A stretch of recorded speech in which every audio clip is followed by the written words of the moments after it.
Thank you so much. And welcome again for another event for, of course, Blockchain, Crypto, and DeFi Conference 2021.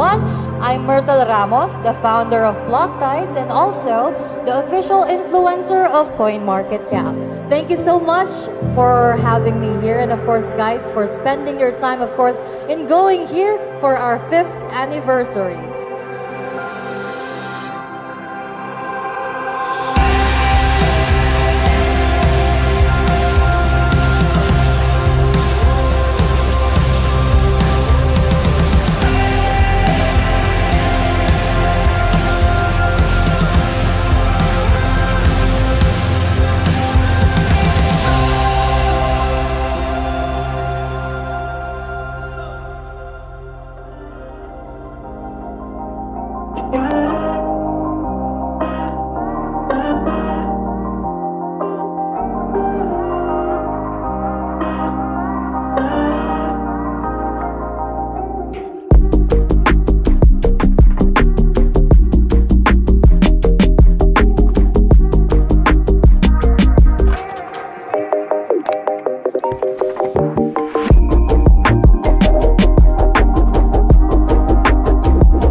The only thing that we need to do is continuous education, continuous innovation, and putting blockchain in every hands of Filipino.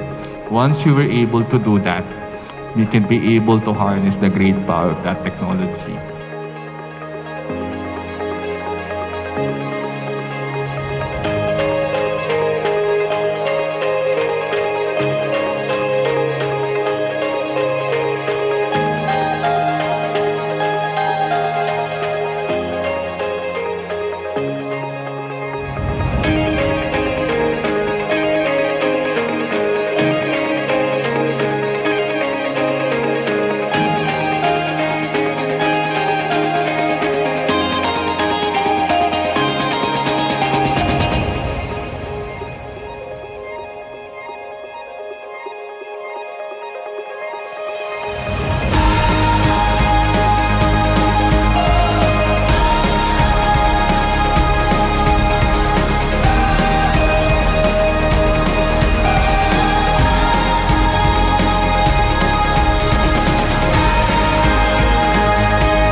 Hello.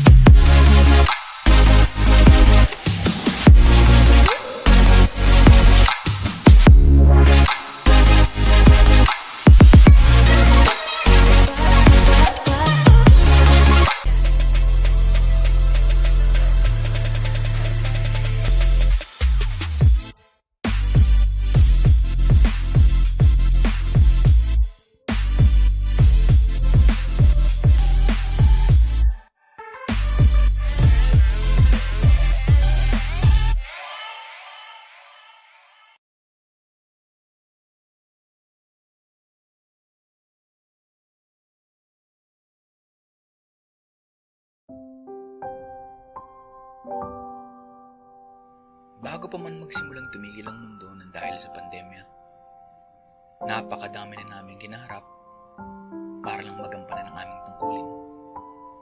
Matugunan ang pangangailangan ng nakararami. Simula sa lungkot na dala ng pagsampa, hanggang sa iba't ibang klaseng trabaho na dinaranas namin sa araw-araw. Kalakip ang pangako ng magandang bukas. Patuloy kaming babangon para matugunan ang inyong pangangailangan. Patuloy naming iaalay ang aming oras at kakayahan para mapanatili kayong nakangiti. Patuloy kaming maglalayag sa iba't ibang dako ng mundo manatiling maayos ang inyong kalagayan. Ilan lang kami sa libu-libong manggagawa sa karagatan na nagnanais ng karampatang pagtrato at respeto. Para sa aming napiling larangan, sana, sa araw na ito nilaan para sa amin, maisip rin kami. Nagmamahal, mga marinong Pilipino.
Thank you so much. And welcome again for another event for, of course, Blockchain, Crypto, and DeFi Conference 2021. I'm Myrtle Ramos, the founder of Blocktides and also the official influencer of CoinMarketCap. Thank you so much for having me here and, of course, guys, for spending your time, of course, in going here for our 5th anniversary.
The only thing that we need to do is continuous education, continuous innovation, and putting blockchain in every hands of Filipino.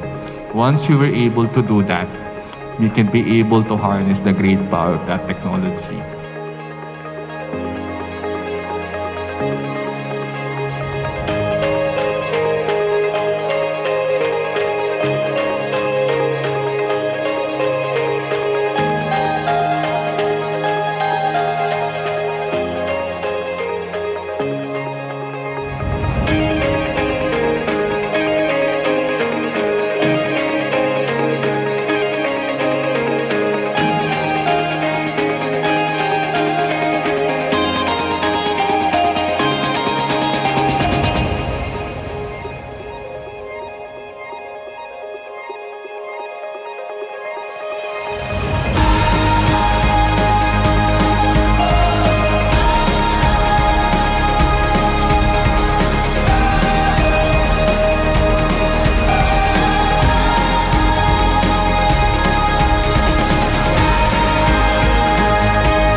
Hello, Crypto Play here. Today we're going to be talking about Place War or Place. As you can see, they have 4.8 thousand people on their watch list, and it's been out for a couple days now. And yeah, so it came out on the 13th of November. And yeah, so if we go over to their Twitter, they have 75,000 people who are following them.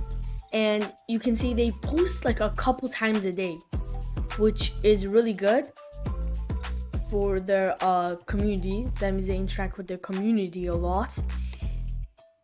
And yeah, so once you hop onto their website, this is what it says. You know, if you try to enter game, we'll just say coming soon. And so we can scroll down and it gives you a short introduction. So welcome to Playstonia, a gamified internet culture metaverse on blockchain awaits. Own pixels, create paintings, and expand your territory on map, all by conquest. Raid your tanks or make friends to make your creation seen and make real money along the way. So battle learn, conquest mode, invade on the other pixels, loot the resources, force them to join your painting to expand your territory across Playstonia. Now, as you can see, there's lots of stuff about the game. If it goes on to the next one, PvP skirmish, take on fearsome road drones, pay Turrigan, and show them the best. Okay, raid your shells in PvP battle. You know, you can earn money, craft new tanks with the existing ones to expand your collection. You know, yeah, this goes pretty fast. You can't read it fast enough. So create by conquest, join the epic internet culture war with your own pixels. So pixels basically land. Now 90,000 pixel lands were presented as NFT, fully ownable by anyone. A pixel is a home base for tanks and represent a color unit on the Playstonia map. So you can see this, you know, there's a lot of like pieces of lands.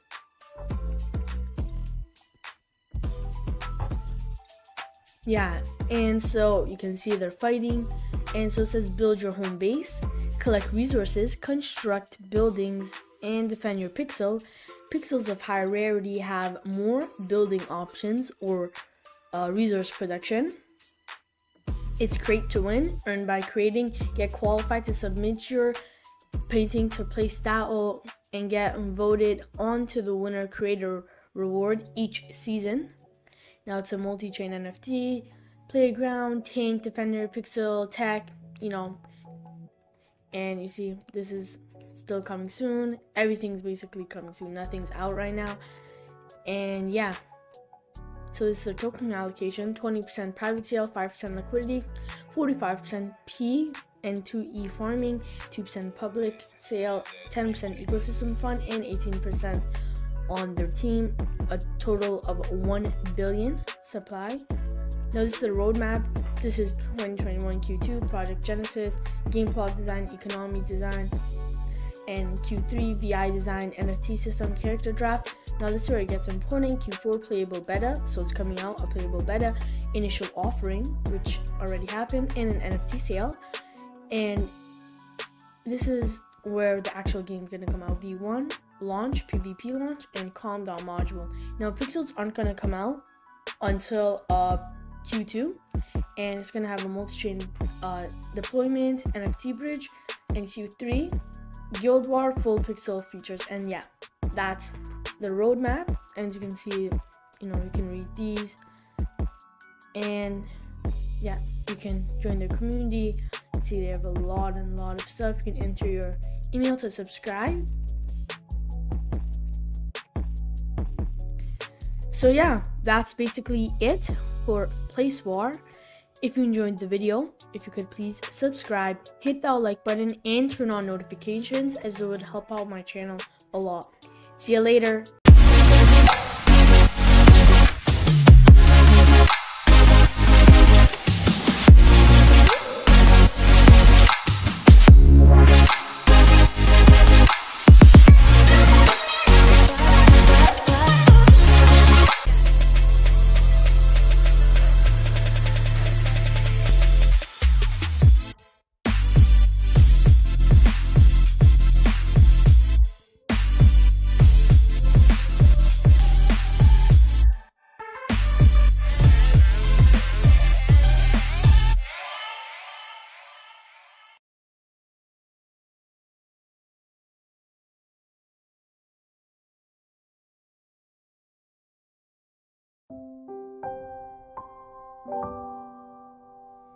Bago pa man magsimulang tumigil ang mundo ng dahil sa pandemya, napakadami na namin ginaharap para lang magampanan ang aming tungkulin.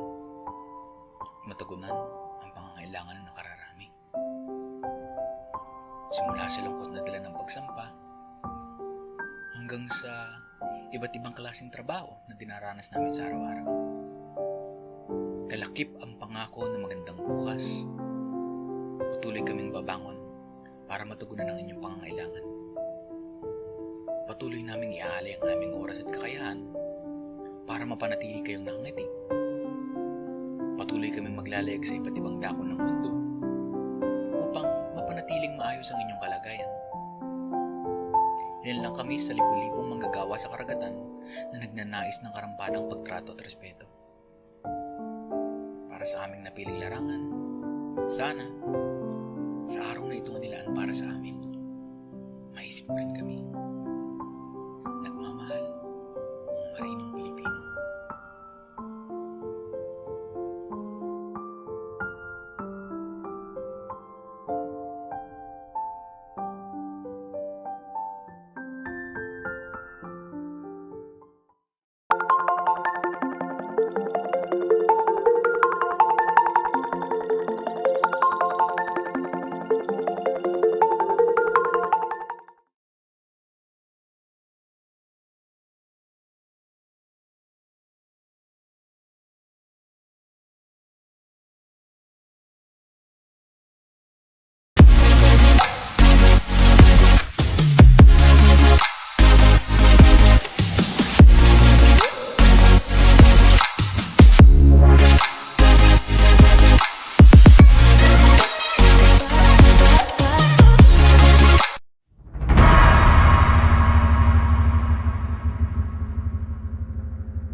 Thank you so much.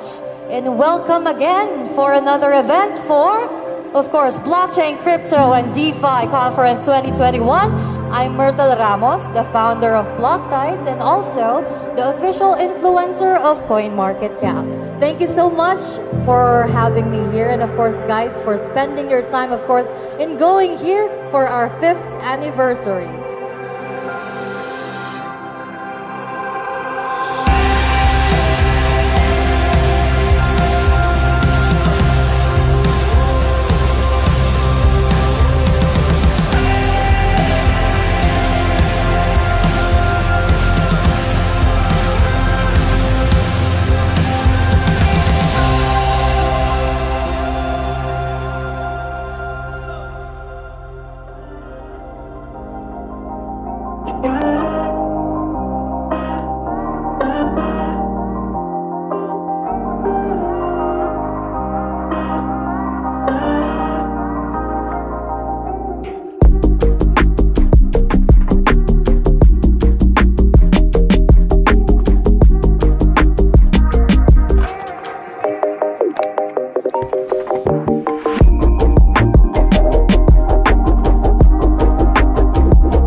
The only thing that we need to do is continuous education, continuous innovation, and putting blockchain in every hands of Filipino.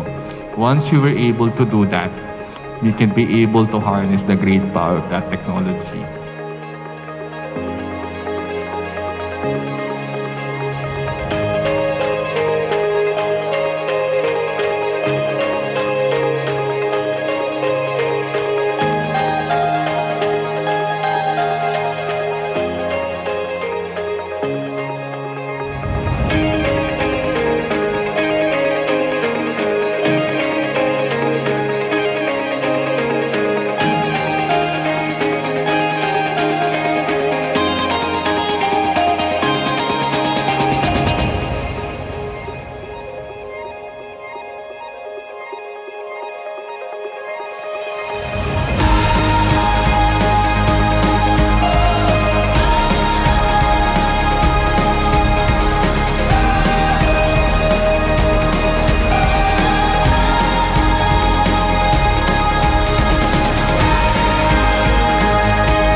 Hello, Crypto Play here. Today we're going to be talking about Place War or Place. As you can see, they have 4.8 thousand people on their watch list, and it's been out for a couple days now. And yeah, so it came out on the 13th of November. And yeah, so if we go over to their Twitter, they have 75,000 people who are following them, and you can see they post like a couple times a day, which is really good for their community. That means they interact with their community a lot. And yeah, so once you hop onto their website, this is what it says. If you try to enter game, we'll just say coming soon, and so we can scroll down and it gives you a short introduction. So welcome to Playstonia, a gamified internet culture metaverse on blockchain awaits. Own pixels, create paintings, and expand your territory on map, all by conquest. Raid your tanks or make friends to make your creation seen and make real money along the way. So battle learn, conquest mode, invade on the other pixels, loot the resources, force them to join your painting to expand your territory across Playstonia. Now, as you can see, there's lots of stuff about the game. If it goes on to the next one, PvP skirmish, take on fearsome road drones, pay Turrigan, and show them the best. Okay, raid your shells in PvP battle. You can earn money, craft new tanks for the existing ones to expand your collection. Yeah, this goes pretty fast. You can't read it fast enough. So create by conquest, join the epic internet culture war with your own pixels. So pixels basically land. Now 90,000 pixel lands were presented as NFT, fully ownable by anyone. A pixel is a home base for tanks and represent a color unit on the Playstonia map. So you can see this, there's a lot of pieces of lands.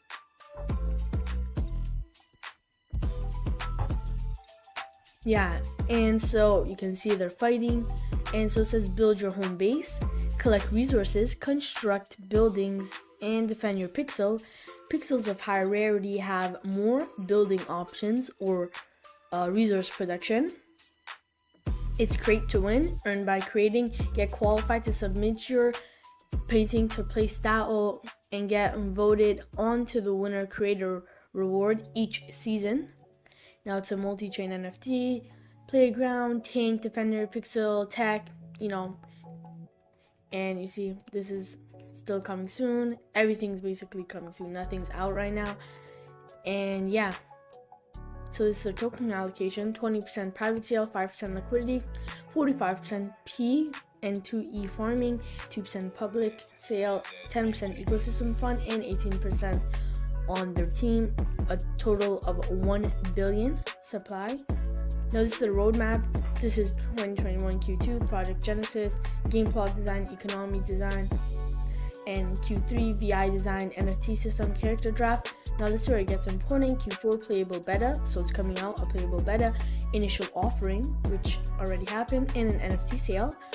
And this is where the actual game is going to come out. V1 launch, PvP launch, and calm down module. Now pixels aren't going to come out until Q2, and it's going to have a multi-chain deployment, NFT bridge, and Q3 Guild War full pixel features. And yeah, that's the roadmap. And as you can see, you can read these, and yeah, you can join their community.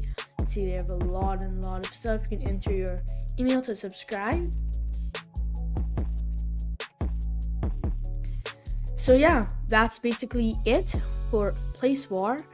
If you enjoyed the video, if you could please subscribe, hit that like button, and turn on notifications, as it would help out my channel a lot. See you later.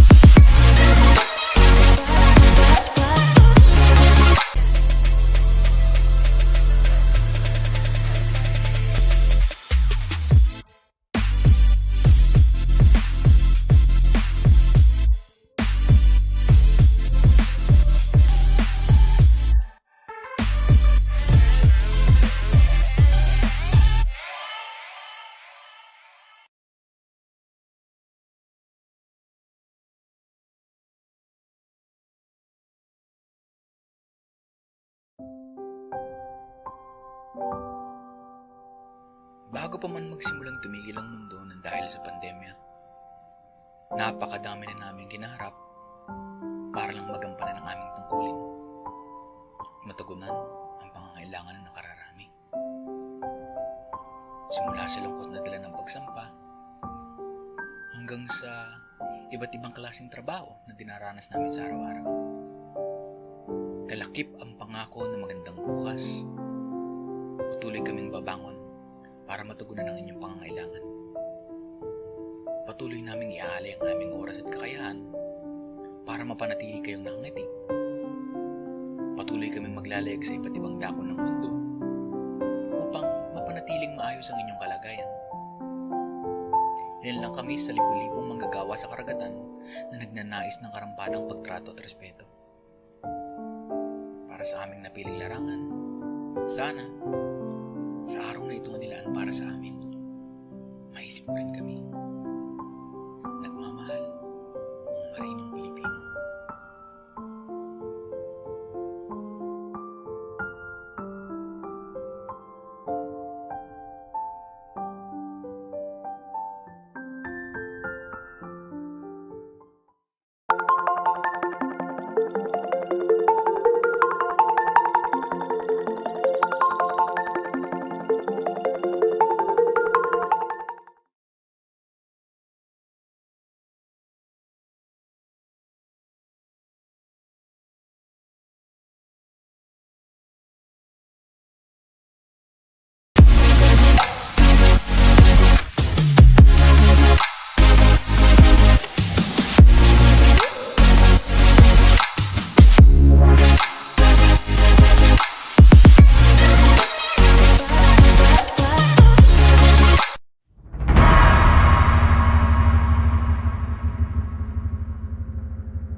Thank you so much.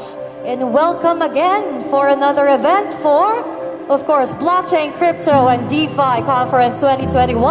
I'm Myrtle Ramos, the founder of Blocktides and also the official influencer of CoinMarketCap. Thank you so much for having me here and, of course, guys, for spending your time, of course, in going here for our 5th anniversary.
The only thing that we need to do is continuous education, continuous innovation, and putting blockchain in every hands of Filipino. Once you were able to do that, we can be able to harness the great power of that technology.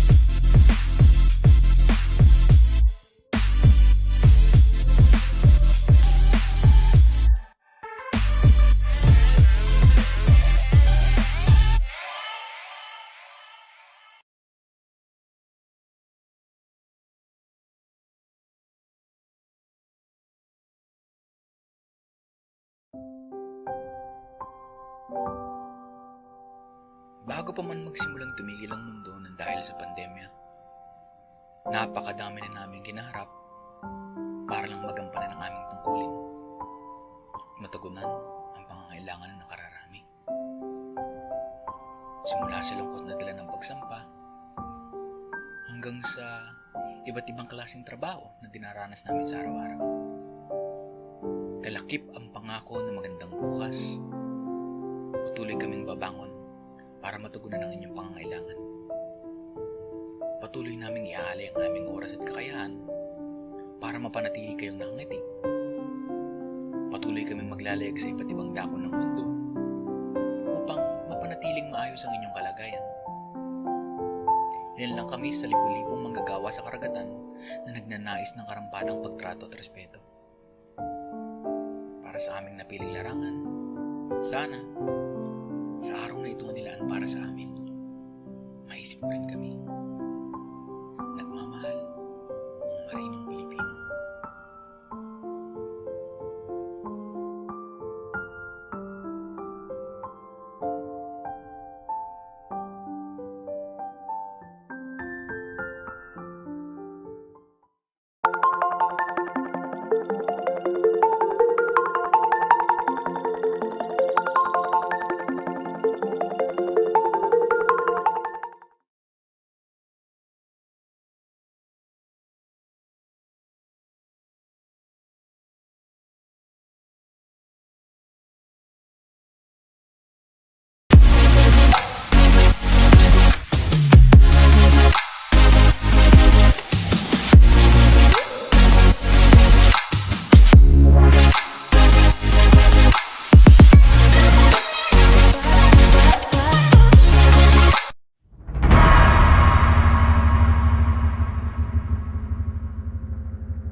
Thank you so much.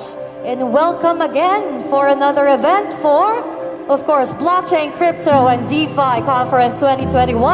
I'm Myrtle Ramos, the founder of Blocktides and also the official influencer of CoinMarketCap. Thank you so much for having me here and, of course, guys, for spending your time, of course, in going here for our 5th anniversary.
The only thing that we need to do is continuous education, continuous innovation, and putting blockchain in every hands of Filipino.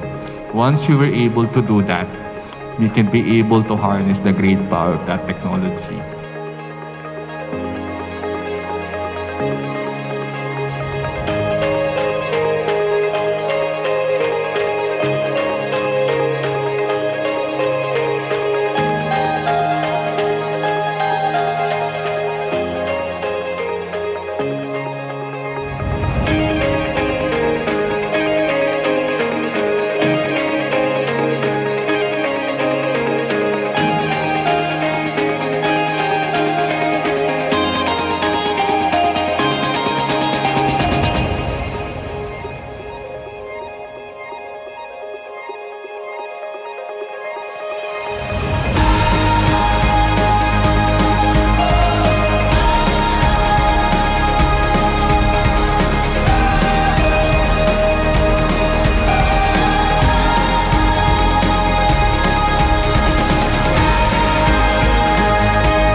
Hello, Crypto Play here. Today we're going to be talking about Place War or Place. As you can see, they have 4.8 thousand people on their watch list, and it's been out for a couple days now. And yeah, so it came out on the 13th of November. And yeah, so if we go over to their Twitter, they have 75,000 people who are following them. And you can see they post like a couple times a day, which is really good for their community. That means they interact with their community a lot. And yeah, so once you hop onto their website, this is what it says. You know, if you try to enter game, we'll just say coming soon. And so we can scroll down and it gives you a short introduction. So welcome to Playstonia, a gamified internet culture metaverse on blockchain awaits. Own pixels, create paintings, and expand your territory on map, all by conquest. Raid your tanks or make friends to make your creation seen and make real money along the way. So, battle learn, conquest mode, invade on the other pixels, loot the resources, force them to join your painting to expand your territory across Playstonia. Now, as you can see, there's lots of stuff about the game. If it goes on to the next one, PvP skirmish, take on fearsome road drones, pay Turrigan, and show them the best. Okay, raid your shells in PvP battle. You know, you can earn money, craft new tanks for the existing ones to expand your collection. You know, yeah, this goes pretty fast. You can't read it fast enough. So create by conquest, join the epic internet culture war with your own pixels. So pixels basically land. Now 90,000 pixel lands were presented as NFT, fully ownable by anyone. A pixel is a home base for tanks and represent a color unit on the Playstonia map. So you can see this, you know, there's a lot of like pieces of lands.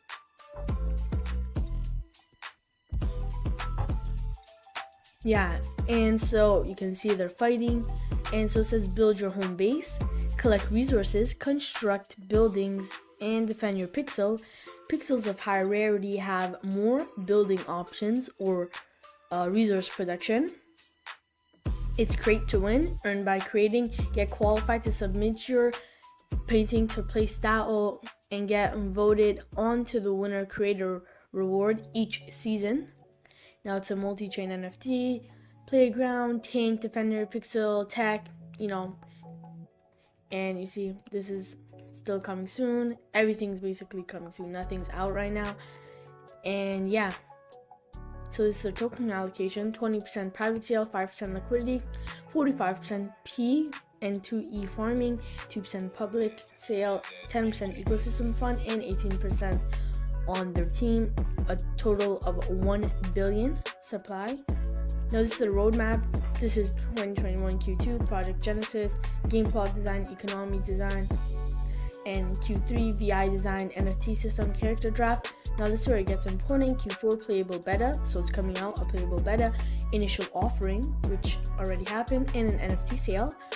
And this is where the actual game is gonna come out. V1 launch, PvP launch, and calm down module. Now pixels aren't gonna come out until Q2, and it's gonna have a multi-chain deployment, NFT bridge, and Q3 Guild War full pixel features. And yeah, that's the roadmap. And as you can see, you know, you can read these, and yeah, you can join their community. See, they have a lot of stuff. You can enter your email to subscribe. So yeah, that's basically it for Place War. If you enjoyed the video, if you could please subscribe, hit that like button, and turn on notifications, as it would help out my channel a lot. See you later. In the morning, I start my day with orders, 'cause they all keep wanting more. Time to blow their minds, 'cause my shake's divine. My milkshake is this fast, supercharged, and I'm like, it's bigger than yours, I'm a master. Got an online store, e-payments, now it's easy to charge.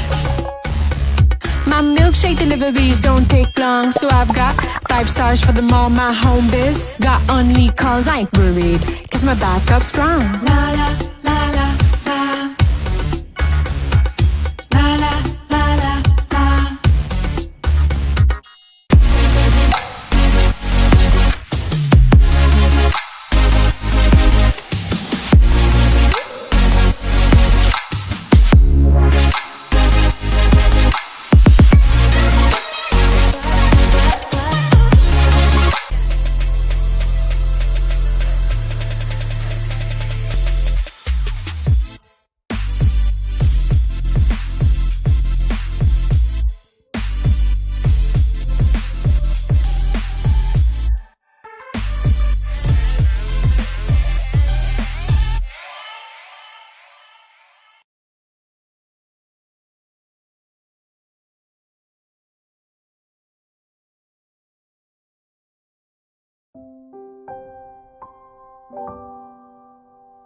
Bago pa man magsimulang tumigil ang mundo ng dahil sa pandemya, napakadami na namin ginaharap para lang magampanan ang aming tungkulin. Matugunan ang pangangailangan ng nakararami. Simula sa lungkot na dala ng pagsampa, hanggang sa iba't ibang klaseng trabaho na dinaranas namin sa araw-araw. Kalakip ang pangako ng magandang bukas. Patuloy kaming babangon para matugunan ang inyong pangangailangan. Patuloy naming iaalay ang aming oras at kakayahan para mapanatili kayong nakangiti. Patuloy kaming maglalayag sa iba't ibang dako ng mundo upang mapanatiling maayos ang inyong kalagayan. Ilan lang kami sa libu-libong manggagawa sa karagatan na nagnanais ng karampatang pagtrato at respeto. Para sa aming napiling larangan, sana sa araw na ito ang nilaan para sa amin, maisip rin kami. Nagmamahal, mga marinong Pilipino.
Thank you so much. And welcome again for another event for, of course, Blockchain, Crypto, and DeFi Conference 2021. I'm Myrtle Ramos, the founder of Blocktides and also the official influencer of CoinMarketCap. Thank you so much for having me here and, of course, guys, for spending your time, of course, in going here for our 5th anniversary.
only thing that we need to do is continuous education, continuous innovation, and putting blockchain in every hands of Filipino.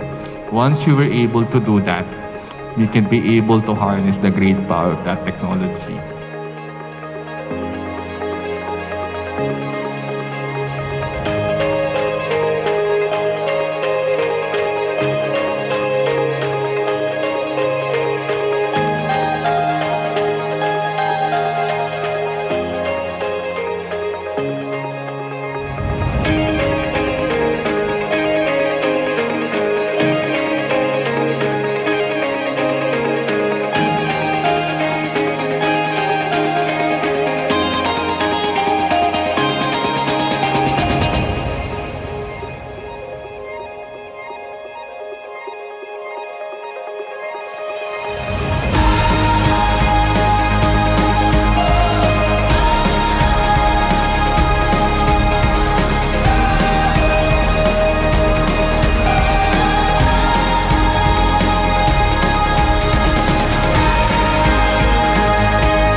Hello, CryptoPlay here. Today we're going to be talking about Place War or Place.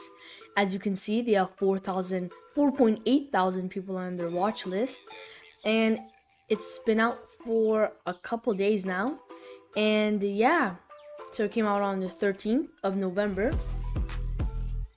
And yeah, so if we go over to their Twitter, they have 75,000 people who are following them. And you can see they post like a couple times a day, which is really good for their community. That means they interact with their community a lot. And yeah, so once you hop onto their website, this is what it says. You know, if you try to do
morning, good afternoon, and good evening, mga TGFI from all over the world who are tuning in with us today.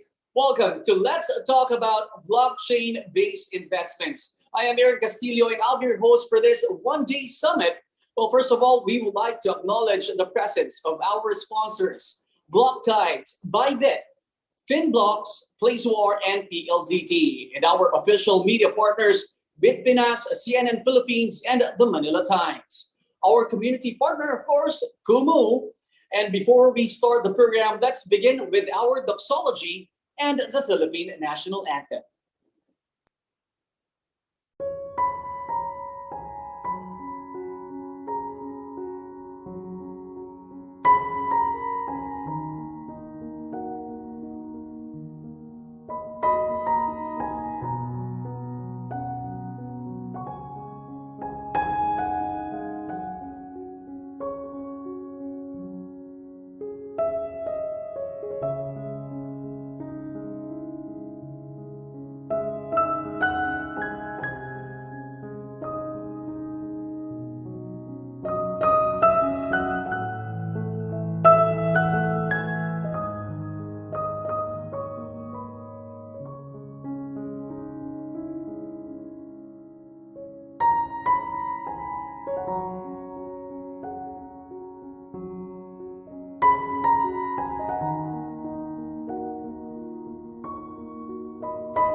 And this is the event that we've all been waiting for is finally here, mga ka-TGFI.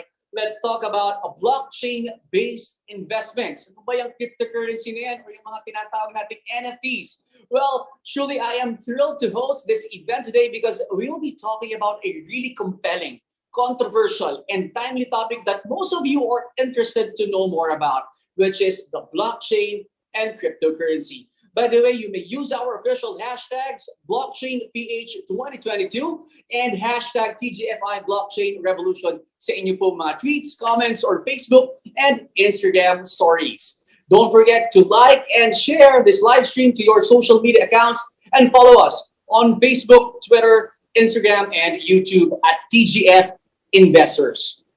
We're also live sa FYE channel via Kumu app. Hello mga early Kumunizens na nakatuto ngayon. Share this live para makapanood din ang inyong mga friends and family. Siyempre dahil ito ay TGFI event, hindi po mawawala ang giving back to our community. Today, you'll be giving 500 pesos GCash credits sa 10 lucky ka-TGFI winners. All you need to do is like and follow the TGFI official Facebook page and TGFI Instagram account at TGF Investors. Take a selfie photo while watching our live event today at i-post nyo na yan, yung inyong mga selfies, yung photo ninyo sa Facebook and Instagram with our official hashtags. Yung ating pong hashtag is TGFI Blockchain Revolution and hashtag Blockchain PH 2022. At syempre, tag at TGF Investors and 3 of your friends in the posts and comments. And again, every post is a new entry. So more entries you send, the more chances of winning. But wait, there's more mga ka-TGFI. Our event sponsored by Bit is giving away an Apple iPad Air. Yes, tama po yun. Narinig po ninyo. We're giving away an Apple iPad Air today. So please, to qualify for this raffle draw, all you need to do is create a Bybit account here na naka-flash po sa inyong mga screens. Use the code 33208 and deposit a minimum of $10 to your account. Send us your proof of deposit through this link form, no, na naka-flash din po sa inyong mga screens, and you'll get a raffle slot for the giveaway. Well, I know some of you saw this raffle promo posted in our TGFI social media pages. Na it's only until March 19. But here's a mega surprise. We are extending. Yes, in-extend po natin itong promo na to until March 25. So sa ating po mga ka-TGFI live audience na gusto pong sumali pa, pwede pa rin po. So sali na kayo guys. This is until March 25. Okay, so what's in store for us mga ka-TGFI? We will hear from Mr. Floyd Wicoco, the president and founder of TGFI, for his opening remarks. And that will be followed by Luis Benaventura of Yield Games to talk about how to start with NFT art. Nix Eniego of Axie Infinity is also here with us live to talk about Axie Infinity, changing the lives of the Filipinos. And to talk about Into the Metaverse, what is it and how to start monetizing, we have Ismael Jerusalem of Only. Well, we also have Myrtle Ramos of Block Tides to discuss NFTs, GameFi, Metaverse, and beyond. And to talk about legal considerations for NFTs, securities law in focus, we have attorney Rafael Padilla of Farkov Law. Well, we also have a panel discussion of adopting blockchain technology in business with our esteemed panel speakers, Mikhail John Peñalosa of Metadhana, Jason De La Rosa of Art of Dreams, Angeline Viray of Art of Dreams, and Sam Alfafara of Sneak Attack, to be moderated by none other than Ella Carbs. Kevin Huang of Acad Arena is also with us to briefly talk about empowering Filipino gamers through blockchain technology, to be followed by Ben Gothard of Crypto Gaming Institute for a short talk on the real crypto opportunity, yung Metaverse. We will also be joined by Ignacio Serenos and Team Gonzalez of Bybit for their talk about how crypto can create the society of tomorrow. And the talk a lot of Axie Infinity players are waiting for. Let's talk about blockchain-based investments with Jeffrey Jiho Zerlin. We are really excited, mga ka-DJFIs. What's in store for us today? So just to remind everyone, for our house rule, if you have any question, just comment below and we'll bring them up later. And finally, before we officially begin the program, here's just a reminder, a disclaimer that the views, thoughts, and opinions expressed in this summit are those of the speakers and do not necessarily reflect the opinions of the global Filipino investors and their respective parent companies and affiliates. Now let's welcome Mr. Floyd Wicoco, the president of TGFI, for the welcoming remarks.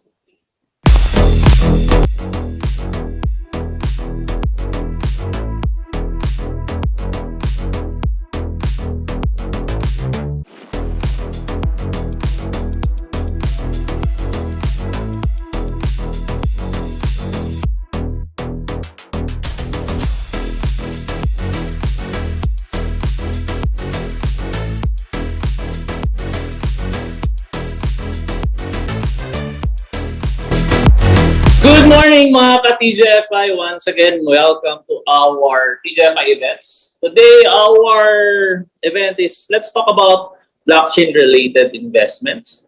So it's as what Aaron said, it's controversial. It's very interesting, and at the same time, it's something that we always look for. Kasi in TGFI, we have done a lot of events. We have done about events about the stock market, about bonds, about real estate. We have talked about even motivating you. No, this time we want to make it something timely. We want to have an event wherein our ka-TGFIs, our viewers, our members will be something to look forward for. No, so alam mo yun, when we're talking about cryptocurrency, for example, 5 to 7 years ago, cryptocurrency is a subject matter that most people will say that it can be a scam. No, so hey, what's that? It's just hype. No, but if we're talking about cryptocurrency, blockchain, NFT today, it's something that a lot of us are without knowing that it's already part of our lives. No, banks are using blockchain technology. Different companies are using blockchain technology. They're using some using cryptocurrency.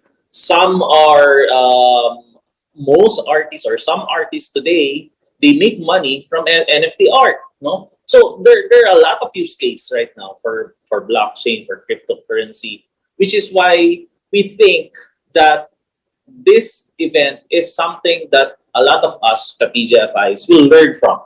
No. So, well, of course, before I start the event, again, I would like to thank our sponsors for making this event possible. We have been doing a lot of events, and the reason why we were able, or we continuously doing free events like this is because we have partners, our sponsors that are making sure that we can give these free events. No? Then other than that, not just making this an event free, yung iba pa dating mga ka-TGFIs, they also get to go home with something that, for example, they get to win money, or they get to win, well, later we'll be giving away an iPad. Tama, di ba?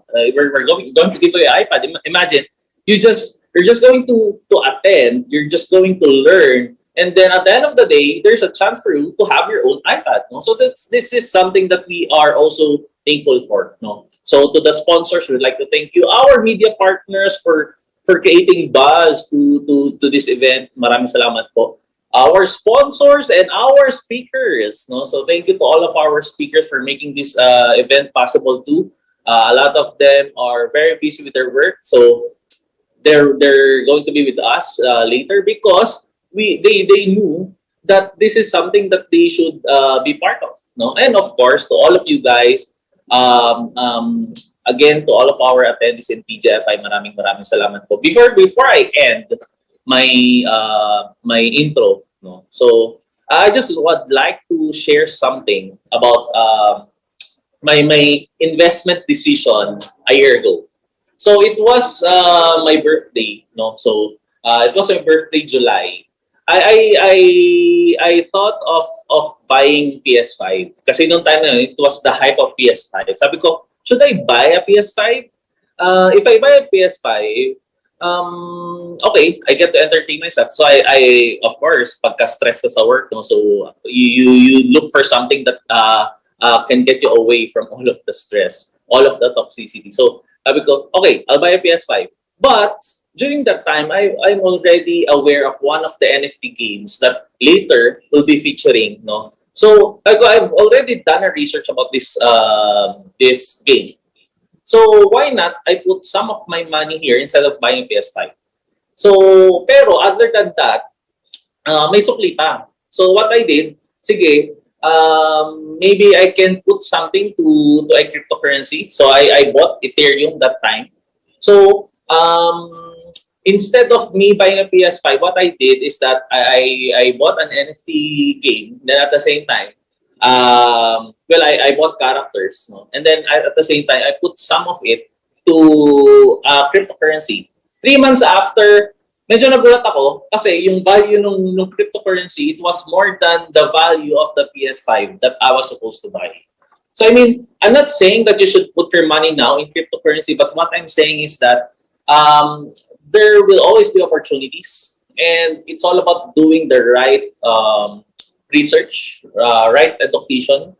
No, kaya nga in Kumu we are been partnered with Kumu because Kumu thinks as well that kailangan yung mga ganito klaseng events, no?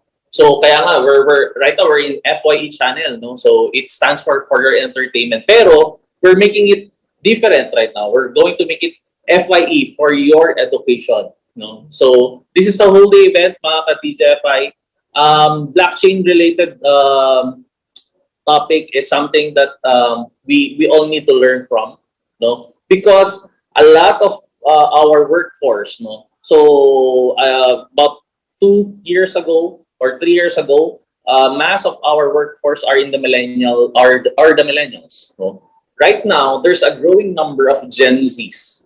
The Gen Zs will be the next big wave of our workforce. Now, the Gen Zs are starting to be attracted into blockchain-related investments. No? So if you are not yet into this, maybe this platform can be a venue for you to learn something from. No? So again, I will not discuss further about investments, about blockchain, about cryptocurrency. I will let the speakers educate you more. No? But again, I would like to say shout out to all of our ka-TGFIs. Hello kay kay Christine. Hi Christine, Boris. Good morning to you. Good morning to Jay-Z. Good morning to my mga friends from Matapang, no? So mga kasama ko yan sa Mirror. Okay? So ayun po. So again, maraming salamat mga ka-TGFI. I hope that you will learn something today, and of course, once that you get to learn something, please apply it. Okay? Because learning will be nonsense if you will not apply it in real life. Okay? So again, maraming salamat po mga ka-TGFI. I hope that you will enjoy as well. So maraming magandang umaga po sa inyong lahat. Magandang tanghali, magandang gabi, magandang araw ka-TGFI. God bless.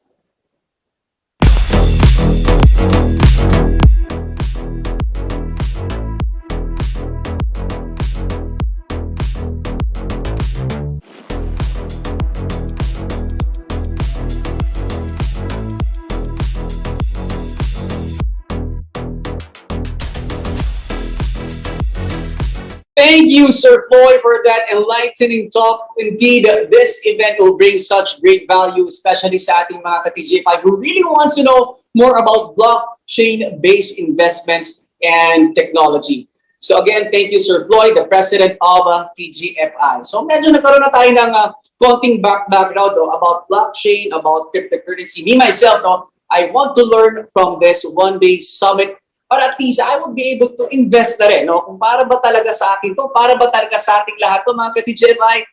And now to start our full day of talks about crypto and blockchain, I'd like to introduce the country manager of Yield Games, Luis Benaventura. Well, he started working in the Bitcoin space in 2014 with his startup Bloom, which focuses on bringing the blockchain to remittance business around the world. He authored the book Reinventing Remittances with Bitcoin, which collects strategies and stories about the fast-growing Bitcoin remittance industry. His writing has been featured in major publications such as Quartz, TechCrunch, and The Next Web. To talk about how to start on NFT art, let us all welcome Luis Benaventura. Hey everyone, good morning, good afternoon, good evening, wherever you are in the world. My name is Luis. I'm the country manager of a Philippine-led business called Yield Games. This talk is called How to Start with NFT Art. And that sounds like maybe an interesting little topic, but I think I'm going to start with a quick story lang muna, just to kind of get everyone in the kind of mood that is necessary for this sort of medyo esoteric, medyo complicated na topics. No? So I'll start with a story. So the year is 2017, so this is a long time ago. It's like 5 years ago. I am trying to raise money for my company. This was a previous company. This was called BloomX, and I was in San Francisco at the time because I was looking for investors who were willing to support a budding young Philippine startup. That's a hard job. If you have never tried doing that, that's very hard. In San Francisco, at any given time, there are about 27,000 businessmen who are all trying to raise money for their companies. And if you are a Filipino and you are born and bred in the Philippines and you're there in San Francisco, it's very hard for you to get anyone's attention. So long story short, I wasn't being very successful. And because I wasn't very successful, medyo nagtitipid din ako at this time. No? So I was trying not to spend too much money because I was trying to lengthen my stay in San Francisco because I was looking for more investors. Nga. So what I would do in order to save money was I would go to these cryptocurrency meetups. So these are just like little gatherings, very informal, no? Usually in restaurants. Usually in pizza restaurants, actually. This was all over downtown San Francisco. Nearly once a week, there would be at least one cryptocurrency meetup. And there would always be some sponsor. So like the food would be sort of free. No? So the pizza would be free, the beer would be free. And again, if you are a founder from the Philippines na nagtitipid, free pizza and free beer is very attractive to you because that means you don't have to pay for your dinner that night, right? So I'm in one of these cryptocurrency meetups, and this is around mga May of 2017, and I am approached by a group of people I've never really met before. They are a bunch of developers that specialize in a particular type of blockchain technology called Ethereum. Don't worry if you don't know what that is. It's just another type of cryptocurrency, another type of blockchain. So these guys kind of specialize in that. And they approached me and they said, hey, aren't you that guy who does those cartoons about cryptocurrency and then posts them on Twitter? And I was that guy. So back then, kasi, one of the ways that I would reduce stress or just kind of get rid of some of my extra energy was I'd try to draw these funny cartoons of these funny caricatures about cryptocurrencies like Bitcoin or Ethereum or any of these other cryptos that were out there at the time. And I wasn't really taking it seriously. It was just fun. It was just it was just a creative outlet. So I said, yes, that was me. And they said, hey, okay, so we are working on this interesting art project that you might want to, join. It was called Curio Cards. And it was like, imagine a trading card collection where every card was a piece of artwork from some artist, except that there's no actual physical card. There's nothing to hold on to. It is purely digital. So back in 2017, this was a weird concept, no? Because you don't usually think about when you say trading cards, you expect that they are actual pieces of paper that you can hold on to and look at, no? But in this case, they wanted to make a digital trading card collection, and they wanted each card to, have the artwork of a particular artist, and each piece of artwork could have maybe 1,000 copies or 2,000 copies or something like that. So it was a weird concept to me anyway. In 2017, I was like, okay, sige, that sounds interesting, but I'm not sure if that will ever make sense to anyone. So I said, yeah, sure. Here's 3 of my artwork. I gave them 3 of my artwork, and then they made them into those digital trading cards, and the project was called Curio Cards. Now, by the end of 2017, as luck would have it, nalugi yung company na yon. In fact, they went bankrupt. The project never went anywhere. And I never heard from them until much, much later. So it was funny because I didn't know at the time, but that was actually the world's first NFT art collection. So before we go into the rest of the story,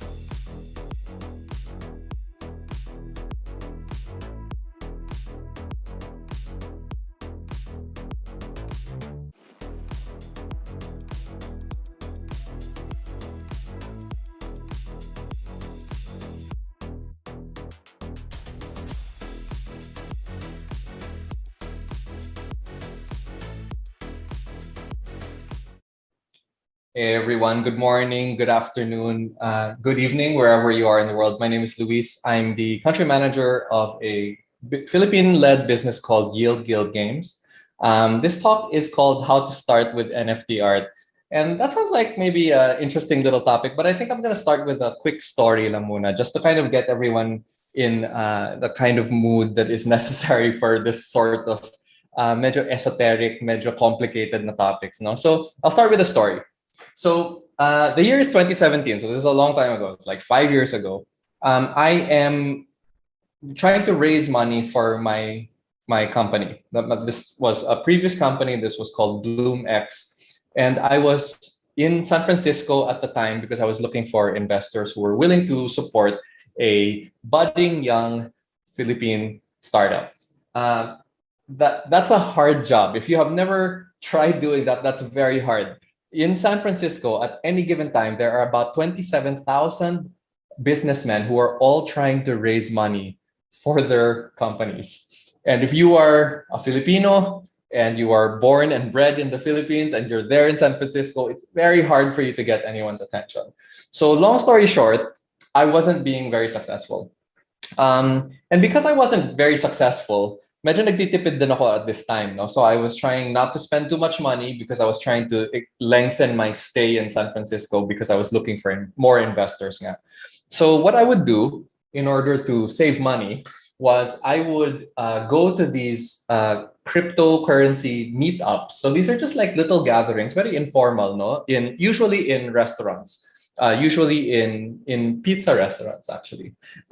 This was all over downtown San Francisco. Nearly once a week, there would be at least one cryptocurrency meetup. And there would always be some sponsor. So like the food would be sort of free. No? So the pizza would be free, the beer would be free. And again, if you are a founder from the Philippines na nagtitipid, free pizza and free beer is very attractive to you because that means you don't have to pay for your dinner that night, right? So I'm in one of these cryptocurrency meetups, and this is around mga May of 2017, and I am approached by a group of people I've never really met before. They are a bunch of developers that specialize in a particular type of blockchain technology called Ethereum. Don't worry if you don't know what that is. It's just another type of cryptocurrency, another type of blockchain. So these guys kind of specialize in that. And they approached me and they said, hey, aren't you that guy who does those cartoons about cryptocurrency and then posts them on Twitter? And I was that guy. So back then, kasi, one of the ways that I would reduce stress or just kind of get rid of some of my extra energy was I'd try to draw these funny cartoons of these funny caricatures about cryptocurrencies like Bitcoin or Ethereum or any of these other cryptos that were out there at the time. And I wasn't really taking it seriously. It was just fun. It was just it was just a creative outlet. So I said, yes, that was me. And they said, hey, okay, so we are working on this interesting art project that you might want to join. It was called Curio Cards, and it was like, imagine a trading card collection where every card was a piece of artwork from some artist, except that there's no actual physical card. There's nothing to hold on to. It is purely digital. So back in 2017, this was a weird concept, no? Because you don't usually think about when you say trading cards, you expect that they are actual pieces of paper that you can hold on to and look at, no? But in this case, they wanted to make a digital trading card collection, and they wanted each card to have the artwork of a particular artist, and each piece of artwork could have maybe 1,000 copies or 2,000 copies or something like that. So it was a weird concept to me anyway. In 2017, I was like, okay, sige, that sounds interesting, but I'm not sure if that will ever make sense to anyone. So I said, yeah, sure. Here's 3 of my artwork. I gave them 3 of my artwork, and then they made them into those digital trading cards, and the project was called Curio Cards. Now, by the end of 2017, as luck would have it, nalugi yung company na yon. In fact, they went bankrupt. The project never went anywhere. And I never heard from them until much, much later. So it was funny because I didn't know at the time, but that was actually the world's first NFT art collection. So before we go into the rest of the story, I'm going to go through some definitions first, okay? This will be an interesting, this is kind of fundamental kasi to the conversation. So let me start with this first. By now, I'm sure most people have probably heard the term NFT, but they don't actually know what it means. So let's do definitions first. And unfortunately, when you say NFT, it's one of those really bad choices of names because instead of it being more clear when you explain what the letters mean, it actually gets more confusing because NFT means non-fungible token. And most people will not understand what non-fungible means. These are not normal words that you hear in everyday language. So it's very unfortunate na ganun nga yung naging pangalan niya, no? But what I usually say to kind of explain this to people is I say, think about the word token na lang. Forget the other stuff. Just think about the word token because this is the important part naman eh. The token part of it means that it is a symbol for something. So the question is, okay, so it's a token, it's a symbol for something. What is it symbolic of? In this case, it is symbolic of a certificate of ownership. So when we say NFT art, what we actually mean is that we are creating these certificates of ownership in artwork. So this is not that weird a concept. When you buy an expensive property, so like a house, if you buy a house, if you buy land, if you buy even a condo, if you buy a car, all of these have a proof of ownership, a deed of sale, some way to certify na ikaw na nga yung totoong may-ari nitong whatever this thing is, right? NFTs are exactly the same. They are just digital versions of that. So instead of having that paper, so pag bumili ka ng kotse in the Philippines, usually ORCR yun eh, you have those two pieces of paper, no? This is purely digital and it is preserved for all time on the blockchain. And that's kind of one of the great things about the blockchain because it is basically a storage for all of the world's information. And we can put things like certificates of ownership in artwork. We can store it there so that anytime anyone wants to look, sino ba talaga yung may-ari dito sa isang particular artwork na to, makikita nila dun sa blockchain that, okay, so Luis owns this one, Luis doesn't own this other one, he sold it to someone else, right? So we can see that. It's fully transparent. Now, there's two other things that are very interesting about NFT art. The first is that it gives us the ability to track provenance. So if you don't know what that word means, it just means the history of a piece of artwork. So for example, in the traditional art world, it's very hard to figure out who has owned a particular painting over the centuries or the decades. No? So who else has owned this particular, a Picasso, or whatever, the Mona Lisa, for example, although technically no one can own that because it's a world treasure. You want to know who else has owned this over time. You want to know who has paid for this in the past. We can do this for free with NFT art because again, the blockchain tracks every transaction in that, in the history of that artwork. So if I was the artist of a particular piece and then I sold it to someone and that person sold it to someone else, we would be able to track who that other person was, how much was paid for it, and then how much was originally paid for it when it was bought from me. So it's a nice, clean way to see the history of a particular piece of artwork. In fact, it actually can work for anything. It doesn't have to be just artwork. It could be anything that you can describe, anything that you can own. It just so happens that for now, NFT art yung medyo nauso, no? So there's a lot of people who are using NFTs to track ownership in artwork. What's the other thing that's really interesting about NFT art? The ability to pay royalties. So what does that mean? So let's use my example again. No? So there's a particular artwork that I created and I sold it to someone else. That person sold it to another person later on, maybe, I don't know, a year from now, for example.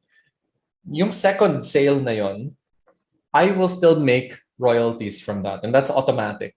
I'll make a small percentage of that. Sometimes it's really small. Sometimes it's 1%. Sometimes it's 10%.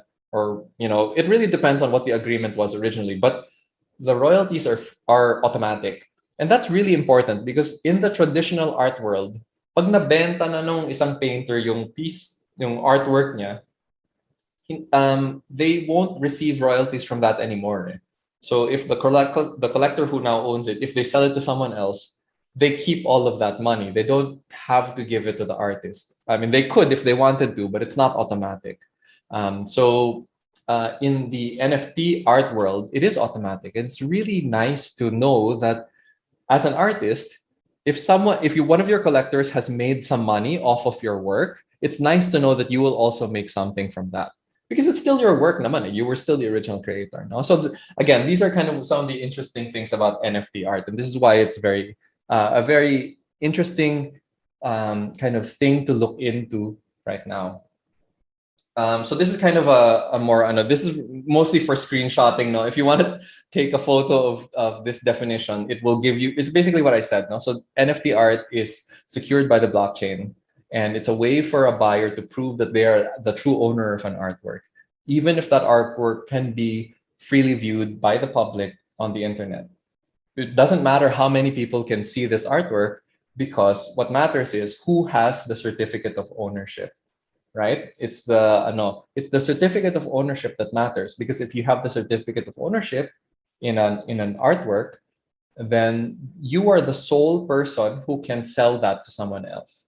Right? And that's the really important part.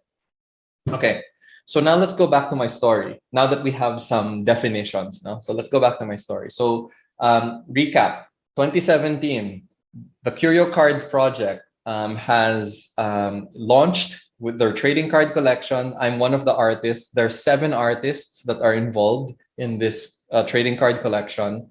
And nalugi yung project, right? They don't sell anything. The company actually goes bankrupt. So that's 2017.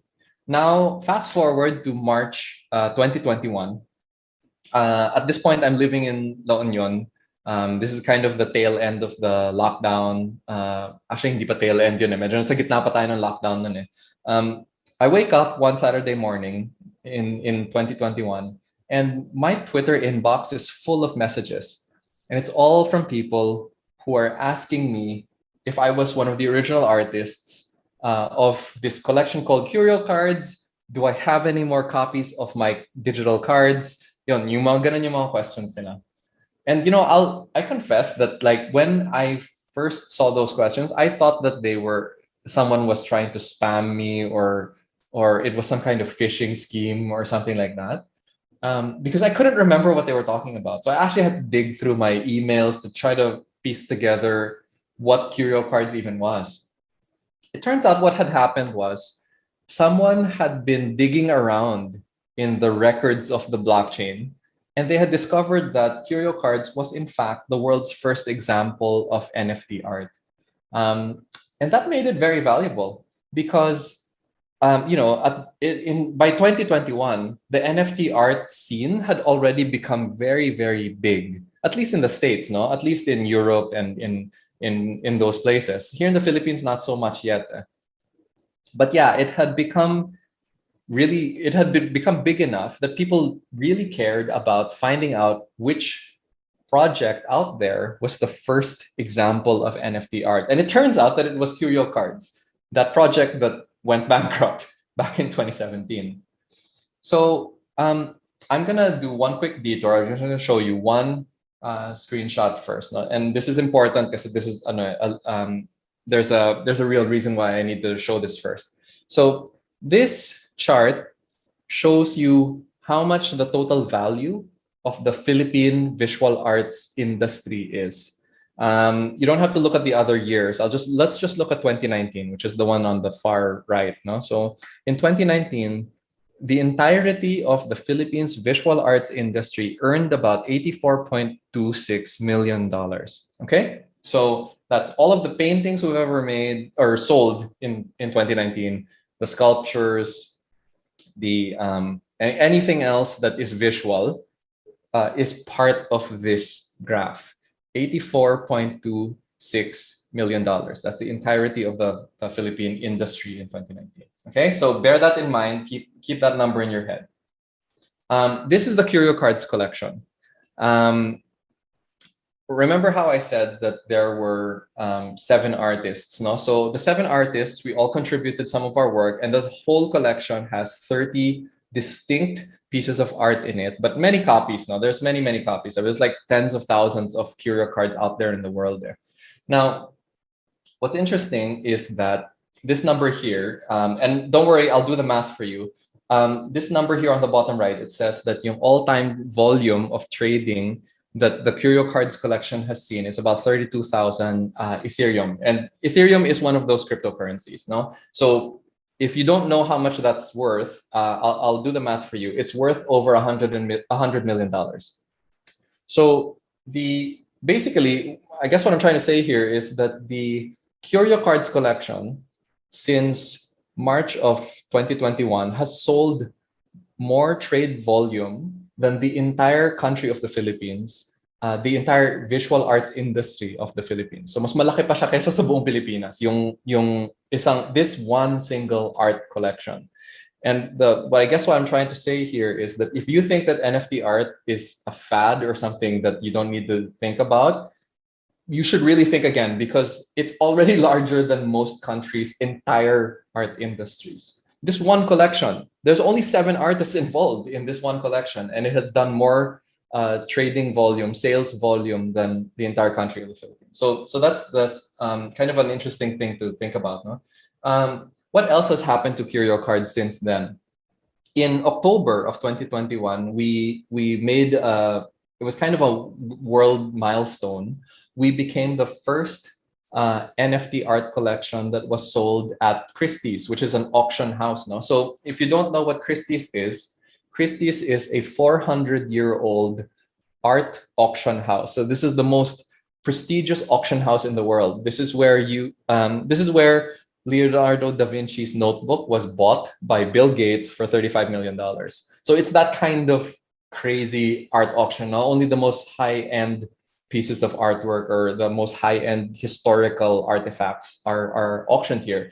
And we became the first NFT art collection that was sold here in exchange for a cryptocurrency. So hindi dollars yung pinangbili ng bidder, ang pinangbili niya was Ethereum. So it's very interesting.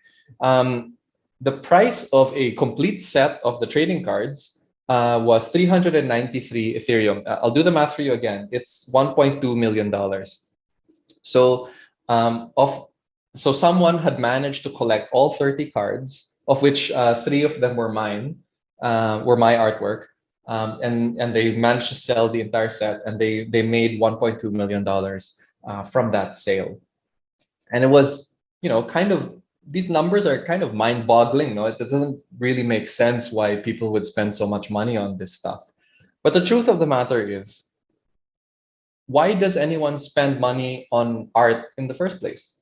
And usually, if you ask a collector, why did you spend money on this? So I'll use a Philippine example. Now, why did you spend money on this Hoya? Why did you spend money on this Amersolo or this Juan Luna painting? Why did you spend money on this? And they'll usually give you different reasons. Some people will say, because I love art, because I love this artist's work, this art speaks to me, right? So may mga ganun na sagot. But then there are others who will say, because I believe that this artwork will increase in value over time.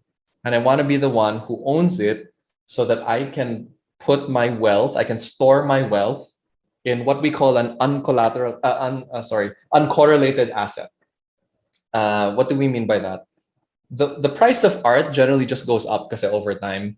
Unlike things like stocks or if you hold on to foreign currencies, hindi always pataas yan. There are dips, and sometimes it doesn't do well.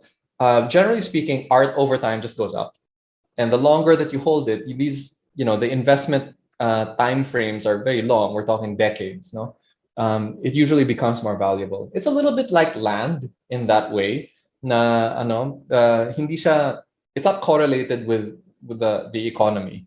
It just continues to go up slowly over time. So it's a very interesting investment for people who have money to spare. So it's that kind of thinking that you will see a lot of in the NFT art world. A lot of people are making bets that this is going to be the thing that matters the most, in the coming years. Someone wanted to be the one to own a full set of the world's first NFT art collection, the Curio Cards collection, and he was willing to pay $1.2 million for it. The bet that person is making is that at some stage in the future, it will be worth way more than that, and he can sell it to someone else. So that's the bet. It's a very expensive bet. I mean, obviously, most people don't have $1.2 million to make bets with. But, clearly this person, I don't actually even know who he is, by the way. I don't know who bought it. It was an anonymous buyer. So yeah, they were willing to kind of make a bet like that. So interesting, no? This is just another piece of artwork that I also sold around that same time. This one was this animation. It was actually like almost like a movie trailer. Actually, it was for a superhero character called Satoshi the Creator. We managed to sell 200 copies of this NFT art, and each one was worth $2,000. So it was very profitable sale. This was a collaboration between me and an Argentinian comic book creator named Jose Delbo. So I was very proud of this work. Okay, so where and how is NFT art actually sold? So the first thing that you need to know is that when you think about traditional art versus NFT art, hindi actually sila ganun kalayo eh. They're kind of similar. If you wanted to buy a traditional painting, a painting oil on canvas, watercolor, whatever, you go to a gallery or you go to a museum, you look at the art that's there, and then the ones that have not been sold yet, you can usually make an offer to the artist. Usually may price yung mga yan, but you can kind of negotiate these things. So ganun din. In the NFT art world, it's kind of the same, except it's all online. No? So we have what we call NFT marketplaces. So these marketplaces are a little bit like Lazada or Shopee, where the artists are kind of like merchants. They can, they basically, put their artwork there, their NFT artwork, they upload it, and then they put a price on it. Or maybe they'll say, this one has no price, you can bid. You can bid on it. And if the price is good enough, then I will sell it to you. So examples of these marketplaces are listed here. OpenSea, Super Rare, Nifty Gateway, Maker's Place. There's so many. There's so many of them. There's at least like 50 others out there. They all have their own areas of specialization. But of all of them, OpenSea is the largest. Now, what makes this stuff very different from the traditional art world is the fact that when you buy from these marketplaces, usually hindi dollars or pesos or whatever yung ginagamit nyo, you're usually using some cryptocurrency, and it's usually Ethereum. In some cases, it's other ones, but the vast majority of them will usually use Ethereum. Now, that makes it very interesting if you've never used cryptocurrencies before, because how do you buy if you don't know this stuff? No? So you actually will have to learn a little bit about how cryptocurrencies work in order to participate here. That's kind of one of the things. And I'll talk about that towards the end, like how to get started if people are interested. Here are some yung home pages ng mga marketplaces that I was just talking about. So Nifty Gateway, Maker's Place. I think the thing that I will mention here is that the artwork that you will see here are very, very diverse. It's from all corners of the world. It's very global. It's not just Americans. It's not just Europeans. There's a lot of Pinoys selling their work here. There's a lot of Asians that are selling their work here. And it has a very nice, what we call, it democratizes art for Filipinos, because it means that the Filipino artist doesn't have to have been born in New York or Paris or London in order to become a big time artist. They don't have to have been born there anymore. They don't have to live there anymore. They can just be. I mean, in my case, I was living in La Union at the time, no, when my NFT art career really took off. So I wasn't even living in Metro Manila, and that's a great kind of opportunity because there's so many great artists out there in the Philippines that can't make their way to these more expensive cities. No, they can't even afford to move to Metro Manila. So now they don't have to. Now they can just upload their artwork on one of these marketplaces, and if they're good enough, if they can promote themselves enough, and if they can build a community around their brand as an artist, then they'll find some success here. Here's another example of where the NFT art world is currently at. No, so Nike, the company that makes those all of our favorite shoes and sportswear and all of that stuff, they actually bought an NFT company because they are making a bet that the next big stage of collectibles and the thing that collectors will spend money on is not going to be sneakers anymore. Maybe, right? Maybe the next generation is going to be NFTs. So Artifact is one of the companies that specializes in the project that they're very well known for is called Clone X. It's a very expensive NFT project. A lot of these will go for about $25,000-$30,000 or whatever. So it's very high end. So Nike bought them because Nike believes that this is going to be the next stage of evolution in collectability. If you're wondering what the other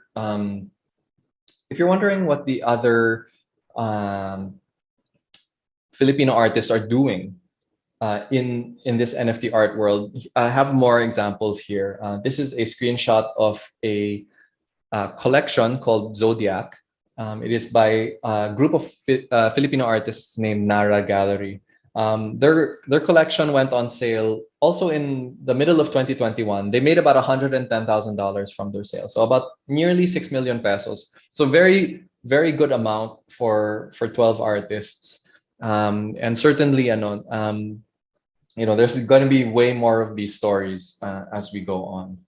If you want to see what the current situation with NFT art in the Philippines is, you can go on Twitter, you can go on Facebook, you can look for the hashtag CryptoArtPH, and you'll see a really, really diverse collection of local artists that are already active in the NFT art world. And when I say a diverse collection, I really mean that. So I'm gonna just tell some stories behind this artwork now. So if you look at the upper right, there's a painting of a koi, this orange koi fish. No, that's painted by a 7-year-old artist who lives in Makati.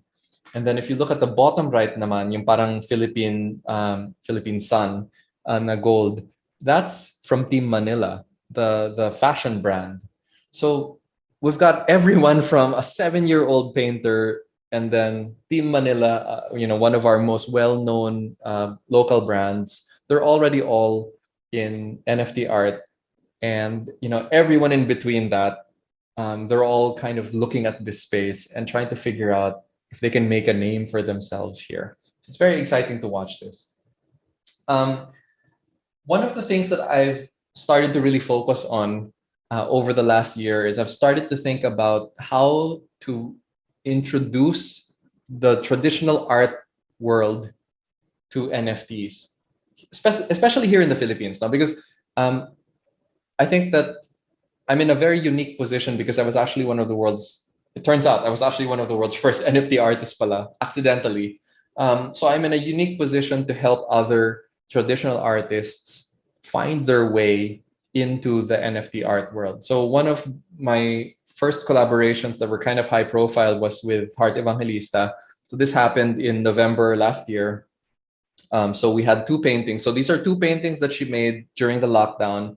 And then we collaborated on them. I added animations and some visual effects and things like that. So unfortunately, hindi ko mapakita yung animation part in this slideshow, but there was animations. There's actually music written for these paintings by the Manila Philharmonic Orchestra. So we actually had some really interesting, it's both visuals and audio. So when you buy the NFT, you'll get, that full thing.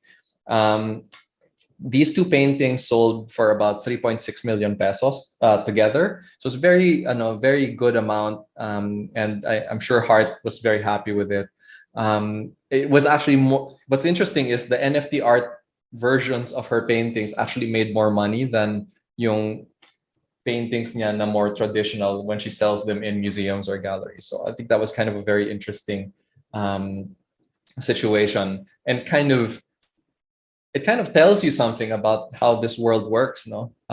Some collectors value the digital versions of things even more than the physical versions of things. Hindi na nila iniisip yung like, I don't want to actually have a painting that I have to find space for in my house, right? So instead, I just have a digital NFT, and I can look at it anytime I want. If I want, I can put it on my big screen TV and just have it, stream there or something, diba? So like I can use that, I can look at it whenever I want. So that's kind of an interesting difference in the mindset of these NFT art collectors. More recently, I did another collaboration. This is with Trece. So if you don't know what Trece is, that's a Filipino comic book series that was adapted by Netflix, and they turned it into a TV show. No, so the first season aired last year. So I collaborated with the original creators of Trece, and the entire collection sold a little bit close to about 1 million pesos, yung total value. So very very respectable amount, and the collectors were again the crypto familiar people who also wanted to support Filipino art, who wanted to back these Filipino artists. So it was a good turnout for the Trece brand name. So I hope that over the next couple of months or years, I can continue to work with kind of these big brand names na Pinoy that we can really be proud of, no? And help them find their way into NFTs, because I think that there's a really big opportunity here. But that's not what I'm going to end with. I'm going to end with this. This is, sorry, I'm just going to move this around slightly. This is the Crypto Pop Art Guild. No, so I'll explain what that is. In September of last year, I decided that I kind of wanted to do something a little bit more parang useful to. I guess I just wanted to help some artists who were from the low income bracket. No, so what we did was we put out a call, and we said that if you are a the term is a starving artist. If you are a starving artist in the Philippines and you want to learn how to become an NFT artist, audition at Crypto Pop Art Guild, and we will see if we can accommodate you. So you please apply, right? And we got over 1,000 applicants. We were able to accept 200 of them.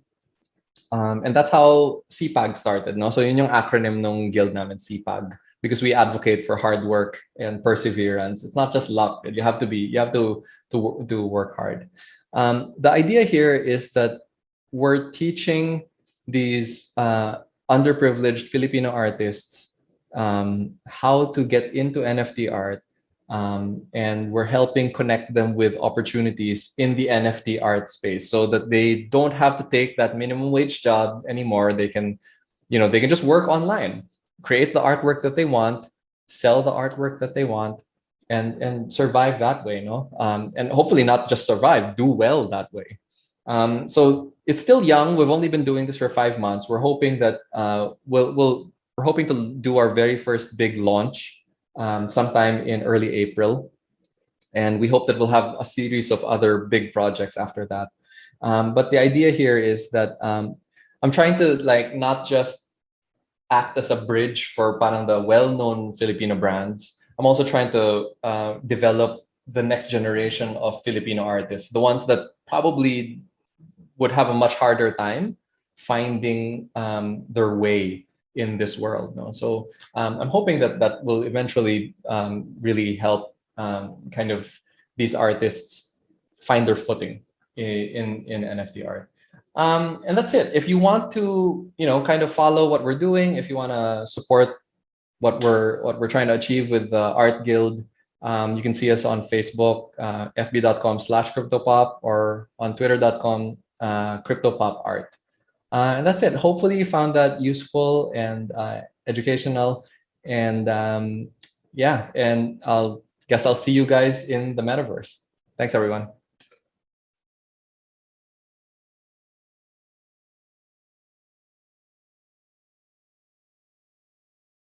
Luis, for that riveting talk about NFT art. Well, sa mga ka-TGFI po natin nagtatanong if you are live. Yes, na live po kami today, this morning. No, and it's just that Luis had a prior commitment, so we have to record his talk. No, that's pre-recorded. But for the next speakers for today, we're going to have them live with a Q&A portion. Okay, just to let you know, let me read some comments coming from our online viewers. There are participants watching all the way from USA. Si Natalie Gray, hello po sa inyo dyan sa USA. We also have Lisa Olivares watching from North Caloocan. And let me just read the comment coming from Phil Amsterdam. My 5-year-old daughter has already minted more NFT art than me. We are securing her future through the blockchain. O, diba? Even kids, no? Even as early as young, if you are young, no?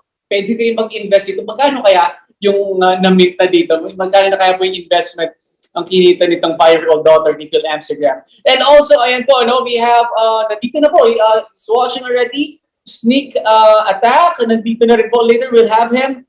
And also, hello po sa lahat ng mga nanonood. Christian Joseph Miranda. And sino pa po mga nandito? Thank you. Ayan, nakakabraw. Ayan. Okay, so also, I'd like to greet my friend, a good friend of mine who's watching all the way from Malaysia. Kay Ruel Lavida. Hello, bro. Stay safe ka dyan. And I hope you'll stay tuned at the rest during the entire session today. At marami tayong matututunan about this cryptocurrency and blockchain. Okay, so please shout out po.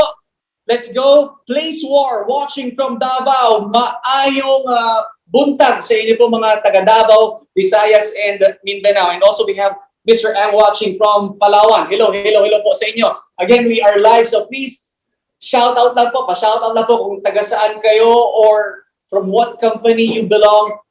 And I'll try to pull them out later.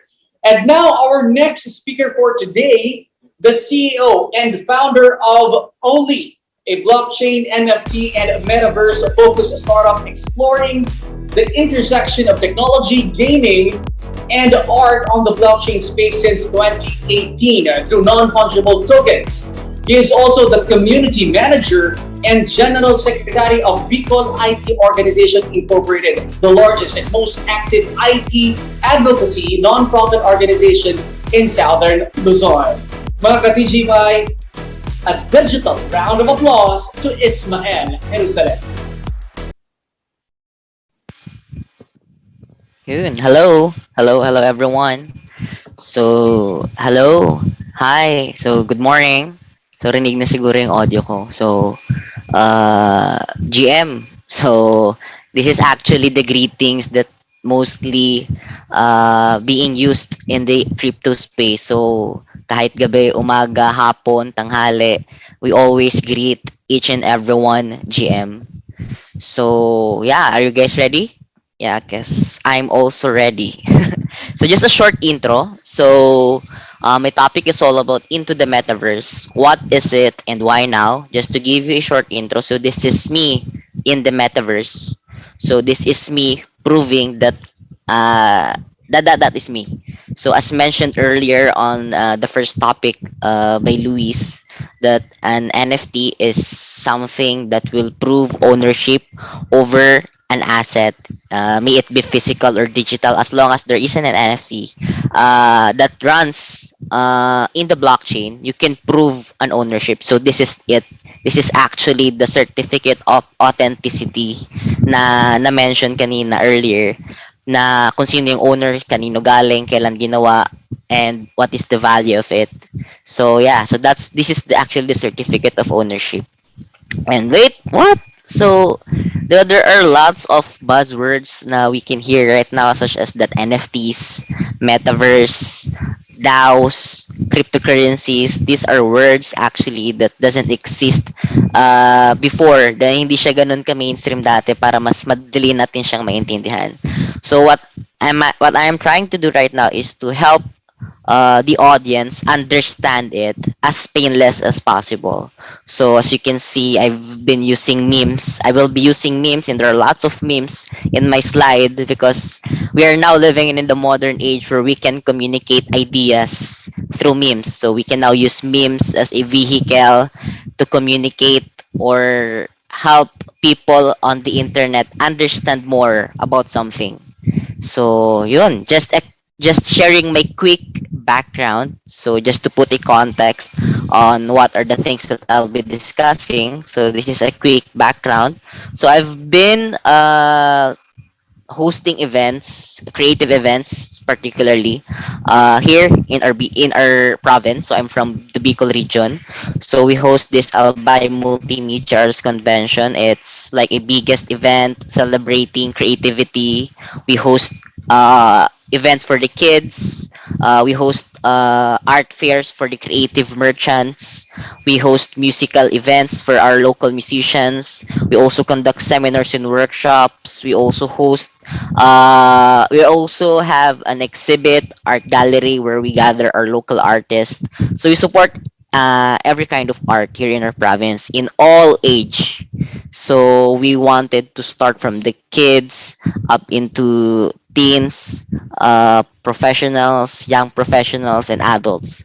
So that's what we are doing before the pandemic. So 2019 was our last event. And yeah, to cut it short, I'm an artist who's cultivating our local creative community since 2016. And as mentioned earlier, I'm also part of Bicol IT. So we also host events such as startup weekends. We host tech talks, topics about technologies, emerging technologies. Yeah, and this is also an event last 2019. So the events that I've shown to you are all the events prior bago tayo tamaan ng pandemic. And yun. So to cut it short again, so by profession, I'm an IT. So my passion is in the creative industry, and my profession is on the tech industry. So I've been also developing the tech startup community since 2017. And yeah, and we also host, as I mentioned earlier, we host seminars and workshops. So this is actually a blockchain seminar, one of the earliest blockchain seminars I've attended last 2018. So since we're organizing events on the tech, so actually blockchain is one of the emerging technologies back then that we are looking at to explore. So this is Sir Rico Zuniga. So Sir Rico Zuniga is the CTO and the CTO of SparkPoint and our technical advisor in Uli. So he's also a blockchain professional, a blockchain developer, and a blockchain advisor. So yeah, to connect those things I've mentioned. So I've been currently exploring the intersection of art and technology through non-fungible tokens. So I think that is not it's not an easy thing to clearly understand. Let me explain it through the following slides. So yeah, as mentioned, NFT is something that's too complicated because there are lots of things that you have to consider. Just art, this is trading, blockchain, cryptocurrency, gas fees.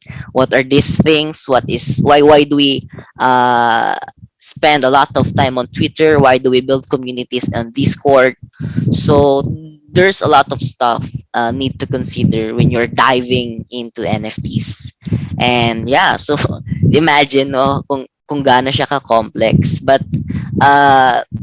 yun, let for me to be able to learn more about it. So I've decided to start a startup So I co-founded a startup by 2019. So just a year after the seminar that I met Sir Rico, a blockchain professional. So we co-founded a startup. So it's called Crypto Solitaire. So it's just like what the example of a trading card NFT as mentioned by Luis earlier. So similar concept that imagine you will own a set of playing cards deck wherein it's been being created by artists. So we collaborate with artists. So something like this one, an artist with his or her art style create his own playing card collection. Yeah. And then we built it in public. So why crypto solitaire? Because we wanted to introduce the technology, the intersection of the blockchain, the gaming, and the art through this startup. So we've actually the market back then we are too early. The market wasn't yet on that high peak na there are a lot of people willing to dive into this kind of venture. Yeah, so mostly halos parang kami-kami lang din mo, kami-kami lang din yung ano eh. Parang madali mong makilala yung kung sino yung nasa space, kung sino yung mga kasabayan na also building because it was not on the bull market yet, and we still keep on creating back then. So the idea was we create a game, we collaborate with artists to create a deck of cards, then we use those playing cards on the game, which is the solitaire. So it's easier for people to understand that pag sinabing solitaire, so we will be using a playing deck cards, playing cards na designed by the artist. Then to integrate the cryptocurrency aspect. So while players are playing, they will at some point earn an in-game token, which is a cryptocurrency. So our initial idea was to bridge the gap of the, the digital aspect and the physical aspect through the help of blockchain by integrating NFTs. So something like that. And then we keep on building, and we actually came up with a product, a 3D solitaire game, where we joined the Centraland Game Jam 2019. So I think we were the only Filipino project who entered this competition. It's been participated by 100 plus global entries. So it's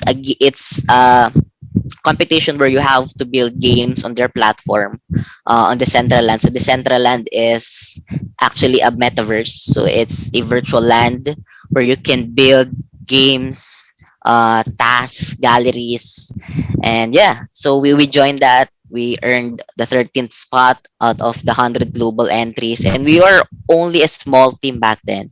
We only got one blockchain developer. So he's Aldrich. So he's now a senior blockchain developer. And yeah, together with Surico, and we have one marketing associate back then. And for us, for a small team who's operating in the province, we're actually outside the Metro Manila, operating and making your startup continuously live, sustain, and scale is actually very difficult. Imagine earlier Luis said that he's in San Francisco, and it's very hard back then to raise funds for your startup. Imagine a startup like us who's based and operating here in the province. So we have to raise funds to keep the ball rolling, to keep playing the long-term game. So, and back then, developing games requires lots of resources. It requires at least a reasonable amount of funding for you to continue developing your products. And yeah, back then, so we're a small team in the province. So we the crypto solitaire actually for us to be able to continue building on the blockchain industry, we pivoted to only So this is what we are currently doing right now. So we pivoted to only by 2020. So just during the pandemic, because we that the economic struggles back then. Yeah, so we pivot to only to focus more on the art aspect. So we temporarily set aside the gaming aspect in developing products on the blockchain. So technically, Crypto Solitaire is one of the earliest iterations of play to earn games that was developed 3 years ago. And yun, and then we pivoted to only. Then what we are currently doing right now, we actually raised funds through token sales. So we created and launched our own token. So it's called own token because we want to focus more talaga on the NFTs, where NFTs is all about ownership. So for people to be easier to understand easier what is an NFT. So just think of it as something that that is being used for ownership. So how much own token you own, how much own does an NFT cost, so how much you need to own something like that. So yeah, and we also already built an existing marketplace. So we are actually on the fourth iteration of it. It's called the Only Market. We collaborate similar concept on our previous startup idea to collaborate with artists, but now we will let the artist focus more on the art and and create a collection based on his or her creative freedom. So yeah, then we created several NFT collections, collaborated with small local artists also living here in our province, and at some point we managed to have a sale for those small artists, and for a small artist earning one Ethereum worth of sale is actually too much. It's actually a big it's something na it's actually a big celebration for a small artist living in the province to experience that kind of sale through their creative freedom without any restrictions, without any clients. We just have to focus on their art. So uh, that's what we're currently doing in Only Market. And we also collaborate with different artists outside our local provinces like Lay Melendres, si Marso, yan. And yeah, and we also develop our staking platform. So these are actually fundamentals that we're developing in preparation of the metaverse that we're currently doing right now. So yeah, and so the metaverse I've been talking about is the Mustache Quest. So this is actually a 3D open world kind of game where I'll be explaining this later on. So let's first explore what is the metaverse. So as I've said earlier, the context of what are the things we have done or the things that we've experienced before we dive into this metaverse. So let's explore the metaverse. So what are the market opportunities here? So first, of course, if there is no market, it's really difficult and hard for us to create a sustainable business. So yeah, so in 2021, it was estimated that the global metaverse market size stood up at 38.85 billion US dollars. So in 2022, that this is expected to rise to 47.48 billion dollars before surging to 678.8 billion US dollars by 2030. So imagine how big the market size of the metaverse is, and it's according to Statista. So it's not a make-up figures. It's not something that I just posted it to please the audience of how big the market size of the metaverse is. So yes, and the global gaming market was valued at 173 billion dollars in 2020 and expected to reach a 314.4 billion dollars by 2026. So imagine the global gaming market being integrated with the metaverse. So imagine the market size. So we are now talking about $1 billion industry that is actually new and very early. And yun. And there are 3 billion active users worldwide in 2021. So imagine the amount of people, users that are actually spending their time in this new industry, including the global gaming market. So imagine how many people are spending their money, their time, their effort just to have fun, have an emerging virtual experience. So yeah, so that the data was that came from Games Market Report of New Zoo Global. So yeah, what is metaverse? So actually, metaverse has no specific definition. It's hard right now, especially that the industry is very early to give a standard definition of a metaverse. But at least we can define it by considering the fundamentals I've given earlier. So what is that metaverse thingy? So it's another alien word that that is not being used in our everyday lives that we often hear. So yeah, so let me first define what it is in a I think in a philosophical way that I am defining metaverse as a timeline. So it's a timeline where we experience ownership through digital assets. So it's like something that we are currently living right now, and we are on the early stages of of this thing called metaverse.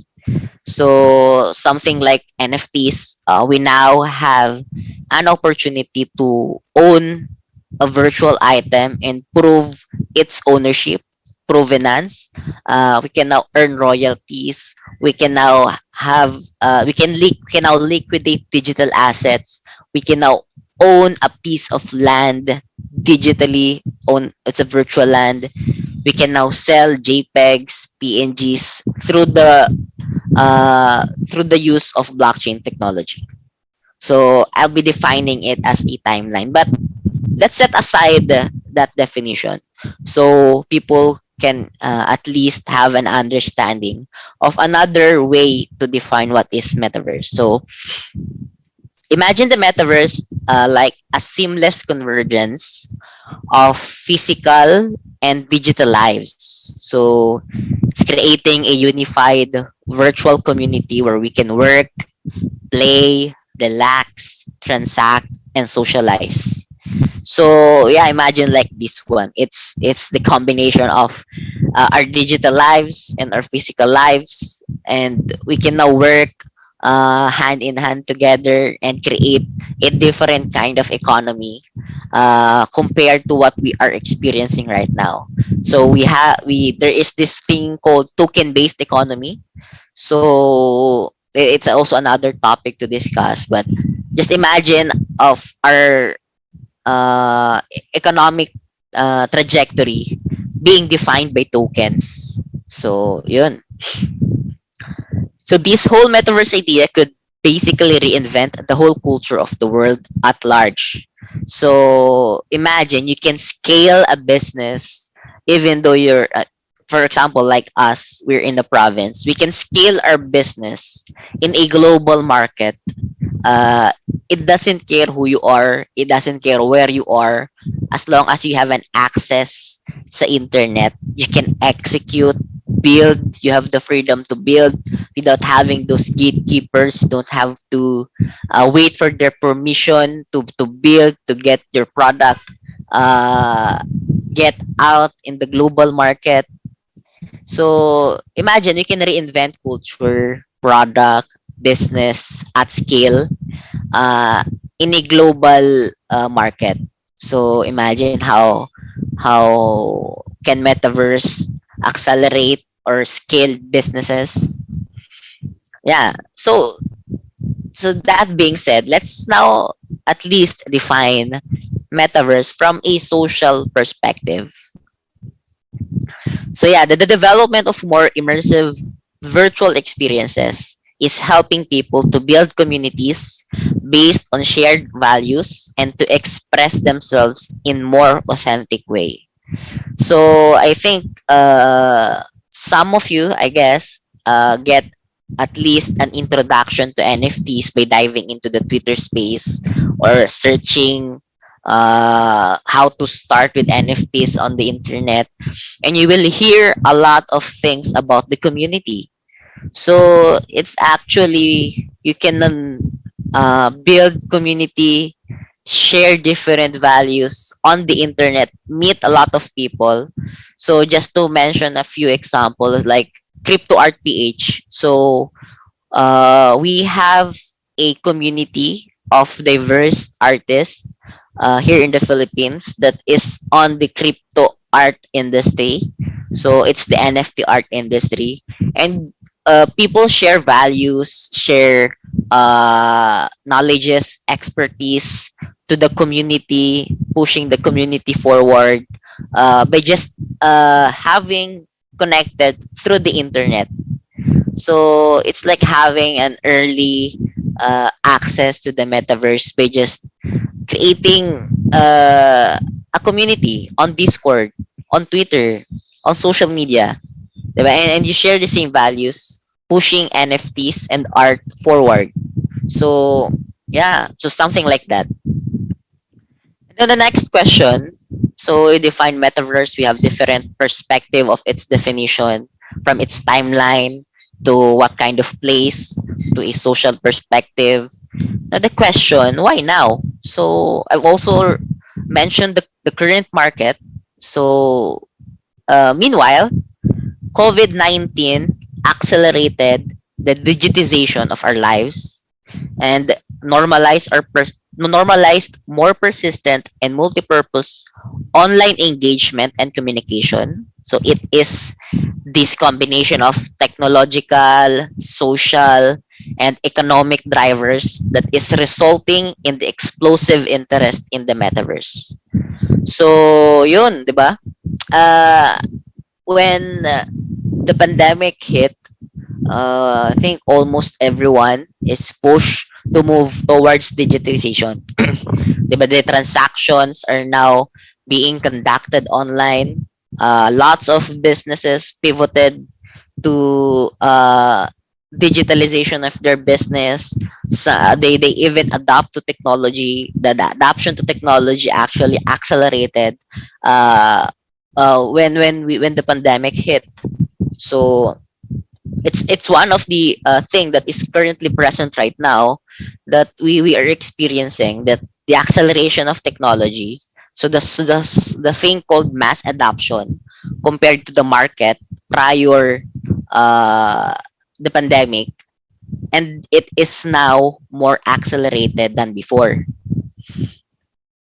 So those things being said, so the question is, does metaverse really exist?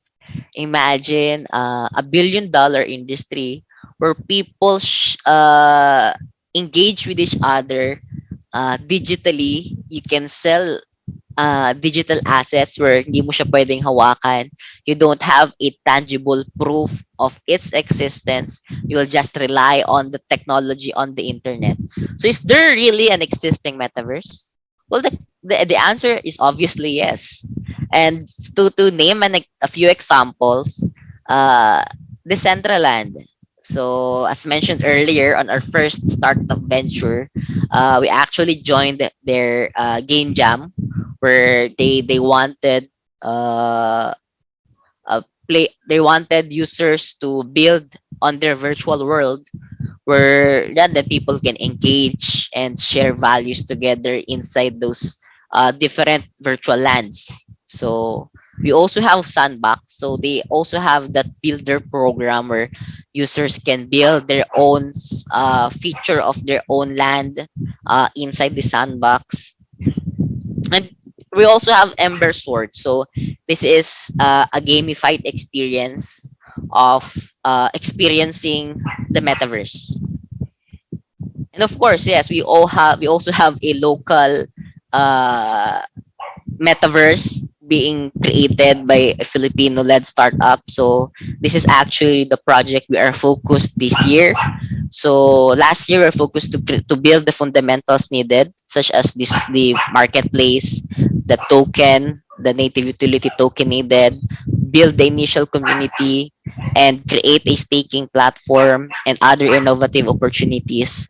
So yeah, so we have this Mustache quest. So it's the idea of this is to create a 3D open world metaverse game where people can play and earn, so they can have a different experience by just playing, and at least they're also accomplishing quests to earn an in-game currency that later on they can exchange to fiat money or to real life money to be used in their daily living. So we started actually as you can see on the right side, a 2D PFP or in avatar or a profile picture. So it's a collection of hand drawn mustache characters.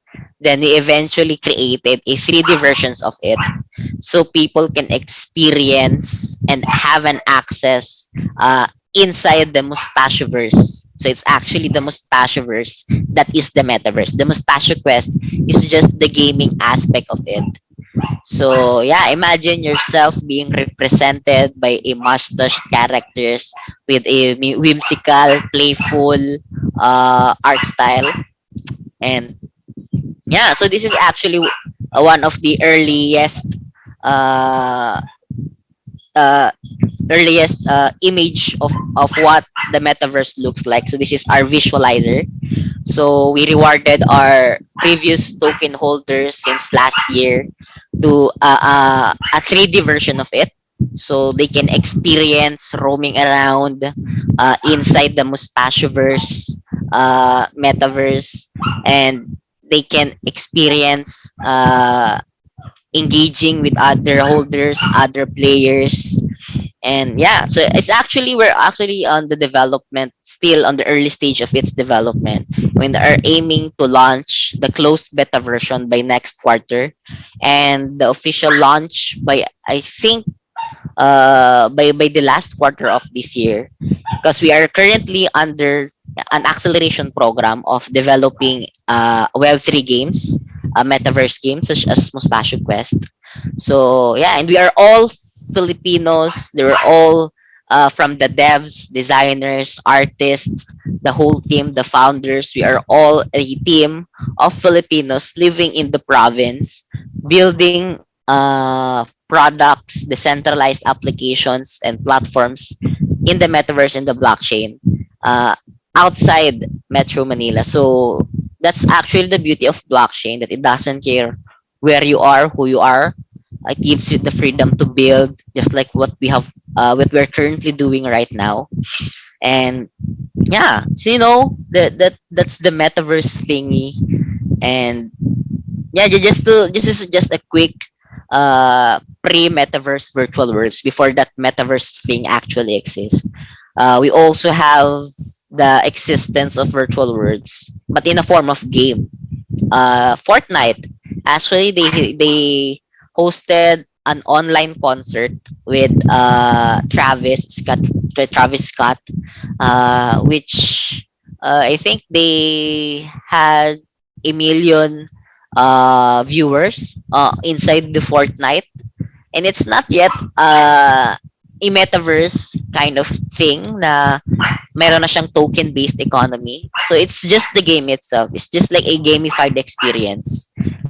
And Roblox, diba? The kids nowadays, I think this is something very common to kids na pag sinabing Roblox, most of them actually know what is it. And also Minecraft, 'di ba? There is this same thing. Uh, People can build their own virtual worlds in Minecraft. And Second Life. Actually, this is the closest virtual experience that you can see na tinatranslate yung physical experience to digital.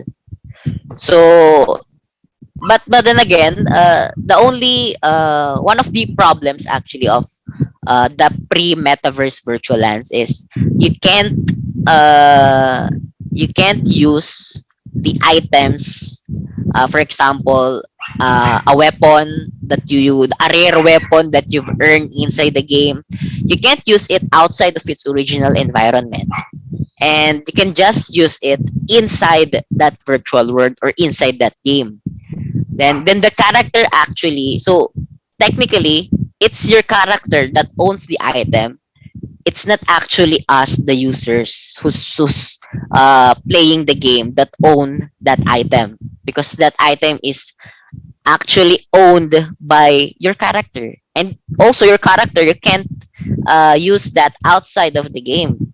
So pre-metaverse virtual worlds, if actually the game closes, your items, your characters, your in-game currency will also close. So if the company is running it is nalugi, then yung mga items na you have earned, loot items na nakuha, they will also close. So that's the beauty of metaverse. You can have an access outside of its original game. For example, Decentraland, you created a land. You created a game inside it. You can sell it outside of Decentraland because there is this proof of ownership, the blockchain, the NFTs, that will help you prove that item you're selling outside of its original environment is authentic and is genuine. So something like that. And yeah, so just imagine metaverse as a gamified digital world. So if it's something that has a huge market and we have a great opportunity to explore the metaverse, and the technology is very new, it also created some opportunities. New jobs has been created because of this new technology. So now people or projects are looking for Discord moderators, virtual event organizers, virtual land brokers, token economists, community managers, gaming guilds, blockchain devs, and more. So imagine these are the jobs that doesn't exist before. Same thing with social media specialists, social media managers. Those kind of jobs doesn't really even exist prior the boom of the social media. So it's in the web 2. So also in the web 3, on the metaverse, it also created different opportunities and jobs. So yes, yun. So yeah, there's also the creation of the Metaverse Filipino workers. I actually heard this term being said by Gabby Dizon. He's one of the founders of YGG. He defined Metaverse Filipino workers where people can now earn something for living without going out of the country, the typical OFW, the overseas Filipino worker, wherein there is an opportunity right now for Filipinos to work in the metaverse. So, there are also a lot of opportunities to explore. We're still very early. People can still create a business out of wearables, physical tech, augmented reality, metaverse events, and Web3 designs. And actually more, there are actually a lot of things that we can still explore. And yeah, just have to think of what to explore next. And yeah, that's it. It's yun. Just want to tell everyone, just the blockchain grants us freedom to build. That it doesn't care where you are, who you are, as long as you're building, you can actually execute it outside the local market. And that's it. So thank you for giving your time. And yeah, you can follow me on social media, and because I've been posting sometimes about this metaverse industry. So yun. Okay, marhay na salamat, Ismael, for that very educational and informative presentation. No, I am overwhelmed, and I'm pretty much sure that all of our online viewers marami ding natututunan and information overload ito. No, Ismael, are you in Bicol right now? Nasa Bicol ka ba ngayon? Yes. Okay, I Currently hope based you're in Albay. I hope you are doing well there right now. And we're going to have a short Q&A session right now. And I'll be, again, guys, if you do have any comments or questions to our speakers for today, please have them type in our chat box and I'll try to pull them up. And actually, meron ka dito, we have an online viewer coming from Bicol, si Joanne Bodoy. She's from Libmanan. Malapit ka ba sa Libmanan, Camarines Sur? Ayan. Malayo Okay. sa Albay ako. Okay. Malayo ka sa Albay. Okay, let me start with the question coming from Faisy. Sabi, ang tanong dito ni Faisy, hello Ismael. My question is, as we start seeing the metaverse adapted to everyday life, in your personal opinion, are businesses and consumers ready for this? And follow-up question pa nga niya, and how the metaverse will impact small businesses like me? Thanks if you'll answer my question. Ayan. Yun. Actually, as mentioned earlier, I've posted, I've shown it in my slides, the market opportunity, the market size of this billion-dollar industry. And we are still very early. We can explore a lot of things. We can execute a lot of ideas. We can turn lots of ideas into businesses. So it actually will definitely can, or you can consider benefit to your business, especially business owners. As mentioned earlier, the technology grants us the freedom to build, and it doesn't care where you are, who you are. As long as you equip yourself with the foundations and fundamentals needed, at least have a better understanding of the concept. And we can now have an innovative approach on how to apply this technology. So yeah, I think that this will be also beneficial to small businesses. Okay, thank you for that answer, Ismael. Actually, we have a lot of questions coming in, but since we do have a limited time for this, we will try to get two more questions, okay? So this is a question coming from, okay, let me pull out the question coming from Audrey Jean. Ang tanong ni Audrey is, Sir Luis talked about the positive aspects of NFTs, but not the negatives. What can you say about the growing stolen art from the NFT community? Nananakaw pala to, tama ba?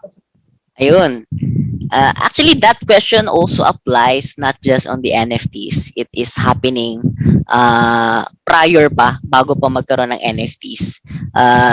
And actually, people are having difficult times in proving the track record of a specific artwork. But we're in the blockchain, as mentioned earlier, the provenance feature of the blockchain allows the artist, the collectors, knows the historical transactions of an artwork. But then again, technically, the stolen artworks, I think people still have to understand that NFT is not the art. NFT is the one representing the art. So that being said, as mentioned also earlier, that it is a token that represents ownership. So it means that the artwork that is being represented, it is being stolen. It is something that beyond the control of the technology, because the technology allows proof of ownership. So I think that question needs a lot more context.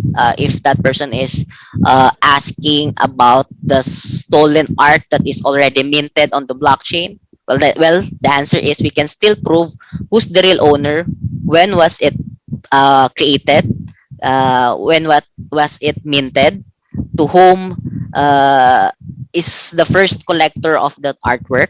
We can answer it. But if you're asking if an existing artwork, an artist who's not yet on the NFT industry created an art and other people minted it for him, it's technically possible, but it's unethical for people to mint other people artworks, and it's easier for us to track people who are stealing artworks from other people, to mint and tell the market that it's their own art. So it's easier for us to track those kind of concerns. Okay, so having said that, Ismael, may risk din pa rin no, pagdating sa mga ganitong klaseng investments. That's why our online viewers, ating mga ka-TGFI, you really need to research, sabi nga, no, you really need to familiarize or learn from this kind of investments. Okay, so here's another question, Ismael, coming naman from Mia Avicii. I also have a question about NFTs because some news outlets say that even if it's convenient, it also has its disadvantages, especially towards the environment. Is this true, and how so? Yun, actually, this needs a lot of time to discuss, but to give you a brief overview regarding that concern, it's one of the concerns being asked multiple times, and resources are also being given, that it's hard to compute the actual figure of how much energy is being consumed in creating an NFT.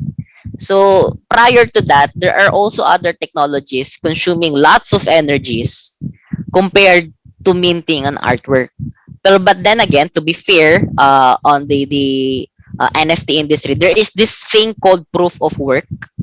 So the question needs to be more specific if it's really asking about NFTs, because or it's asking about the technology, because there is this thing called proof of work where people needs to consume to use high-end computers, consume lots of energies to have a proof of work of transactions to validate it inside the blockchain.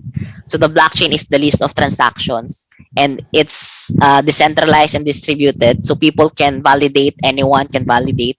So it requires lots of energy for you to be the first one to validate the transactions. So it requires to consume lots of energies. But on the other hand, there is this thing called proof of stake, where it consumes less energy to create an NFT.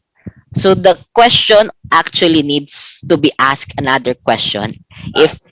If that person is asking about the technology or the NFT itself, because there are plenty of other ways to create an NFT that is not that having that have a low impact to the environment. So yeah, that's it. Okay, thank you for that answer, Ismael. Now, here's a last question coming from Jacob Lane Hernandez, who's watching all the way from Riyadh, Kingdom of Saudi Arabia. Question, good day po. Any tips on how to play NFT games to achieve money? Yan, okay. Yeah, technically, play-to-earn games are designed for you to play to earn. So on how to earn money in playing games, you just have to play a play-to-earn game. So an example is Axie Infinity, where you need to purchase those cute little pets to play the game, and at some point you by playing, by winning, you will get a reward token, which is the SLP, and you can convert that token to a real life money where you can spend and enjoy spending in real life. So yeah, I think that that's obvious that you just have to get yourself playing a play to earn game. Okay, maraming salamat again, Ismael Jerusalem, and that completes our Q&A session with Ismael. Again, maraming salamat. Marhay na salamat. And Yeah. again, regards to everyone who's watching all the way from Bicol. Okay, so I do hope, mga ka-TGFI, you're learning a lot from our speakers for today. So moving on to our next speaker. Pero bago yan, shout out po muna tayo sa mga nanonood online, live po. Again, we are worldwide. We do have people watching from Luzon, Visayas, and Mindanao. Ayan po, may watching from Placedonia, meron pong watching from Laguna, from Batangas, yan si Jopet Arias, si Norvin Ilaw. Hello po sa inyo dyan, mga Block Tides, hashtag Block Tides Place War. Yan, Place War, solid. Okay, so our next speaker, whom I know for sure, a lot of our Axie Infinity players know and are excited to hear. To talk about Axie Infinity, changing the lives of the Filipinos. Axie Infinity's Philippine lead. Folks, let's all welcome Nix Inigo.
Hey guys, good morning. My name is Nick Sinigo and I'm the Philippines lead for Sky Mavis, the creators of Axie Infinity. Thank you so much for inviting me on this event. And you know what, I'm super excited that we are having these kinds of conversations about blockchain, but NFTs right now in the Philippines because actually, fun fact, I think the adoption in terms of NFTs, but to to understand and really grasp that idea. So this is a great event, and thank you for inviting me. And today I'm just going to share about Axie Infinity and what we are doing in the Philippines and what we kind of plan to do moving forward. And next slide, please. So I guess I just want to ask if we can get, I just want to know, like, have you heard of Axie Infinity? Can you maybe comment or share, like, is this something that you've heard of before? If not, if yes, well, that's awesome. If not, I'm just going to share a few photos of the game to give you guys an idea. So let's go to the picture. Like, yeah, so this one's a sneak peek of our upcoming Axie Infinity Origin, which will be a free-to-play version of Axie. So this is a screenshot of like a battle in our story mode. Next photo, please. And these are the 3 new characters. So they're called starter Axies, meaning new players who want to play Axie but don't really have the budget to buy their own NFT Axies or blockchain Axies yet. They can use these 3 start their Axies to start their Axie Infinity journey. So the left one, the yellow beast there, or the yellow creature there, is Baba.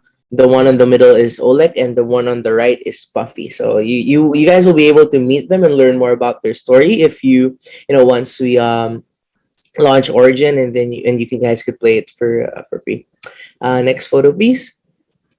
Okay, so this is just like graphic art of our loading screens for Origin. So now that you've kind of seen these creatures, these little things, they're actually called Axies. And if we can move to the next slide.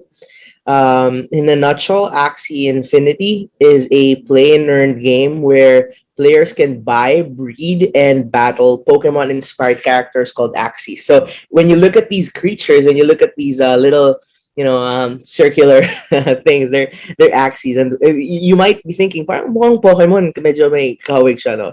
And that's actually because we were inspired by Pokemon, but it's also like in many ways very different from Pokemon, right? So there's that level of familiarity which we think helps with not just Filipinos but other gamers around the world, because it feels and looks familiar, but also Axies are very different. They do different things, and there's that different kind of story and lore behind them, right? And these Axies, they battle. You can battle them versus other players, and when you win, you get in-game rewards, which is known as SLP, or Smooth Love Potion, as well as AXS, or Axie Infinity Shard. So this is kind of the game loop within the game where you use your Axies to play versus other players, and when you win, you get rewarded, basically. So the ones who win, they get to enjoy these rewards, these cryptocurrency tokens, SLP and AXS, which people can actually convert as well to PHP. Next, please. So I'm gonna give like a quick, like what's it looking like here in Axie in the Philippines. So Sky Mavis is actually based in Vietnam, and Axie Infinity has I think we have like 4 million Axie Infinity holders, like people who own Axies. So like that's kind of like the total player base, and we are at 2 million plus daily active users. And a big part of that actually is from the Philippines. Like at the peak of the user base, around 60 to 70% of the players are from the Philippines. So give or take, there's like 2 million Filipinos who own Axies or have played Axie Infinity. And Axie pioneered NFT gaming, and I know we've been in this conference we've been talking about NFTs and blockchain, and NFT gaming is a pretty new concept. It's basically still in its infancy, and Axie kind of started that and pioneered that, and just kicked the door out to lead the way. And now we're seeing a lot of exciting new projects as well coming out in this space where people are building. We see Filipino builders as well creating NFT games, and that's exciting to see. So this is kind of like where it all started, right? Like Axie kind of started that whole thing here in the Philippines. It became a phenomenon last year with the whole play to earn, model that we were all introduced. I believe it was even featured on TV a couple of times. The third biggest thing here that I think is very important for everyone is to understand that Axie Infinity onboarded over 2 million Filipinos into crypto, and that's really that's a very big number, and that's very important for the Philippines and where we are headed, because most of the players who played Axie, it was actually their first time, right? It was their first time to experience crypto, first time nila to sign up for a cryptocurrency exchange so they can buy their Ethereum, first time to create a MetaMask account. And that's a big thing, because a lot of the projects that are coming out now, like if this didn't happen, like it would have been hard to get like millions of people be aware of this industry, be aware of cryptos and NFT gaming. And I think this was really a very important milestone that Axie Infinity helped bring to the Philippines last year. And this year we're looking to onboard millions more with Origin being a free to play game, which makes it easier for people basically to get into NFTs, get into crypto. And of course, Axie did help thousands or hundreds of thousands of people put food on the table during the pandemic. This was highly documented last year. It's been on in the news, featured on TV. People basically have been earning, earning from playing the game, right? So a lot of people lost jobs. A lot of people had problems with their income and like this uncertainty. And for some people, actually did fill that gap, and that's something that we're happy to see, and that we're personally, I'm happy that it was able to help Filipinos during the times of pandemic. Next, please. So what is happening now is Axie has evolved to being more than a game. It is basically a lifestyle. Like if you check on social media, if you check on Twitter, you see the Axie Infinity community. People are not just playing a game anymore. Like a lot of them are, don't get me wrong, a lot of people who are scholars or in that scholarship model, they grind, they play to earn their SOP. But there are also like a lot of people who have stepped up and became like content creators, artists, and are doing this for fun as well. And we've seen families bond over Axie Infinity. We've seen families united because of Axie Infinity, and it's becoming it's becoming more than just a game that people play, basically.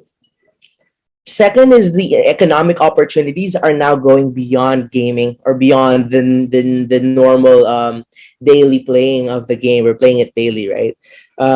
We have seen people who have become artists, content creators. We've seen people who were able to contribute to the community beyond just gaming, and we're seeing people.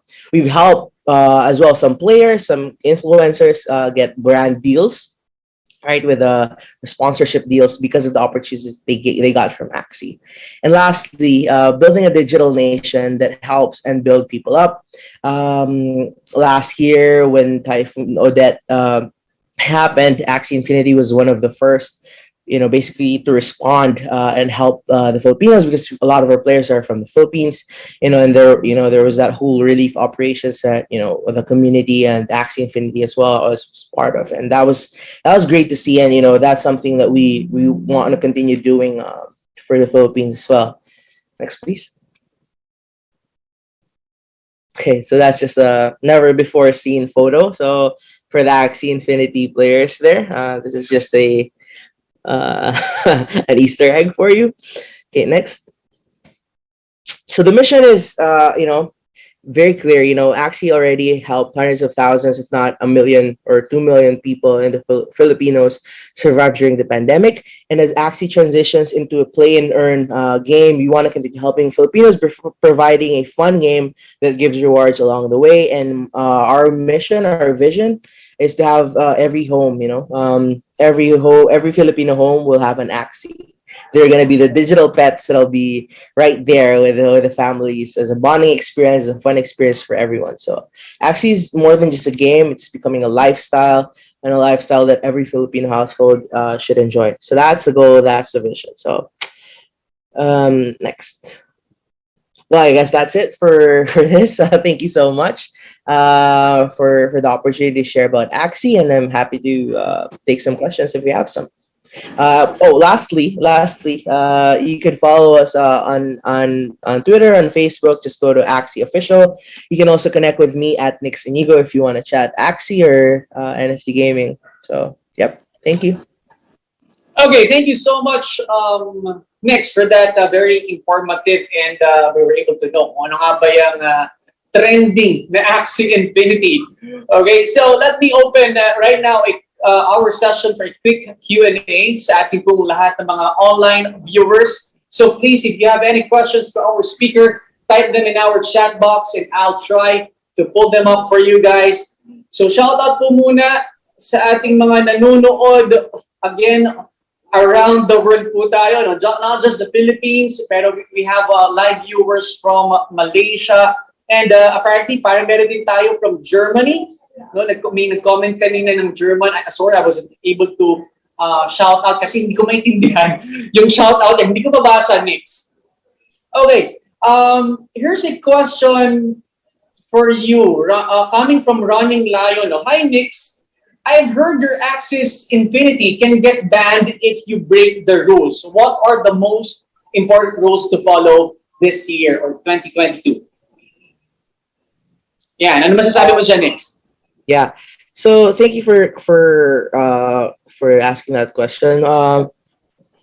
There are very few things that people can do to get their Axies banned, right? So if you do something bad in the real world, if you do something bad, you're gonna get punished, right?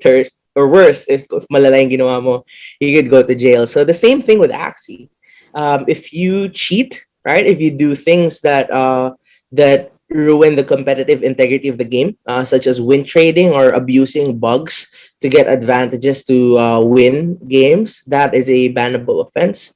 If you multi-account, meaning you are playing more than one account for yourself, you have multiple phones and you're trying to play in every phone, which means you're abusing the reward system. You could also get banned. So, other than those two things, cheating and abusing, multi-accounting, I think those are the two top things that that warrants a ban. Okay, thank you for that, Nix. No, actually, may nag-comment din dito from Kevin Michael Lacano. Shout out po sa pinsan ko na nanonood, yung sinaing natin sa baba, baka masunog.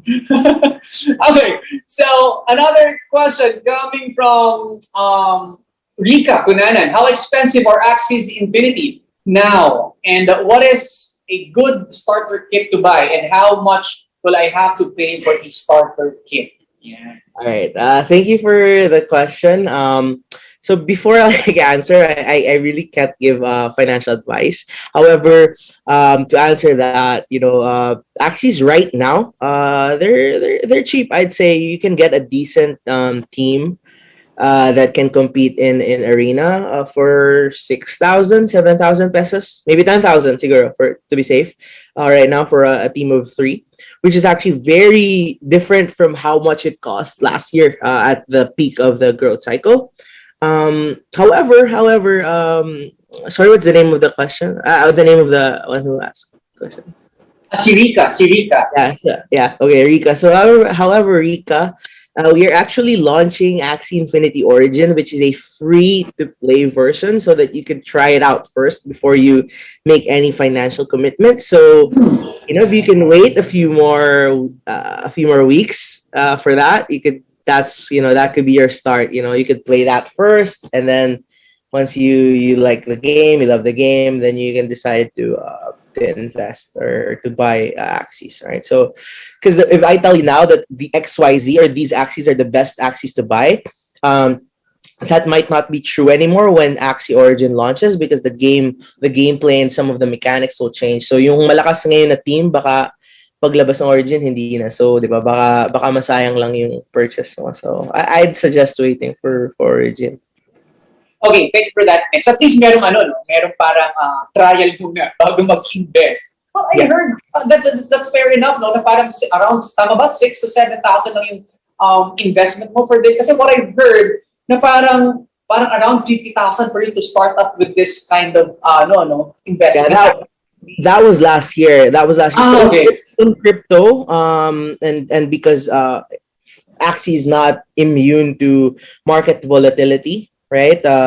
Axie is still basically in crypto. It's a blockchain game. It's an NFT game. Yeah. We are also affected by volatility. So last year there was a high growth. We were in a growth cycle, so things were more expensive. Even the tokens, the rewards, they were worth more. Right now, we are in we're not in hyper growth cycle currently, based on market conditions. So it's cheaper to get started.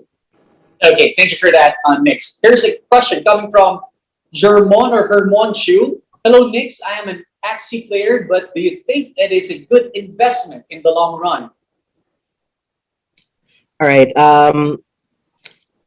I actually don't. So actually, like Sky Mavens we are a game studio, and that means we shouldn't be giving financial advice first and foremost. So I can't say I can answer your question in terms of if it is a good investment in the long term. However, I don't want to give you a cop out answer. I want to give you an honest answer from my end, right? And my answer to you, sorry, I'm hearing feedback for some reason. My answer to your question is that Axie Infinity is a good game that you can play and subscribe to and follow to. If that means you're gonna invest on it, then by all means you can do that. What I mean by that is we are a game that's not going anywhere. Uh, we have we have the backing, the funds, the capabilities to build for decades to come. This is not a game that unlike other NFT games that they might come and go, they're gonna be there, and then after 6 months or after 1 year, they're gone. That's not the case with Axie. Years to come. Hopefully, even to the point you have kids or even grandkids, we plan on sticking around. We're building that Axie Infinity IP. We're building that kind of brand where we're gonna hopefully last for forever, kind of like Pokemon. So that's the goal. And if you feel strongly about that goal and you believe in the team and if you want to be part of that ride, then by all means you could join us. So I guess that's my answer for you. Thank you for that, Nixon. Here's another question coming from Janso D. Lau. Hi, Sir Nix. Been into crypto investing. In line with this, how can we start playing such game? What are the basic guidelines we should be looking to? Shout out po from Bohol. Okay. Right. So actually, that's the thing with NFT gaming right now. It's very complicated to onboard people. It's not easy. It's not the easiest way. Like if Aaron, I'm gonna walk up to you, magkita tayo, sabihin ko, oh, tara, play ka na ng Axie. It's not as simple as just downloading and then you can start right away, right? Yeah. There's that, you have to create this wallet, you have to download this app, there's that certain nuances. However, specifically because for Axie Infinity, I can't speak for other games. I don't know exactly what they're doing for this, but with Axie, we're going to make it very simple for you. I can't give you the exact date, but again, I'm going back to what I said earlier. We're launching Axie Infinity Origin, where it's going to be as simple as downloading the game and playing right away. Which means you can worry about all the crypto stuff later on. Laro ka muna, try mo muna. Okay na siya sa'yo, and then ayun, pwede ka na mag-create na account sa marketplace, then you can buy your Axies. And we're creating guides also, mga blog posts and videos para matutunan ng mga tao ano bang kailangan nilang gawin. We also have great content creators in Axie Infinity that when you go to YouTube, ang daming guide on how to get started, etc., etc. And i-refresh din namin yung content na yun once Origin is out. We're gonna make better guides so that people can know exactly what to do. So it's hard to answer your question in terms of what you can do now, but more so, you can use the resources that is in front of you, like YouTube. You can check there how to get started. But for Axie, in a few days, it's gonna be as simple as downloading the app on your laptop or your desktop or your Mac, and then you can start playing. Okay, next, would you say na is this something na if you're an online gamer, medyo may edge ka na ng konti, about That's it? true, yeah. That's true. I mean, that's always the case because if depende pa yan sa game, like our game is it's a strategic. Currently, the Axie Infinity game mode is a strategic card game, right? Mm-hmm. So, may experience ka sa Pokemon trading card game, may experience ka sa Magic the Gathering, Hearthstone, then ang dali ng transition mo dito, di ba? Versus kung ang experience mo is more of Candy Crush, iba yun. hindi ganun yung But for me, Axie is easy to learn. Yeah. It's a very easy to learn game, but difficult to master, and that's where the challenge lies. Apparently, next, parang kailangan mo this is a thing or a game wherein you have to play this every day ba? Kailangan ba talaga malalaro mo to every day? If you want to earn rewards every day, right? Mm-hmm. But if you're okay na you're not earning rewards for a specific day, then you don't need to force yourself to play. So it's still up to the player if he wants to play or not. It's not we don't require anyone to play it 24/7. Okay, thank you for that. Next, okay, here, let me pull up another question coming from Laura Isabella Perez. This will be the last no, since already running out of time. Ang dami pang tanong. No, next, patungkol sa Axie Infinity. Sir, what if there are multiple accounts from one household due to multiple people playing the game? Would they still be in risk of a ban? If it's different people, and there's no abuse, that's not a bannable offense. There are a lot of people. Actually, that's the thing. Like, we want Axie Infinity to be a family bonding experience, and we've seen that happen, right? So, you should be safe. Like, you should be safe. Just be truthful, honest, because we do have ways to identify if it's really the actual, if ibang tao talaga naglalaro. I can't go in detail, but we do, we know yung game behavior eh. Kasi diba, kunwari na lang, Aaron and I, we live in a same house.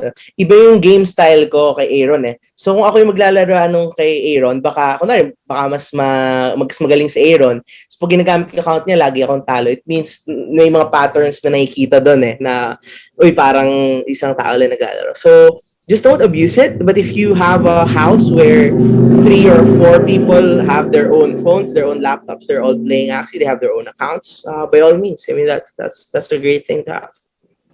Okay, thanks, Nix, for that. And that completes our Q&A session with Nix and Diego. Nix, before we leave, before we let you go, do you have any parting words, or you would like to invite them on your upcoming events? Sure.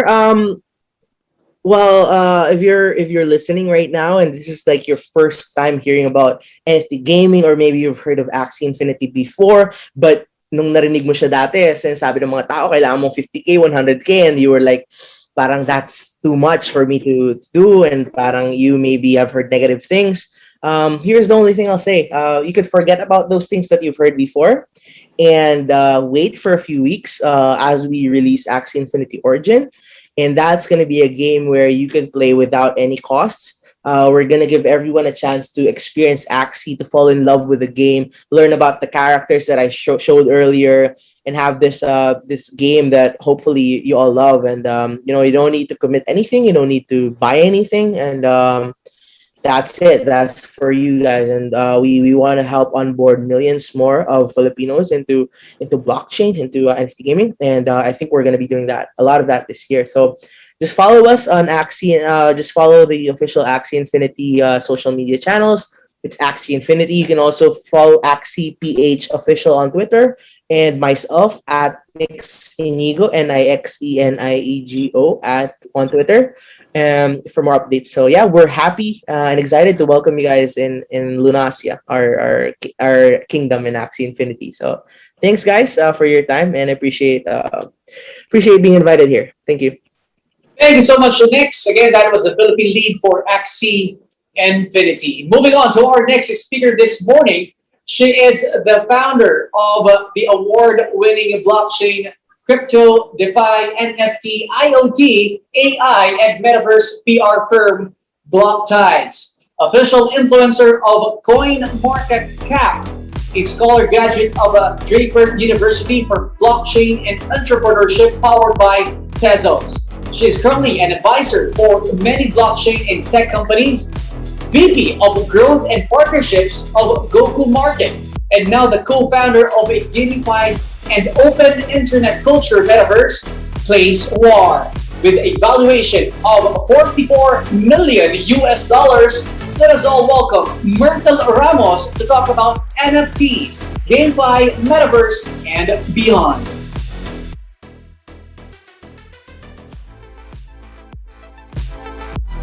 Hello? Yes, Myrtle, you're live right now. Okay, can you see my screen, by the way? Yes, Myrtle, go ahead. All right. So, guys, to all of the people who's watching on Kumu, hello there. Also on the YouTube channel, welcome. Again, thank you so much for the great introduction there. So I also host webinars, so thank you so much for that ultimate introduction about me. So basically, I just want to share my history in the crypto space because I know that everyone and those who's watching, by the way, really is scared. So when it comes to fear, so way back 2015, I really joined the crypto space not knowing what I'm doing. So I really jumped and also took a leap of faith when it comes to, of course, being an entrepreneur. So my background was basically 8 years in the BPO industry, which is a lot of you can relate, right? Because BPO, yes, I'm not ashamed with the BPO industry. It shaped me to what I am right now. And of course, it really helped me understand blockchain more, NFTs that I can definitely share to the community. So there's a lot of people talking about NFTs. What are NFTs? What is GameFi and what is the Metaverse? So basically, I want to know in the audience, how much is your work experience? So put in the comment section below, A, B, C, D, or E, of course. So this one is actually my presentation with Simply Learn. By the way, guys, Simply Learn is they have 1.8 million subscribers on YouTube. They also provide a lot of things when it comes to education. So you can learn more about blockchain and crypto there. All right. So of course, thank you so much. I don't need to mention everything. I'll just tackle what are the blockchain trends for 2022. So basically, everyone from the speakers before already discussed what are NFTs. You already understand what is blockchain technology. And for those new people who's joining now, NFTs came from blockchain technology, guys. Okay, so the difference between an NFT, between a token, of course, token or cryptos can be exchanged from one another. But when it comes to NFTs, so it's definitely original. You cannot replace it with anything, okay? So I don't want to be boring, of course, but I'll just go ahead and present to you what is about Place War. Hold on. So I want to know, have you heard about NFTs, by the way, guys? Let me just check the comment section. Okay, there's a lot of comments. Anyway, good day, Commander. Oh, anyway. So thank you so much, guys. So NFTs, there's a lot of things can be tackled when it comes to NFTs. So you can definitely go ahead and use it in the art industry, in the game industry, which is GameFi. GameFi is basically the combination of game and finance for those who doesn't know about it, okay? And then when it comes to Metaverse, guys, don't actually complicate yourselves. It's just actually the new term when it comes to cyberspace, okay? So how you interact with the internet, that is Metaverse already, okay? If you know Roblox, do you know Roblox, guys? So please press 1 if you know Roblox. I know Roblox is a game which actually is very famous. So if you know Roblox, that's the perfect example of Metaverse. It's connecting real worlds at the same time and leading to the virtual world, which your kids are definitely enjoying. So they can create their own avatars, their own identity, or they can even hide their own identity when it comes to the Metaverse. So that's the purpose of it and how you interact in the virtual world, guys. So don't complicate things when it comes to the Metaverse because it's simply a universe of all virtual worlds, okay? So I actually want to discuss more about Place War. So hold on. Where's my presentation? All right. So about Place War, guys. So many of you haven't heard about Place War. Basically, Place War is a virtual canvas world. Okay, so this is a metaverse ever since Mark Zuckerberg told or promoted about metaverse, guys. It's gonna be multi-chain. What is multi-chain? Multi-chain is basically using different types of blockchain. So what are the different types of blockchain? Binance Smart Chain, Ethereum, Polygon. There's a lot, guys. Please be careful when it comes to trusting with the technologies that you're going to use. And of course, what we're going to solve when it comes to the market problems in the GameFi industry is, of course, the lack of gameplay, lack of social bond, no incentive for creation. We do support the art enthusiasts as well when it comes to Place War. If you're familiar with Gunbound, please go ahead and press 1, guys. I know that there's 90s kids here that actually played Worms or Gunbound.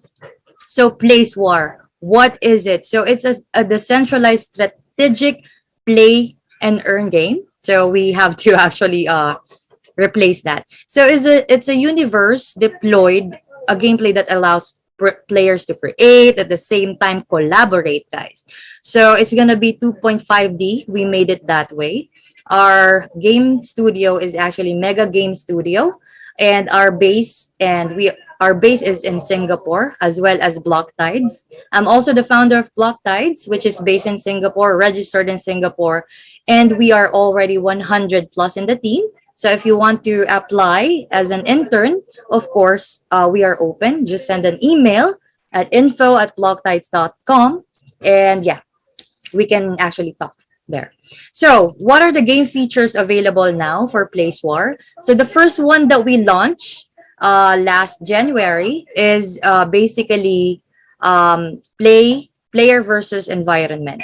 So what is player versus environment? So it's gonna be a gameplay wherein you can defeat our bosses or robots or AIs. So player versus environment. And of course, we're going to, hold on. I'll skip so you can be excited. So all of the tanks have specific equipments, specific NFT techs. So when it comes to the NFTs, guys, we basically provided everything when it comes to the ecosystem of Place War. You can see it here, the NFT system that we have. We do have non-tech NFTs, and we do have NFTs as well. So you can see here the different types of tanks that we have in Place War. So it's medieval, heavy armored, rocket launcher, mecha tank, amphibious. And yeah, you can see here the equipment at the same time. And we are a dual token, which you can definitely go ahead and craft inside our game already. When it comes to upgrading, when it comes to mobilizing and making your tanks available to actually battle in a powerful way. So the one that I told you earlier, PvE skirmish, what's upcoming is basically the player versus player. It's a 3 versus 3 when it comes to the battle. Yeah, you'll definitely enjoy this because with the upcoming development as well is basically the 10 versus 10, which you can collaborate with a lot of people. We will integrate as well a chat box inside our game, which you can definitely go ahead and enjoy at the same time. If you remember Clash of Clans, guys, that's actually basically the whole concept of it. You can loot resources at the same time. And of course, you can see it here, collect resources, build on our pixel system. This is our land system, which is called Place Doña. So we do have conquest modes. And yes, we do empower the art industry as well. You can create your painting inside our pixel. So if you remember the art that was sold basically in OpenSea or just outside the news, they sold a lot of things or in a high price when it comes to the collaboration of pixels. So yeah, you can definitely go ahead and do that. We will have different leaderboards as well, which is for the player versus player, for the guild wars. And what's best here is basically Place War is a DAO. What is a DAO, guys? So if you haven't heard about a DAO, it's a decentralized autonomous organization which the people actually have the right in our ecosystem. So you can vote for the best player for guild wars, and you can go ahead and bet on them at the same time who who will be the best team to win. So it's just gonna be like betting for your own team. We will have a pool prize every season, so you can take away the prize. So the best thing here is the problem of purchasing NFTs. I'm not a financial advisor, so we actually solve that by partnering with AFK DAO. We will be releasing that soon, which all of the scholars applying with different NFT games have the opportunity to be part of the AFK Jedi program, which you will have no costs, really no cost when it comes to you playing Place War inside AFK DAO at all. So a lot of guilds are partnered with AFK DAO. They are partnered also with a lot of backers when it comes to the NFT and crypto space, guys. So you can play for free, and you can also have the chance to basically have a badge, which is the Jedi badge, which costs $1,000 each. And at the same time, you will have opportunities with a lot of NFT games inside AFK DAO. So yeah, when it comes to Metaverse, guys, I just explained what is the ecosystem of Place War. So don't be confused when it comes to Metaverse. We do provide a lot of education when it comes to block tides, how to simplify it, because, you know, the best way for us to reach the masses is purely education. You know, you cannot go ahead and inform someone how to do a MetaMask or how to create a MetaMask. So we provide all of those educational stuff. Just find the right mentor. Yes, there's a lot of people who mentioned about Metaverse already, NFTs, which Ismael already explained. So just to give an advice, please do your own due diligence. But of course, find the right mentor, find the right company who will guide you. And yeah, that's it for my presentation today. If I want to entertain more the questions. Okay, thank you for that, Myrtle. Now we're going to open our session for the Q&A, for a brief or short Q&A from our live audience, from our online viewers. And apparently you have a lot of fans here. Ang dami mga nandito, players for the... Okay, wait. Let me first get the question coming from... Okay, ang dami pong nagko-comment. Again, if you do have any questions, guys, for Myrtle, please have them type in our chat box. Okay, here's my first question coming from... ang dami, Okay, please keep those coming. Coming from Elaine Yu, do you have plans to customize your NFT tank appearance? Oh wow, they read our mind. Basically, I experienced cyberspace since I was a kid. So internet, the white computers, it's really fun how you can customize your tags in a powerful way with your own desired, what do you call this, colors when it comes to equipments. We are actually considering that for you to be able to customize your own tanks. So just a teaser, basically, we're going to customize and drop NFT tanks from one of our huge backers. It's gonna be 100 pieces of it. So basically, all of the tanks that you can see in our marketplace are all unique designs. It's 14,000 tanks. And at the same time, all of them have different unique designs. All of them are not the same. Okay, thank you for that, Myrtle. Now here's a question coming from Faye C. What would be the potential impacts on financial stability if cryptocurrencies were adopted widely? You know, when it comes to the stability, I'm not a financial advisor because, you know, I don't want to be blamed with the financial losses of people. So please go ahead and research, guys. But my own opinion, don't shoot the messenger on me. You know, crypto is not for the faint-hearted, you know, because a lot of retail investors are basically doesn't know about financial risks, you know. So we need to implement that here in the Philippines when it comes to financial literacy, which we actually don't know, right? So when it comes to the risk and stability of a crypto, it is not stable because, frankly speaking, it is volatile, right? So we call it volatility when it comes to the prices of crypto. And how I think wherein you can definitely go ahead and stabilize that. Not really stabilize, but when it comes to the stability, I do suggest for you to stake your own assets instead. That's just a suggestion. Okay, again, So guys. what is staking, by the way? If a lot of people don't know about staking, staking is basically like a time deposit, which your assets are growing for a period of time. It is locked. So that's what you call staking here in the crypto space. Okay, thank you for that answer, Myrtle, and for those insights. Now, here's a question coming from Cyril Philip Abahar. On which device can Place War be played? It's a Yes. newbie question. Yeah, basically, you can play that using your Android devices, so it's available.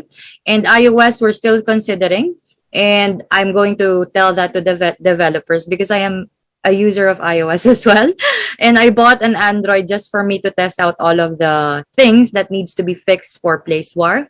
So yeah, it can be played in an emulator as well. Okay, thank you for that. I'll read some comments from this Kisu. Place War goes up from Nina Crisostomo. Tank skins, please. O yan yung mga request, Myrtle. And okay. From Lester Prince, when is Origin going to be released? Which one? Origin to? Not Origin, that's for Axie. Okay, this is for Axie pala. Okay, there are a lot of questions coming in. Okay, let me read another question. What about PvP? Ano tong PvP to? Is this related with Place War? From Nisha Luka. That's actually player versus player. So okay, sorry. Yeah, so it's if you're a gamer, you'll actually know the what do you call this? The small. I mean, newbie din ako, Myrtle, for this kind of If you're a gamer, by the way, this. guys, I'm also an Iron ambassador of League of Legends before, way back 2016. So that's actually the side of me that I'm hiding because I know there's a connotation before that if you're a gamer, walang kita dyan, right? But now, basically, GameFi or NFT games are changing a lot of lives, like Axie Infinity.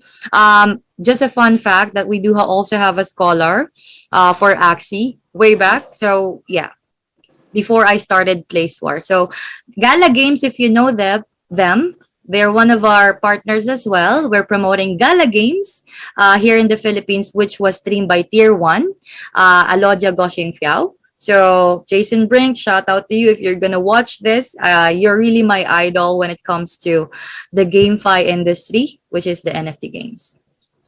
Okay, last question, Myrtle, since we only have limited time for our Q&A portion. At marami pa nagtatanong right now about this Place War, itong platform na to. Okay, aside, here's a question coming from Roxanne Shane Crisostomo. Aside from the 5 current types of tank, is there a plan adding more type of tank in the future? Can you repeat the last one? Sorry. Yeah, aside from the 5 current types of tank, is there a plan adding more type of tank in the future? So magdadagdag pa ba daw kayo ng tanke? Oh, actually, I told my mom about this, guy. So, Mom, Mama, Papa, I'm already selling tanks, but virtually, you know.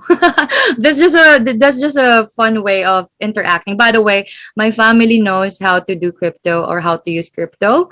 They also know how to use MetaMask, and yeah, we're a crypto family. So that's what my advice is: empower your family as well to have freedom when it comes to financial stuff. I'm not a financial advisor, but this is just an opportunity for you to learn. So when it comes to the tanks, yes, we're considering. Thank you for that suggestion. It's a bright idea.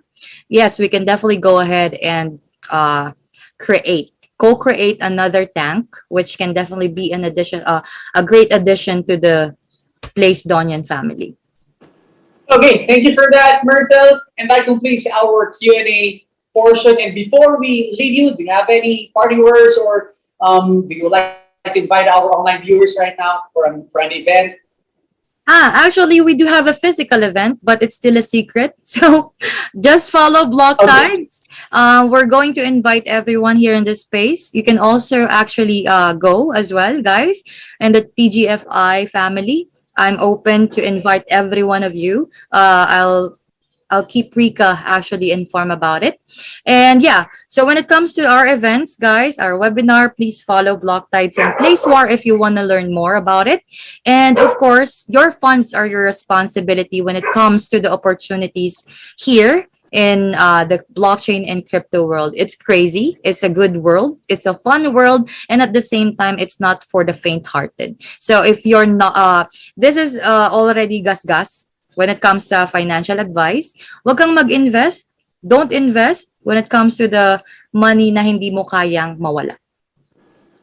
Agree on that, Myrtle. And again, thank you so much for being with us today.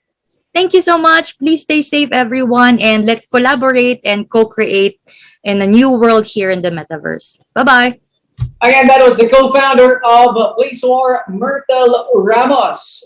Okay, moving on with our next speaker today, a commercial lawyer who specializes in financial technology, cryptocurrencies, and blockchain. He works with many blockchain projects and financial technology startups in the Philippines and the Asia Pacific, serving their legal, regulatory, and compliance requirements. In 2020, he authored the book FinTech, Law and First Principles, published by Rex Bookstore. To talk about legal considerations for NFTs, securities law in focus, let's give a warm welcome to attorney Rafael Padilla. Good morning, global Filipino investors. Thank you very much for inviting me, especially TGFI, to present on the subject of non-fungible tokens. And as a commercial lawyer by practice, I was invited to discuss some of the important legal considerations in relation to some NFT-related projects. While there are many areas of law and regulation that should be considered, both by the investors in relation to their due diligence, as well as the projects, the minters, the issuers, with respect to the legal pitfalls that they'll have to bear in mind. In this presentation, we'll focus more on the securities law implications, because my understanding is as an investment community, this is the most relevant area of in terms of like the implications of the law on NFTs. So let's start now. So some of the commercial and technological developments that provides the impetus why it is important for us now, for investors as well as maybe for the regulators as well, to consider how NFTs and the various use cases for NFTs implicate existing laws, is because NFT is already here and NFT is here to stay. If we talk about digital art, we have assets now that are being sold in millions of dollars, such as Beeple's first 5,000 days, which in summer of 2021 was sold for $69 million. Not only that, you also have this phenomenon. It's really a cultural phenomenon now and part of pop culture, where you have many individuals, including celebrities, who are using PFPs, NFTs as PFPs, or their profile picture, to somehow signal their inclusion in an elite association, such as the Bored Ape Yacht Club. That's why the NFTs associated with Bored Ape Yacht Club costs like what this NFT that you can see here, 2.7 million, and again we're talking in dollar terms. And even here in the Philippines, NFT has already has already penetrated the market. We have mainstream artists like Heart Evangelista or even Paul Medina of Pugad Baboy, launching their own various NFT projects and are doing so successfully. But another great factor that has incited not just investors, the public in general, and even regulators is the phenomenon that is the Axie Infinity. The Philippines is certainly the centerpiece of this global adoption of cryptocurrency as applied to play-to-earn games. And Philippines is indeed, depends on the various statistics or metrics, is definitely one of the wide adopters of NFTs. Some would even argue that the Philippines is number one in terms of NFT adoption. And if you dive deeper into the statistics, about 99% of that NFT ownership is actually Axies, no? Ownership of Axies. We know most of our members in the community and investors, even those who are even our regulators, in fact, no, has seen this development. And our earlier speakers in this webinar and later also will be talking more about NFT. So you know this already. Will no longer emphasize this, but you know that this is the state of the market here in the Philippines. We know that NFTs in the form of Axies, no, and other NFTs in other play-to-earn games have created the sunrise industry. You might have heard also Luis Buenaventura, who also spoke earlier in this conference. No? I remember Luis coining the term MFW, or Metaverse Filipino Workers, because you can really see this surge of growing numbers of Filipinos who are basically earning their income playing various metaverse-related games. No? And of course, NFTs are integrated in in these ecosystems. And another phenomenon that we've seen, that in fact we haven't seen this in the case of Bitcoin, where you have various government agencies and regulators talk about Axie Infinity. We have not seen that as I've said, in Bitcoin, but you see BSP, the Securities and Exchange Commission, even the Bureau of Internal Revenue mention something, maybe not in an official, formal, public policy statement, but more like news reports, no, saying various things about NFT. So all of this considerations, all these market developments, no, tell us that there is now an increased importance in understanding the legal and regulatory ramifications of NFTs as applied to various use cases. And depending on the particular use case, now you might hit intellectual property law.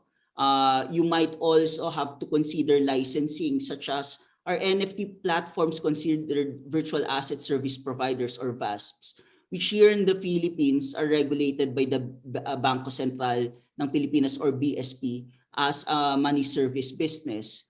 And perhaps most importantly to our community, to our investor community, is the securities regulation. No, and part of your due diligence. Now, are some of these NFTs considered securities?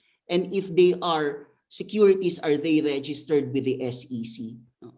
Consumer protection is one area also that is very important. For instance, the Department of Trade and Industry has issued as early as I think 2008 a clear regulation on how some e-commerce products sold online should ensure consumer protection. That's the e-consumer protection regulation that the DTI has issued. And it's something that projects must also consider. Another area is anti-money laundering. This is in recognition of the fact that even traditional markets are exposed to money laundering risks, and even cryptocurrency transactions there are also associated money laundering risks in relation to cryptocurrency transaction. So when you combine cryptocurrency and art market, for instance, and marketplace, no, all that, no, further enhances money laundering risks. No? So this is an area that should be considered as well, especially by the projects who are launching various NFT-related platforms. Another important area is taxation of NFT transactions. Now, our focus, securities regulation. No? At this point, the regulation of the NFT market is not yet clearly defined. No? And this is very understandable, as I will explain later. No? Unlike ICOs, which in late 2017, early 2018, and yeah, even the entire 2018, and until recently, no, you see the Philippine Securities and Exchange Commission issue various advisories, cease and desist order, even draft rules when it comes to initial coin offerings, how some of these initial coin offerings might be considered as securities offering, and how some of the tokens sold in these initial coin offerings can be considered as securities. We have not seen a similar policy statements from the local securities regulator. And it is really understandable when you bear in mind that NFTs in general do not really function as traditional securities, and therefore they do not fit the existing securities regulatory framework. Thus, no, and this is an important guidance that I'll have to give both for investors and entrepreneurs. No, if it's non-fungible, if the token that you're selling is non-fungible, no, obviously NFTs, no, it's less likely that this is a security. This is my legal view, and it seems to be consistent with the view of Commissioner Hester Peirce, who is one of the commissioners in the U.S. Securities Exchange Commission. In one conference, she mentioned this, that the fact that a token is non-fungible will likely indicate that it's not a security and therefore should not be regulated under existing securities regulatory framework. So just like paintings and musics that are generally not securities, no, NFTs also resemble conventional or traditional artwork, and we don't consider those things as securities or subject to securities regulation. And perhaps that this is one of the main perhaps the main important or the most important point of my presentation. Even so, one caveat that I'll have to advise or recommend to the community, both to investors and project, is that the provision of Section 3 of the Securities Regulation Code, which defines what a security is, all right, is broad enough to capture some investment-related NFTs.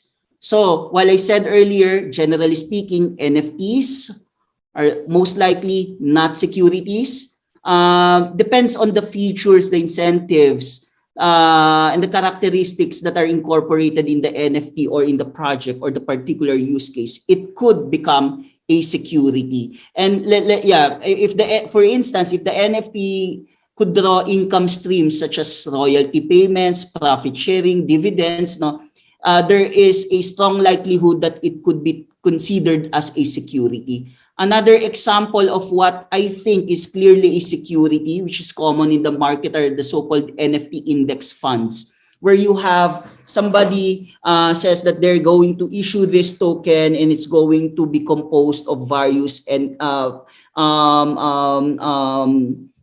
stakes or investments in NFT gaming projects. So you have a basket of tokens in NFT gaming projects, and which functions as an index, and they sell a token that represents a proportional share in that index. No, that in my view is clearly a security. So if you are offered something like that, and if it's not registered with the SEC, be careful. No, fractionalized NFTs, no, which is also common in the market, no, where you have certain features or certain projects or platforms. What they do is they allow fractional purchase of NFTs. No, there is also a strong likelihood, especially if that fractionalization is intended to design the purchase of the token as an investment. it could be considered as a security. So extra careful when it comes to structuring these types of approaches.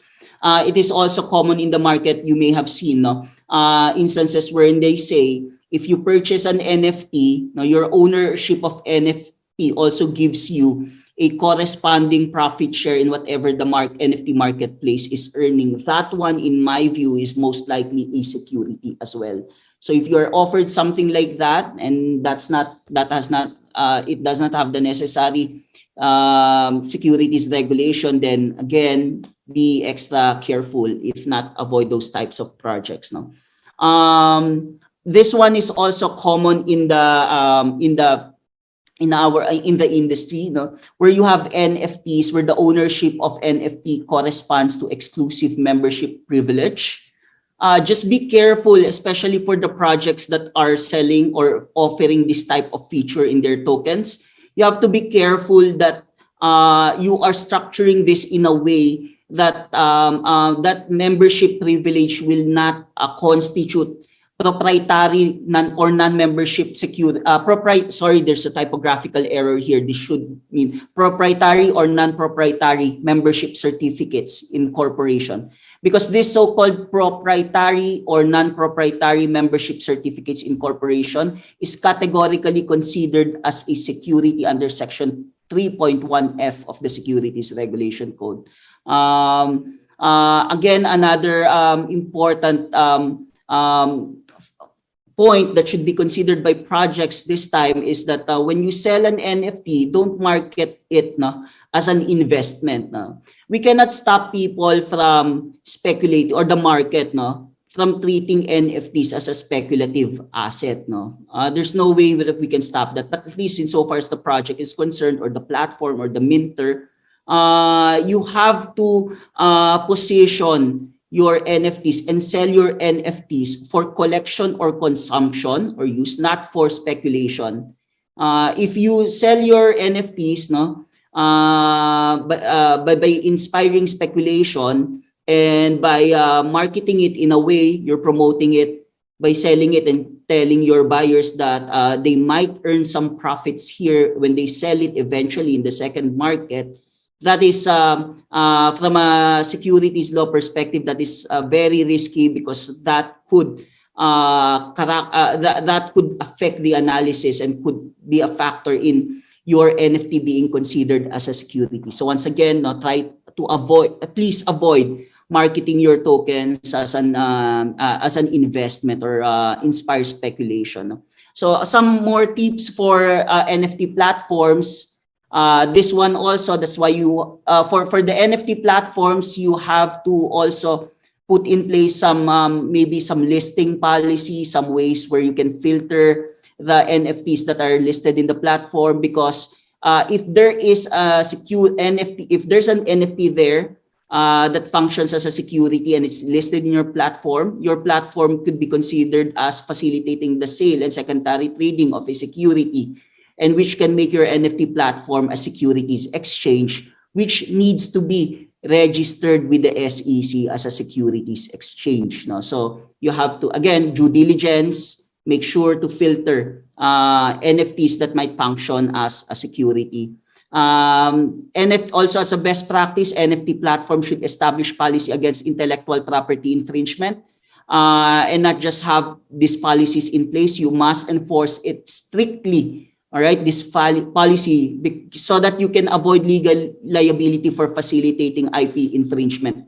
Because unless you have this policy in place and you're enforcing it strictly, then you cannot disclaim liability. The way it works in many jurisdictions, including in the United States, in view of the Digital Millennium Copyright Act, if you're a platform and then you allow your platform to be used for copyright infringement, that can result in liability, legal liability, and legal risks. And the only way you can counter that is if you can prove that you have protocols in place to avoid the facilitation of this infringing products or services or whatever is in your platform.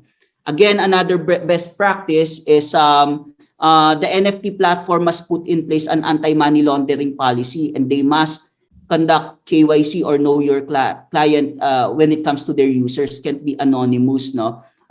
This is because of the money laundering risk associated with crypto-related transactions.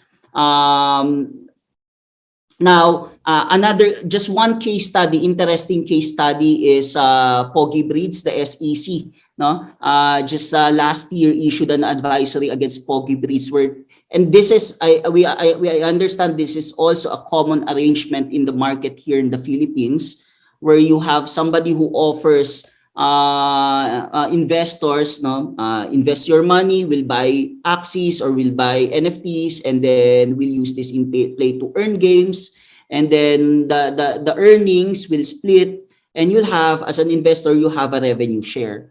That one is clearly an investment contract, and that has been confirmed already in this advisory of the SEC, against Poggy Breeds, where the SEC said, since Poggy Breeds has no SEC registration in relation to their co-partnership program, which the SEC found to be investment contract, then in the absence of such registration, Poggy Breeds cannot publicly sell these so-called co-partnership programs, because to do so will violate Section 8.1 of the Securities Regulation Code.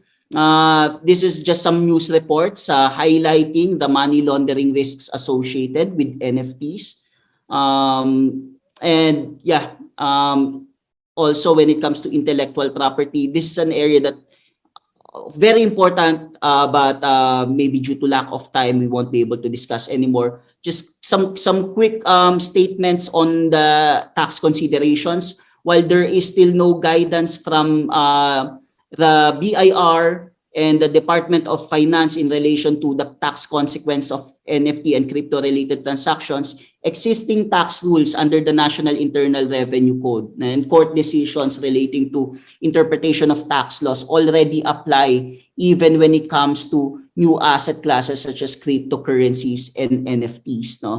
So in that case, your gains derived from dealings in property, including NFTs, considered income. And it needs to be understood very well, actually, from a tax law perspective, when that is earned. Unfortunately, due to lack of time, I won't be able to explain this in detail. But the important point we're making here, the bottom line is, not because this is NFT and not because this is new, does not mean that existing tax law do not apply here.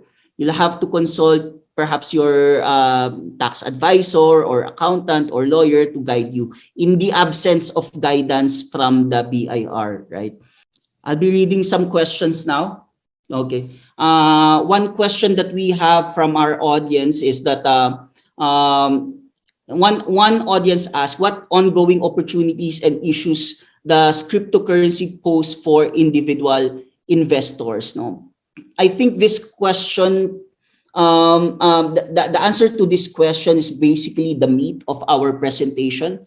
Investment risk is certainly an important consideration, especially for our audience. And when it comes to investment risk, to mitigate your investment risk, you conduct due diligence. And in that due diligence, an aspect of that is legal due diligence. And that is checking whether the NFT or even the cryptocurrency that is being sold by an issuer, a minter, or in a platform is a security. And if it is a security, is it registered with the securities regulator, the SEC?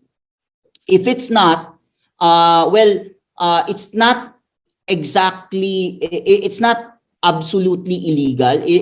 There may be reasons why it's not registered. It may be because it's not a security, or even if it is a security, there are so-called exempt transactions that might allow the sale of this token or NFT or security, even if it is not registered with the SEC. This is more of an exceptional instances. For instance, private placement, the private sale of tokens. However, a private sale of tokens and even NFTs are very common in practice. Take note, however, that the law defines specifically what private sale is, to mean a sale or a solicitation to only 19 investors. So anything exceeding 19 investors, 19 investors is technically speaking, legally speaking, already considered public sale. All right. So but that's one consideration or one of the exempt transactions. No. For the governments, of course, in terms of like opportunities, yeah. If you refer to play to earn games and how this now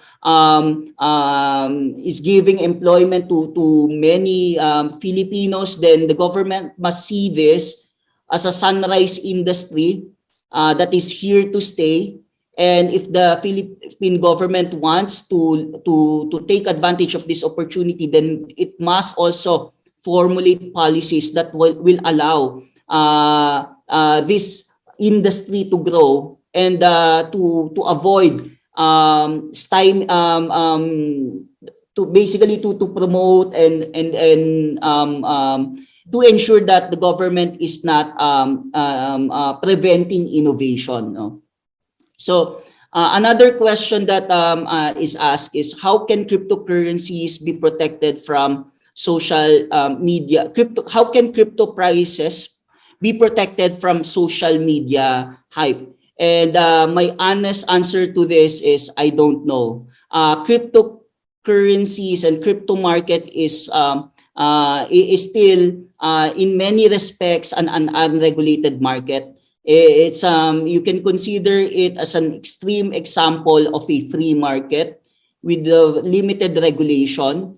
And while the concept of free market is something that in one sense is very attractive, because the freer the market, of course, that means also better price discovery. But at the same time, when the market is free, well, sometimes we make an assumption that when the market is free, we'll arrive at the most optimal price discovery. But the assumption there is you don't have market manipulators. You have individuals marketing, manipulating the price of cryptocurrencies. Now, maybe it seems to also difficult to say that we will arrive at that price discovery. So, the end of the day, it's a wild west. Perhaps it's not a question of how can we protect the prices from social media hype, but it's more of how we as individuals should be aware enough and should be educated enough not to be influenced by social media hype. No,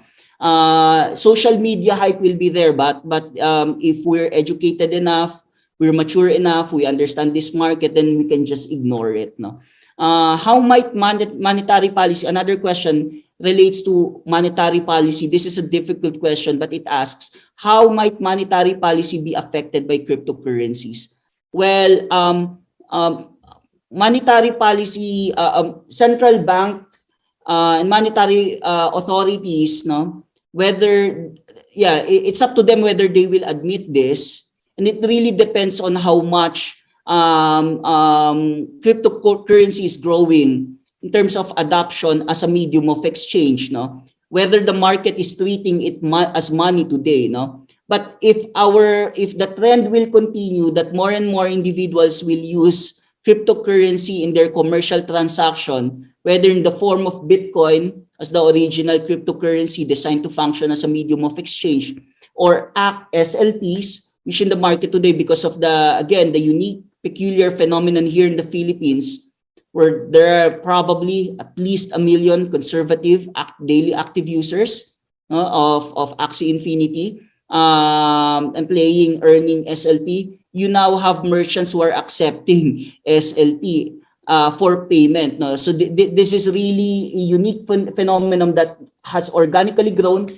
If this continues to grow, then it will have an impact on monetary policy because of course, these cryptocurrencies are not controlled by central banks and monetary authorities. What they control are the intermediaries, the financial service providers. But these cryptocurrencies, no, Bitcoin, even SLP, no, are not controlled by monetary authorities or central banks. So if something is being used in the market, and at the same time, it's something that they cannot control. No, the ability of central banks to basically affect their monetary policy will be heavily impacted because that's something again that they don't control. No, another question is, do consumers have any recourse for losses suffered as a result of investing in crypto assets?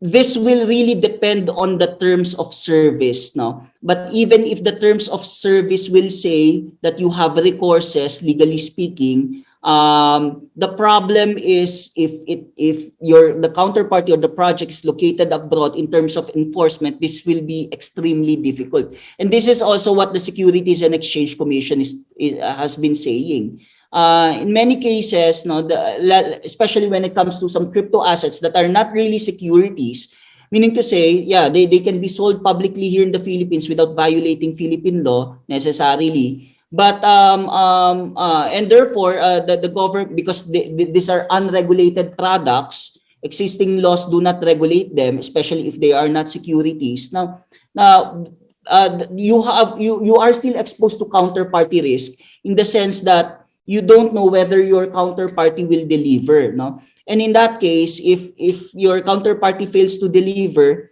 it is extremely difficult for you to go to wherever jurisdiction the place of business of that project is. And of course, we understand that many of the blockchain projects are basically whether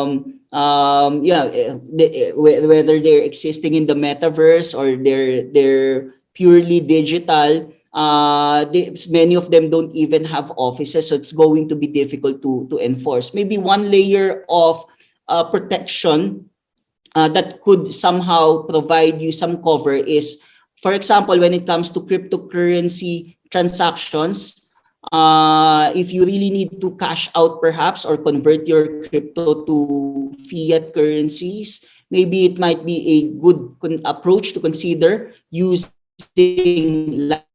licensed virtual asset service provider, because in that case something happens, then at least you can file complaints with a BSP, no, as the regulator of this virtual asset service provider, no. I think one last question that we have is what could be the effect of NFTs, cryptocurrencies, on privacy protection? Well, one possible positive impact of NFTs and cryptocurrencies in enhancing privacy protection is many of these transactions can be now facilitated or can be transacted without third-party intermediary. And usually that third-party intermediary is the honeypot for hackers. If you remove them from the picture, and if you can now engage in financial transactions and other commercial transactions without facilitation of these honeypots, then you will be more secured in your transactions. And many of these transactions also, or platforms, don't require personal data to be disclosed. So especially because most of these are smart contract enabled, no? Because transactions in some of these applications don't require the user to disclose his or her personal data, then even in remote instances where some maybe if hack is still possible, no, at least you are not emitting personal data that can be hacked, no? Because again, some of these platforms don't require it, no. So those are just some of my attempt to answer these questions. Honestly, these questions are quite broad, that each question probably require extensive discussions, but I'm just giving some of my initial thoughts on these questions, and I hope in the future I will have the opportunity to expound more on these various topics here. But really interesting questions. And once again, TGFI investing community, thank you for allowing me to present today. Okay, thank you for that very informative talk, Attorney Rafael. We've learned a lot, so much, about the legal aspects of NFTs. Okay, so before we move on to our next speaker, we're going to have a short break. But before that, let me just shout out lang po sa lahat ng mga nanonood sa atin ngayon live via Kumu FYE channel. So there are about 1,927 online viewers via Kumu. And shout out po kay Kizzy of California, from California, USA. Hello po sa mga taga United States of America dyan.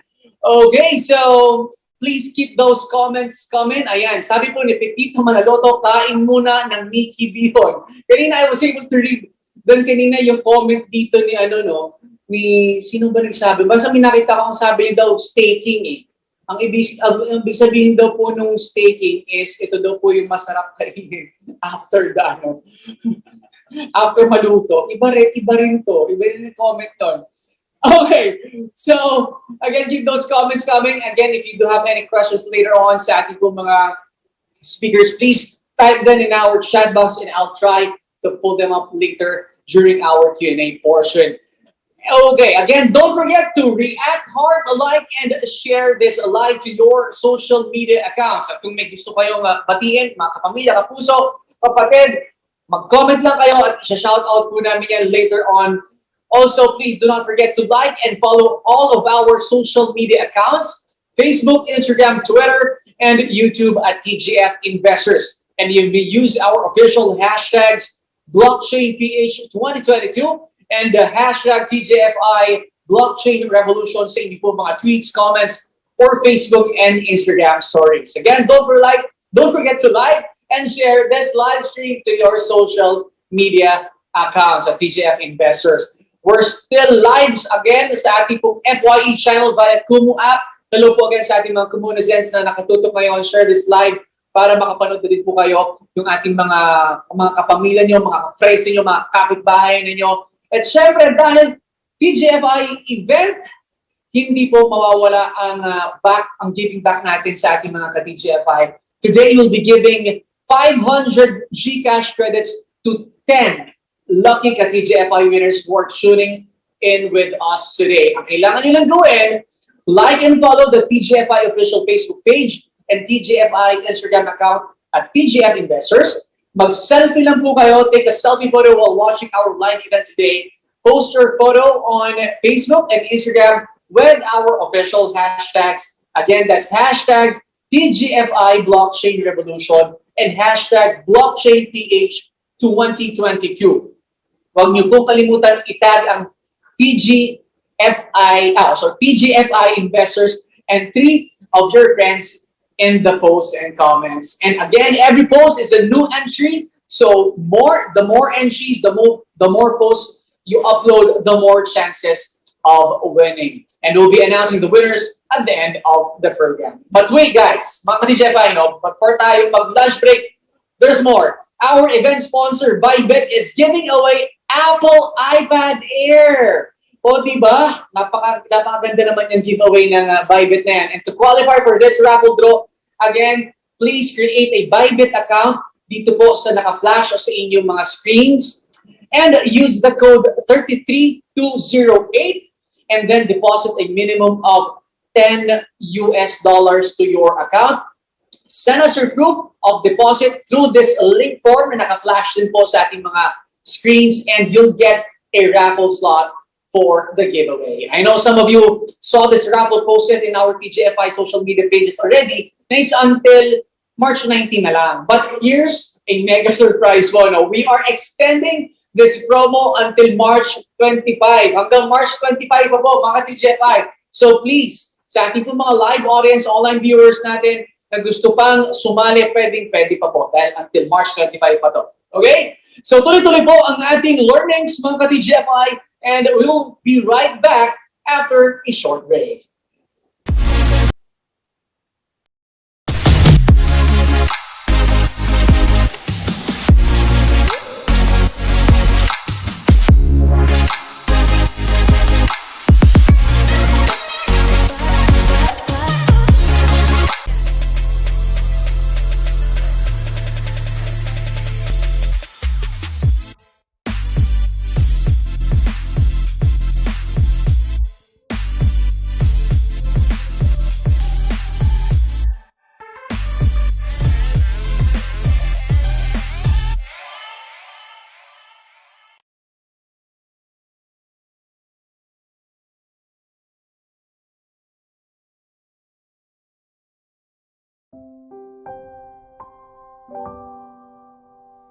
Bago pa man magsimulang tumigil ang mundo ng dahil sa pandemya, napakadami na namin ginaharap para lang magampanan ang aming tungkulin. Matugunan ang pangangailangan ng nakararami. Simula sa lungkot na dala ng pagsampa, hanggang sa iba't ibang klaseng trabaho na dinaranas namin sa araw-araw. Kalakip ang pangako ng magandang bukas. Patuloy kaming babangon para matugunan ang inyong pangangailangan. Patuloy naming iaalay ang aming oras at kakayahan para mapanatili kayong nakangiti. Patuloy kaming maglalayag sa iba't ibang dako ng mundo upang mapanatiling maayos ang inyong kalagayan. Ilan lang kami sa libu-libong manggagawa sa karagatan na nagnanais ng karampatang pagtrato at respeto. Para sa aming napiling larangan, sana sa araw na ito nilaan para sa amin, maisip mo rin kami. Nagmamahal, mga marinong Pilipino.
Thank you so much.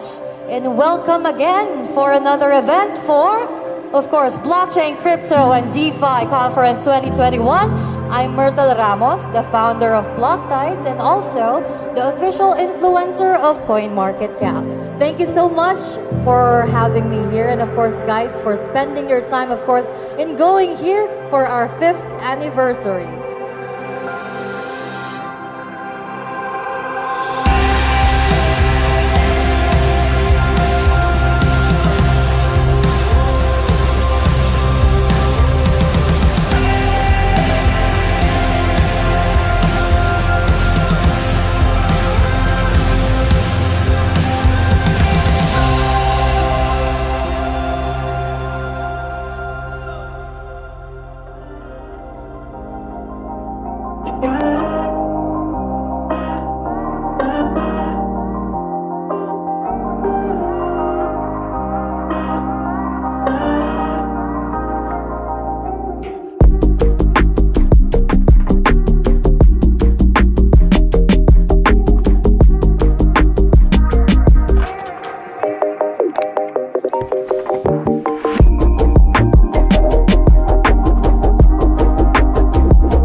The only thing that we need to do is continuous education, continuous innovation, and putting blockchain in every hands of Filipino. Once you were able to do that, we can be able to harness the great power of that technology.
Hello,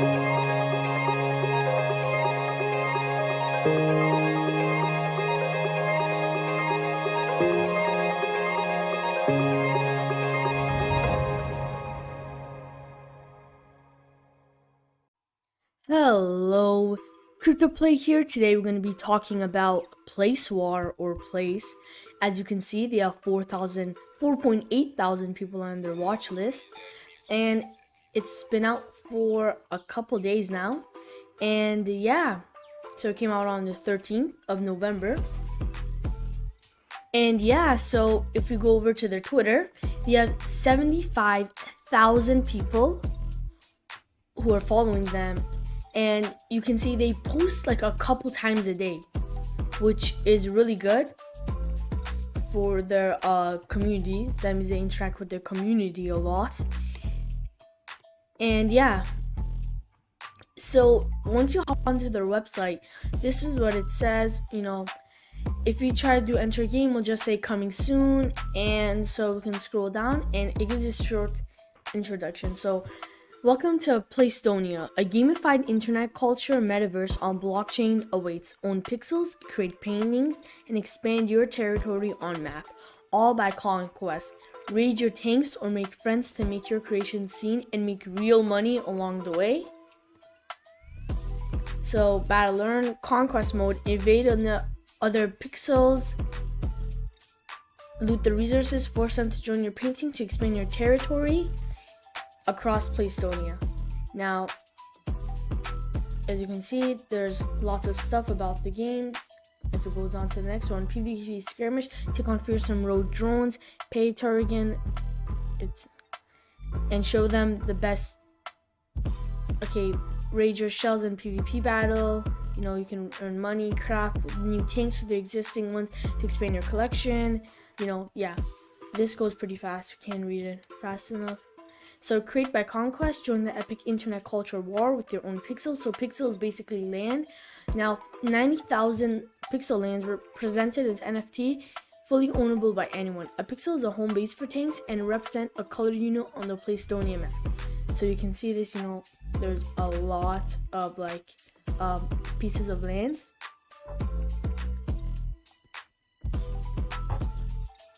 Yeah, and so you can see they're fighting.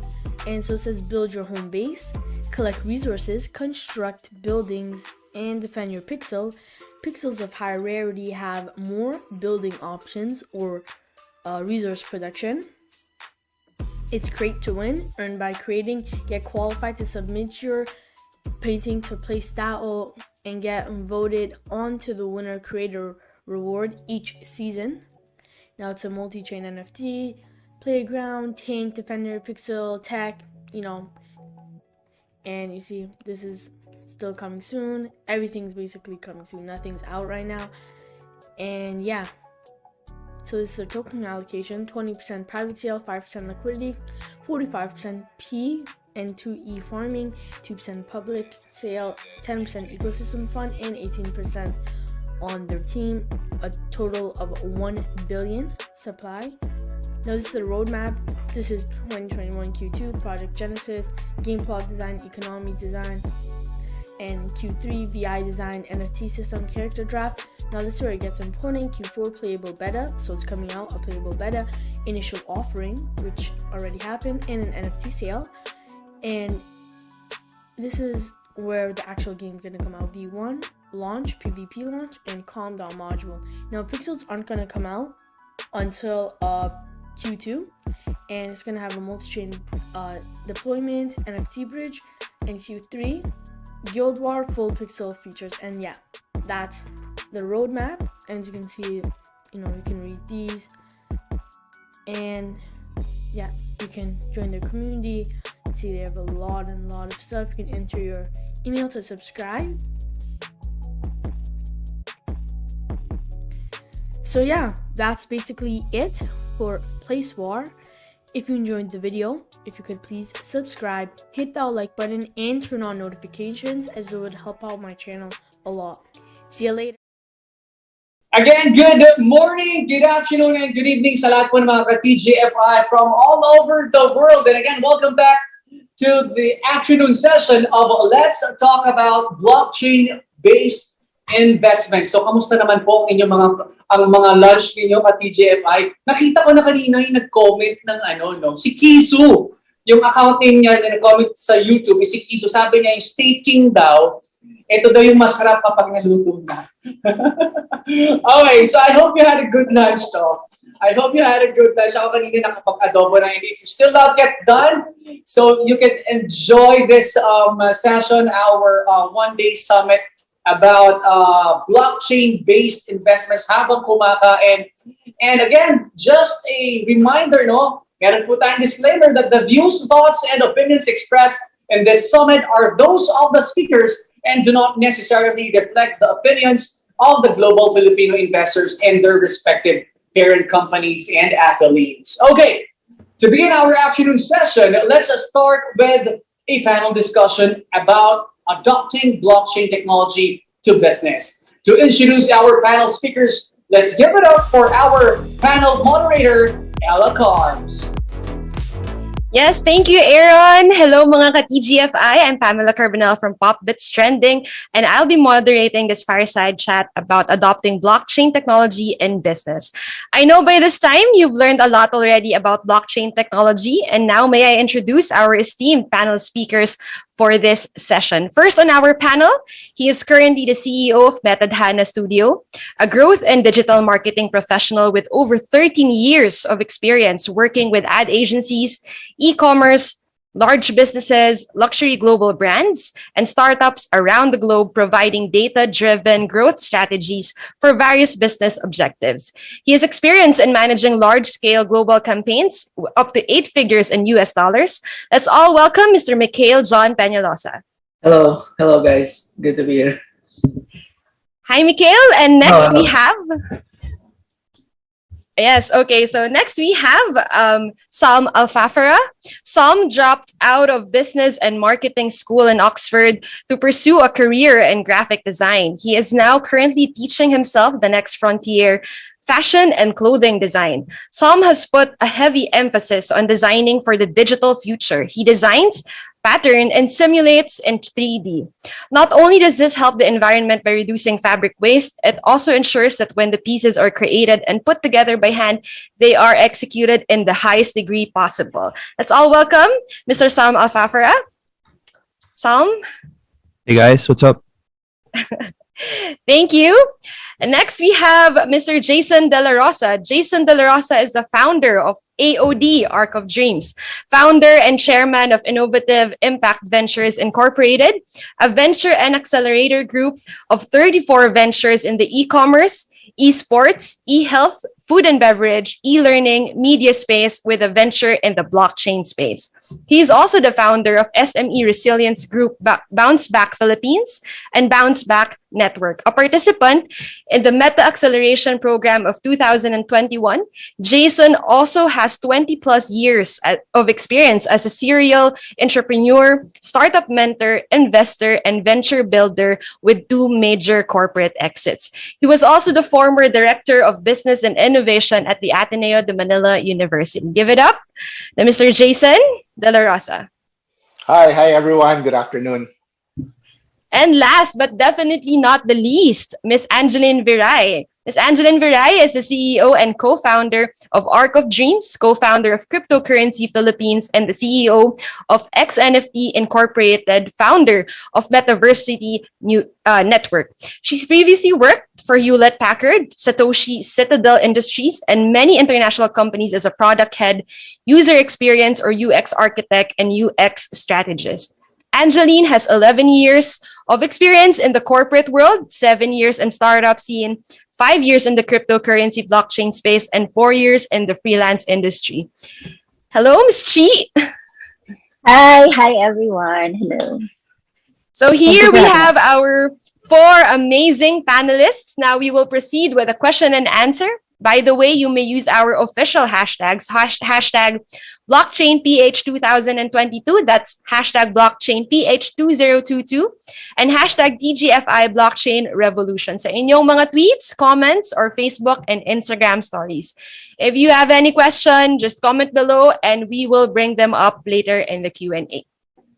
So without further ado, let's start with our series of questions. The first one would be a set of questions about how people can earn in play-to-earn NFT games and how people can invest. I will direct my first question to Ms. Chi. For those who are new in cryptocurrency, NFTs, how can you share with us how does one play to earn in crypto gaming and how does it work? Well, play to earn crypto gaming is essentially like just gaming, except the items that are NFTs. So we have a lot of jargon right now. So there are items in the game that you earn, and you have certain NFTs that you use. That's the big difference in other mobile games, because you have ownership of those NFTs. Whereas when you play other regular games, they actually are properties of the game developer. So that's a huge difference because, for example, let's say Mobile Legends, you have skins, you buy skins for your characters, you buy a lot of, say, gems and stuff like that. You don't actually own them, you just have access to them.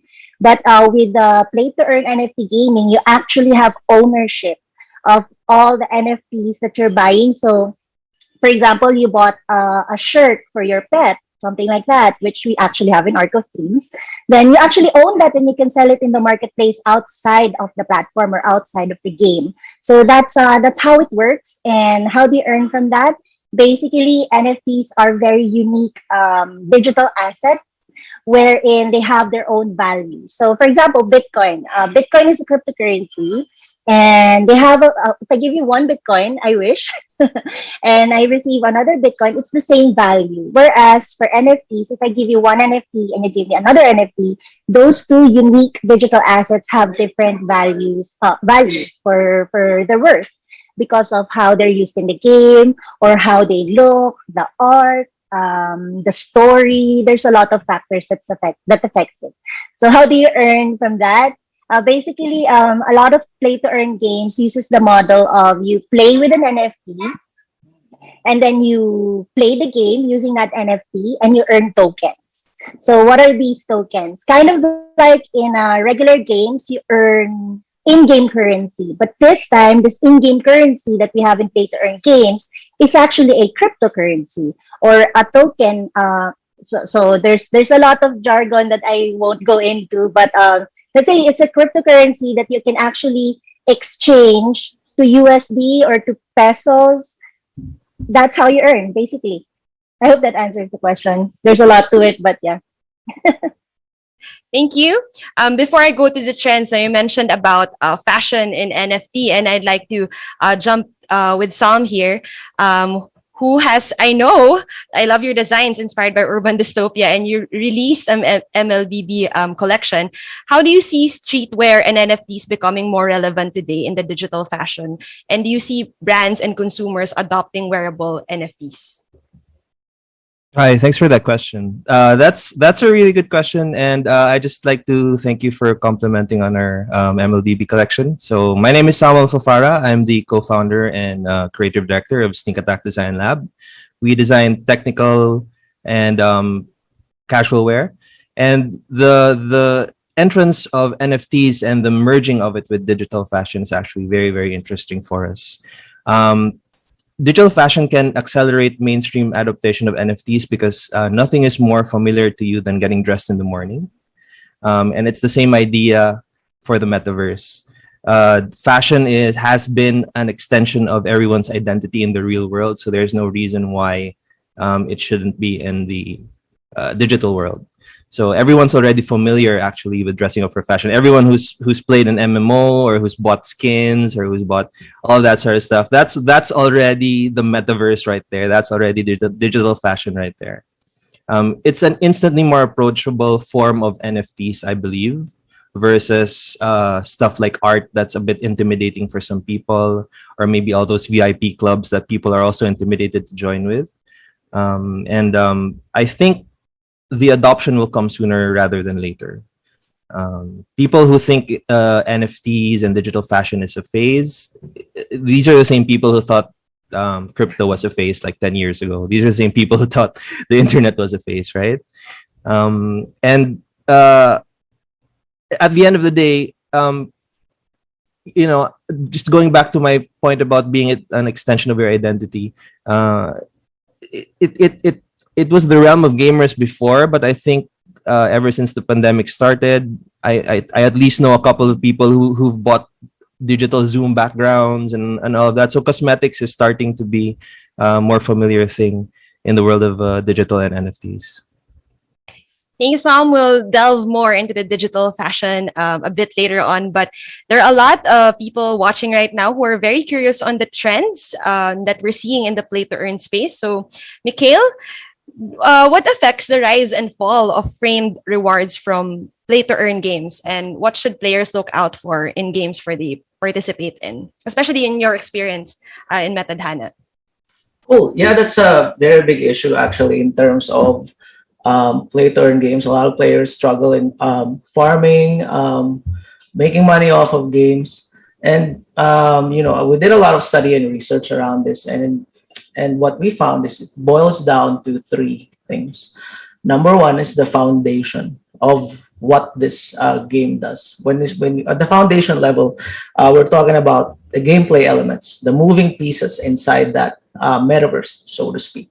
So how does it function? What is the gameplay? How do players win or lose? What are the moving pieces? So that's the first layer that people need to understand. It's a big deal in terms of the effect of the value. Second is the economic design. The economic design level, that's the math, like how the numbers align with the first layer of element, which is the foundational level. It's very important, the economic design and how the financial projections fit with the gameplay affects a lot on how the value is driven around the game. When we look into projects, we treat it like we're designing an economic model almost for a country or even a company. Because we look at players as citizens of this country, of that digital country, and figure out the economic and the gameplay elements, the foundational level, as take your typical moving pieces inside an organization or that country. Third, this has a lot of effect in the value of that coin or reward as a whole. This is the speculative element. This is the emotional aspect that people invest in the game, whether they take part of that metaverse or not. So the trader, the casual traders, is a different layer with the people that are actually consuming it. So those are the three things that people must understand how the things work. So the foundation, the economic design, and the speculative elements. Those are the three. It's very major, like how the value transcends in the whole game. Thank you so much, Mikhail. I hope a lot of people got that, no? Because the foundation is really the start of everything. So there's a live question coming in from Ferdy A. Bellarmino, and I'll direct this to Mr. Jason De La Rosa. If I have 20,000 pesos, is it a wise decision to invest my 20,000 in Bitcoin or cryptocurrency? Okay, so that's a really great question because my only advice, and this is the most important advice that you can really give to those first-time investors or those who's interested in investing, is you have to do your own research.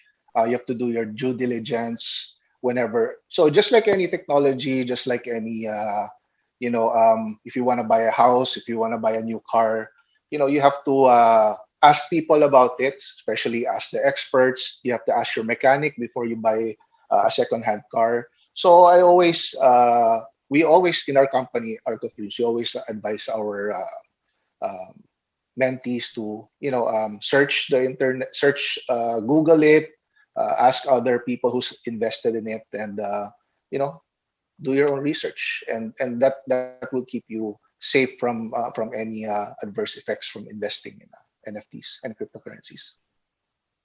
Okay. Thank you, Jason. In line with that, this is a question, I guess, for all of the panelists. How do you think brands can enter in NFT games or the metaverse experience, especially from where you're all coming from? For Mikhail, Metadhana, for AOD, and of course for the digital fashion industry. So I'll start with Mikhail first. How can brands enter the NFT or metaverse experience?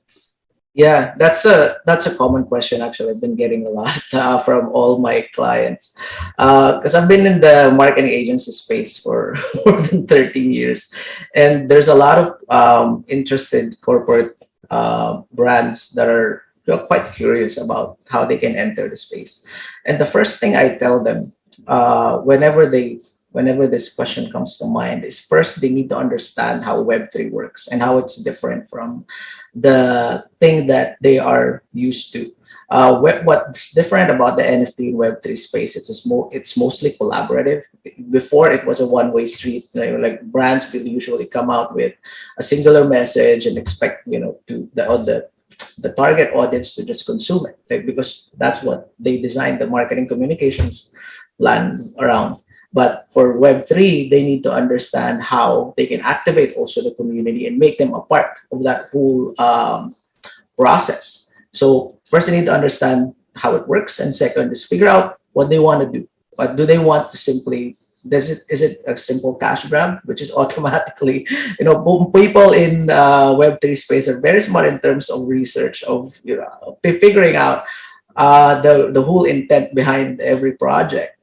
So they need to understand and figure out what their objective will be. Is this sales? Is this activation for marketing? Is it an activation for a launch or something? Although there are plenty of opportunities for sure for brands to enter, especially in turning their marketing budgets into a self-sustaining model one. So that's the one thing that me coming from a marketing agency that amused me in the NFT space. And you can actually make these campaigns self-sustaining.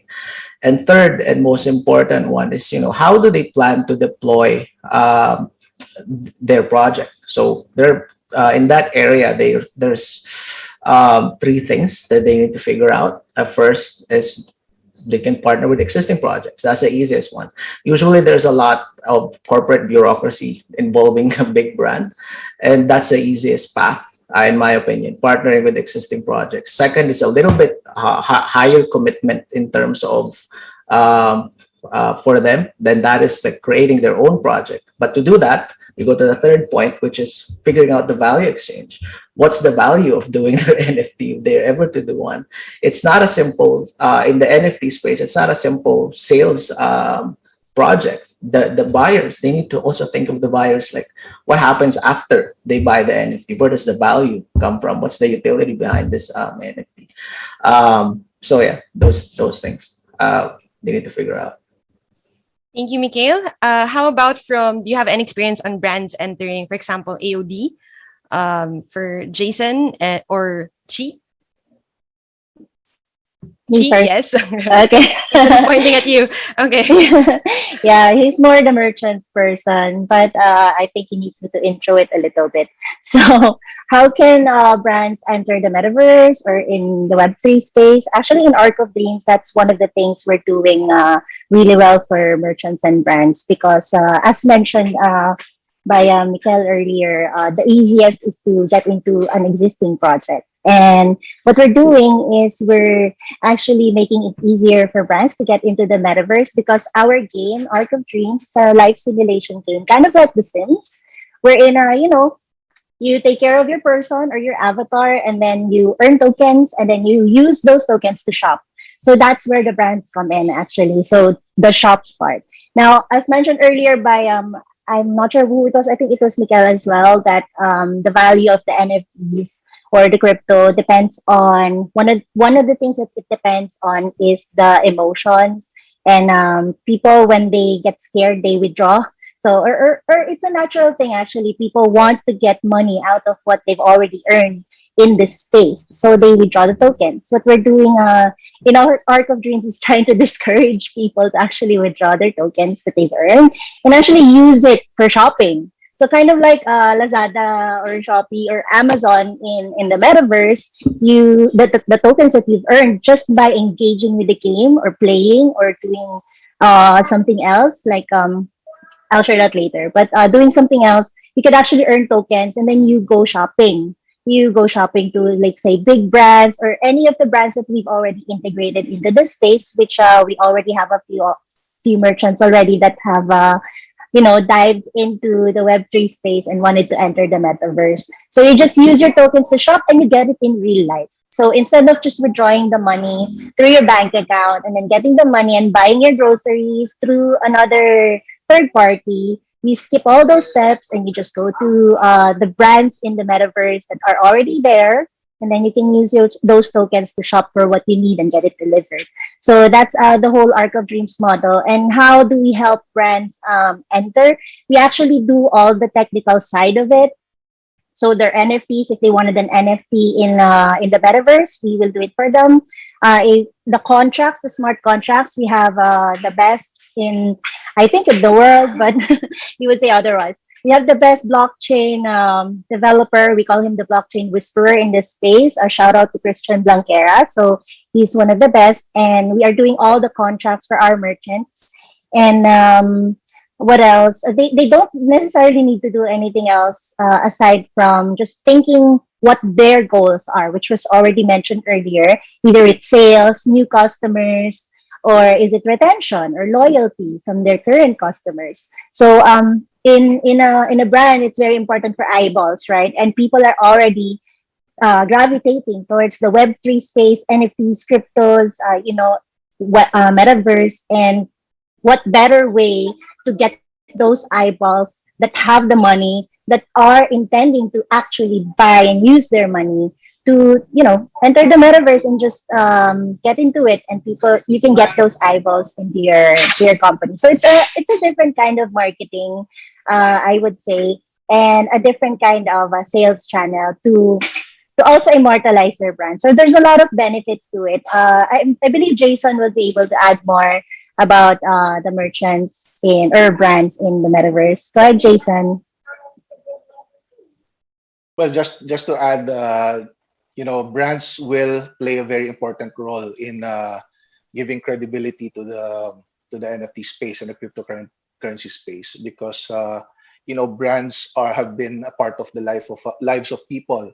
No? And when you wake up in the morning, you use a brand. When you eat breakfast, you use a brand, and you create a habit because you use these brands. No, that's what we want to do. If we integrate the brands into the metaverse or in the NFT or cryptocurrency space, then if we infuse it and people use it, then we also can create the habit and make Web3 mainstream, and people get used to using it. Okay. Jason, you're muted. Yeah. Okay. You were talking about the Web3. I'm sorry. Go ahead. Okay. Yes, go ahead. Okay. So just like what we're doing, what we want to do is really help these brands in coordinate with our members and our community. Okay. Thank you, Jason. Sam, having a brand, how do you see it being in the metaverse? Yeah, this is a very a poignant question for me and for our brand, because we are a brand. Sneak Attack is a brand trying to enter the metaverse right now, and we are poised to enter it. But for the other brands who do want to invest in it, I think they need to, pretty much follow Mikhail's advice.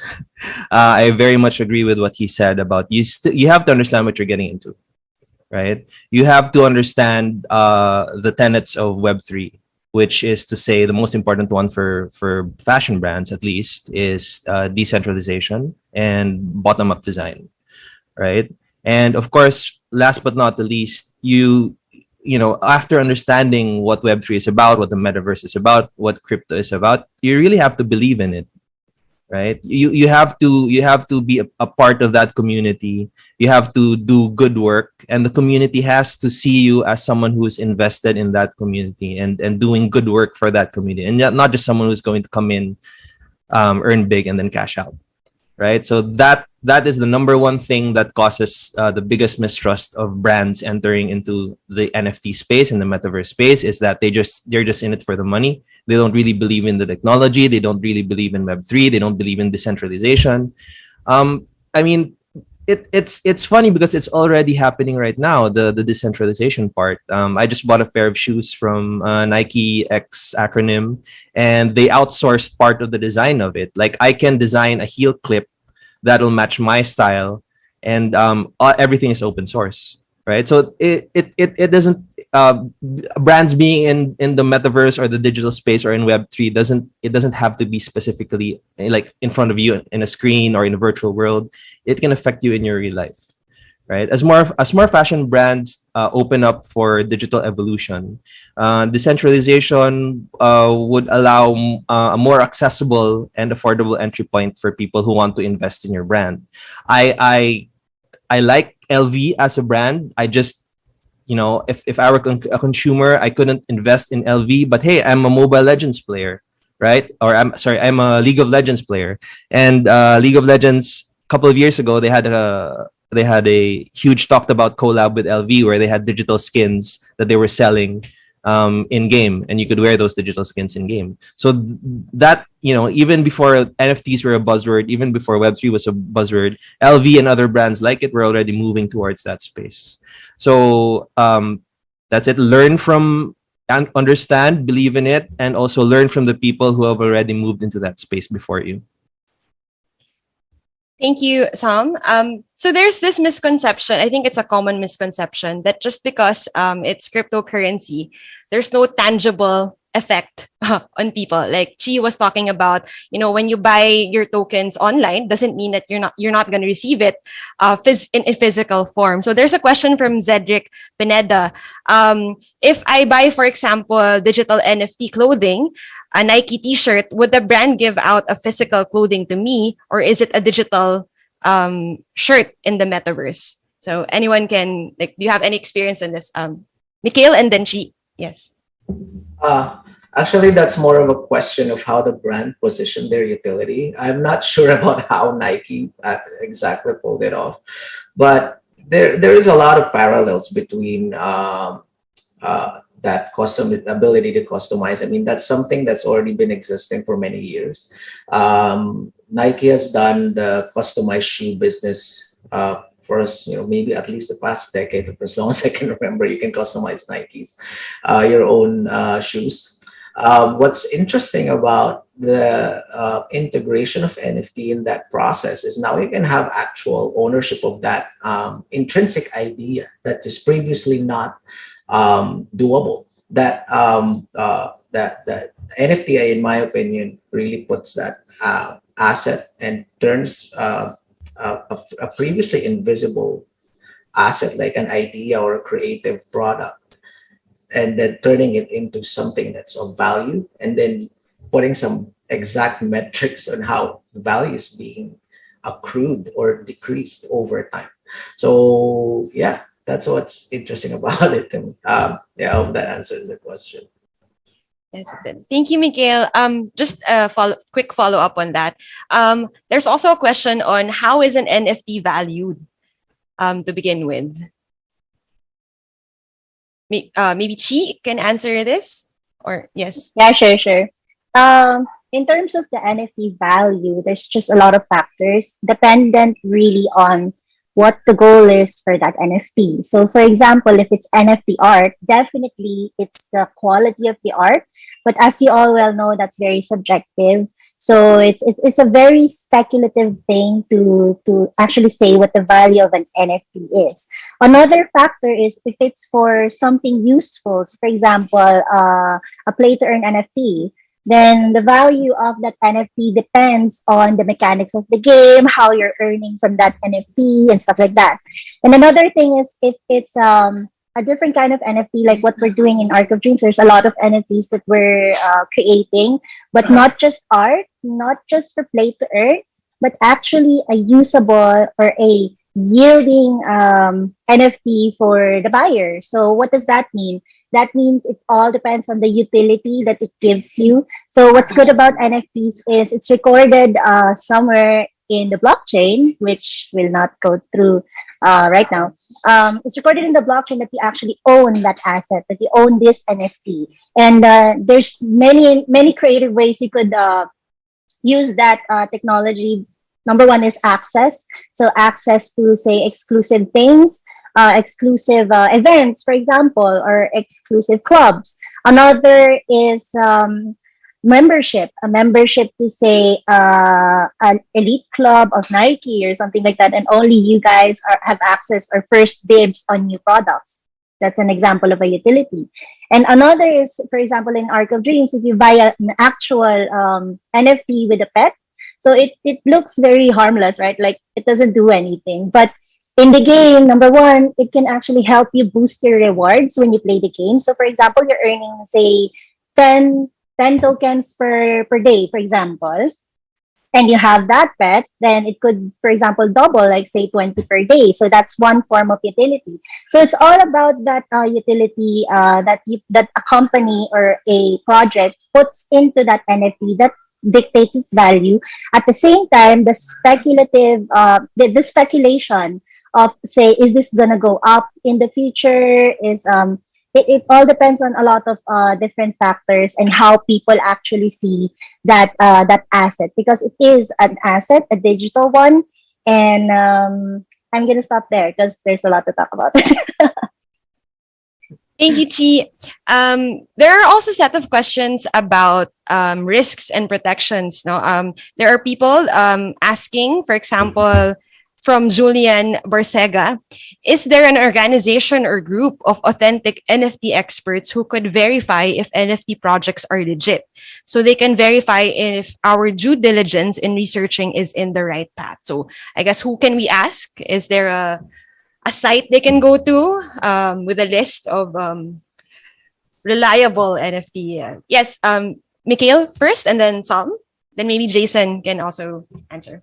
Honestly, there's no site. What people need to understand is how you understand where you're going into and the thinking process that you put yourself into when assessing NFT projects. So I don't think anyone should be relying on any sources as a first step in terms of assessing how legit a project is. That's why the mantra for everybody is like DYOR, do your own research, right? So my advice is, you need to train your own discernment on how an NFT project is, because even legitimate sources can sometimes give you bad info. And I think, the only person that you can rely on at the end of the day is yourself. So if you want to go ham on the details, like, having the ability to check the smart contracts, which is public, actually. Also, the background of the team. Also, what products are out there? Like, how does the white papers check out? You need to understand how the numbers fit, how the tokenomics work, how everything works in general. So it's like, it's almost like reviewing a thesis, in my opinion. So every time I look into those, me personally, when I look into projects, it's like, I like to see how articulate people are in their documentation and how detailed and how understandable it is. Like, if I'm going to present this, they say, you can think of it this way. Like, if you're in college, right, you do case presentations and all those stuff, or pieces. If someone was to present this, let's say in your class back in the day, do you think it would look good? Do you think the teacher will say, this is interesting, or this checks out? So yeah, I think instead of looking for that organization, what needs to happen, I think, in the crypto space is more transparency and more data out there to be reviewed, and a process of how people review that data in terms of checking how legitimate NFTs projects are. So yeah, that's it for me. Thank you, Mikhail. Yes, Chi. Any thoughts on this? You have any red flags? Advice? I'm very passionate about this now because I've seen a lot of rug pulls lately, and a lot of people got scammed, hacked, and it gives the Web3 space a bad name. But it's actually a pretty beautiful community. There's a lot of kind people. We actually have this saying called GM. That's good morning. Every time we would wake up GM on Twitter, it's like we're saying good morning to our friends, something like that. That's how friendly the community is. At the same time, there's just a lot of opportunities in this space that when you get rug pulled and scammed, you kind of get scared and you stop. At least a lot of people would like think twice about getting into it because, oh, I know this person, he got scammed, blah blah blah. I don't want to get into this. I don't have money anymore and stuff like that. So to answer the question on, is there an organization or a resource that you could go to validate your research? Mikhail was right on point. There's no one but yourself.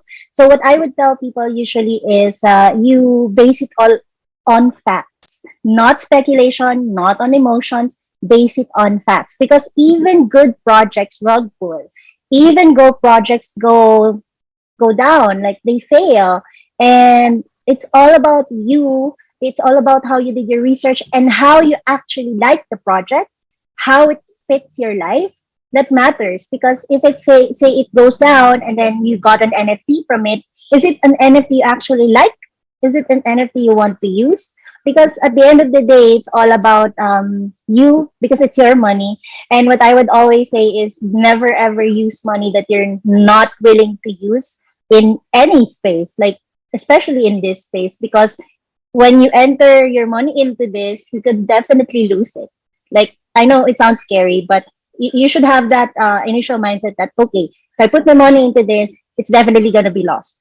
But if you do get the promises of that project and it goes up, then those are the rewards, the beautiful rewards you can actually get from this space. So no, there is no reliable source, but what I would suggest is to find your own community. So community is huge. Why? I'll give you a huge example. There was this rug pull in Solana lately.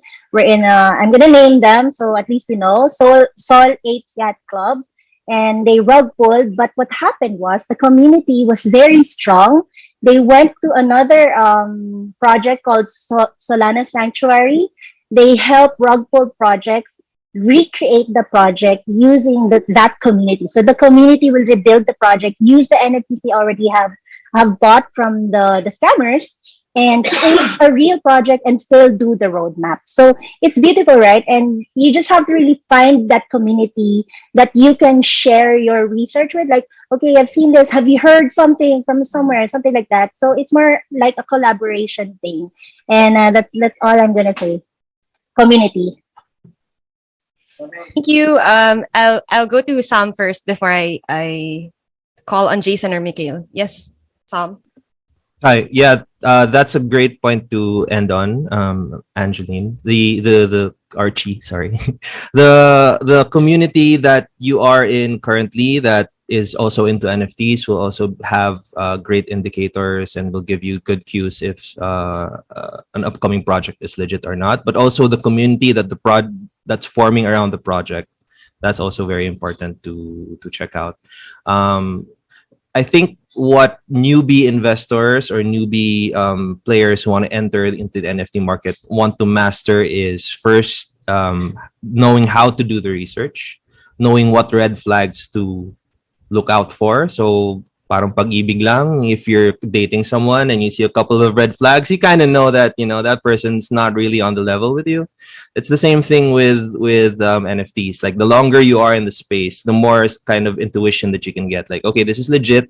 This will go big. I mean, beyond something being, okay, this might be a scam. You also have to figure out, okay, what if it's not a scam? What if it pushes through, but it really doesn't go anywhere? Right? I think that's more important that's a more important factor that you should be judging, not just if something is a scam or not. Because scams are, lately they've been easier to spot. So let's say, what's the brand behind it? If it's a known brand already that's, outside the NFT space, then that's already a good indicator of legitness. How big is the community, like I mentioned, forming around it? What blockchain are they using? right? And finally, if everyone in the team is doxed, like and no one's undoxed, no one's hiding. Sorry, by doxed, for those listening, is everyone reveals their identity, more or less, right? So if everyone is okay to put their real face in front of it, then that's another sure factor for a project being legit. I'll turn it over to Jason. Thank you for the tips. Jason, any additional comments on this? Well, I think they've said it all. No? So, Okay, maybe I could ask you, Jason. It seems that there's a demand, no, for legal issues here. Do you think what are the legal issues as NFT marketplaces raise to meet the demand for people who are investing in it? Well, right now the legal framework for NFTs. Oh, Jason, we can't hear you. Hello. Um, Can you hear me? Hello. it's very soft. Hello. Hello. Hello. Hello. Hello.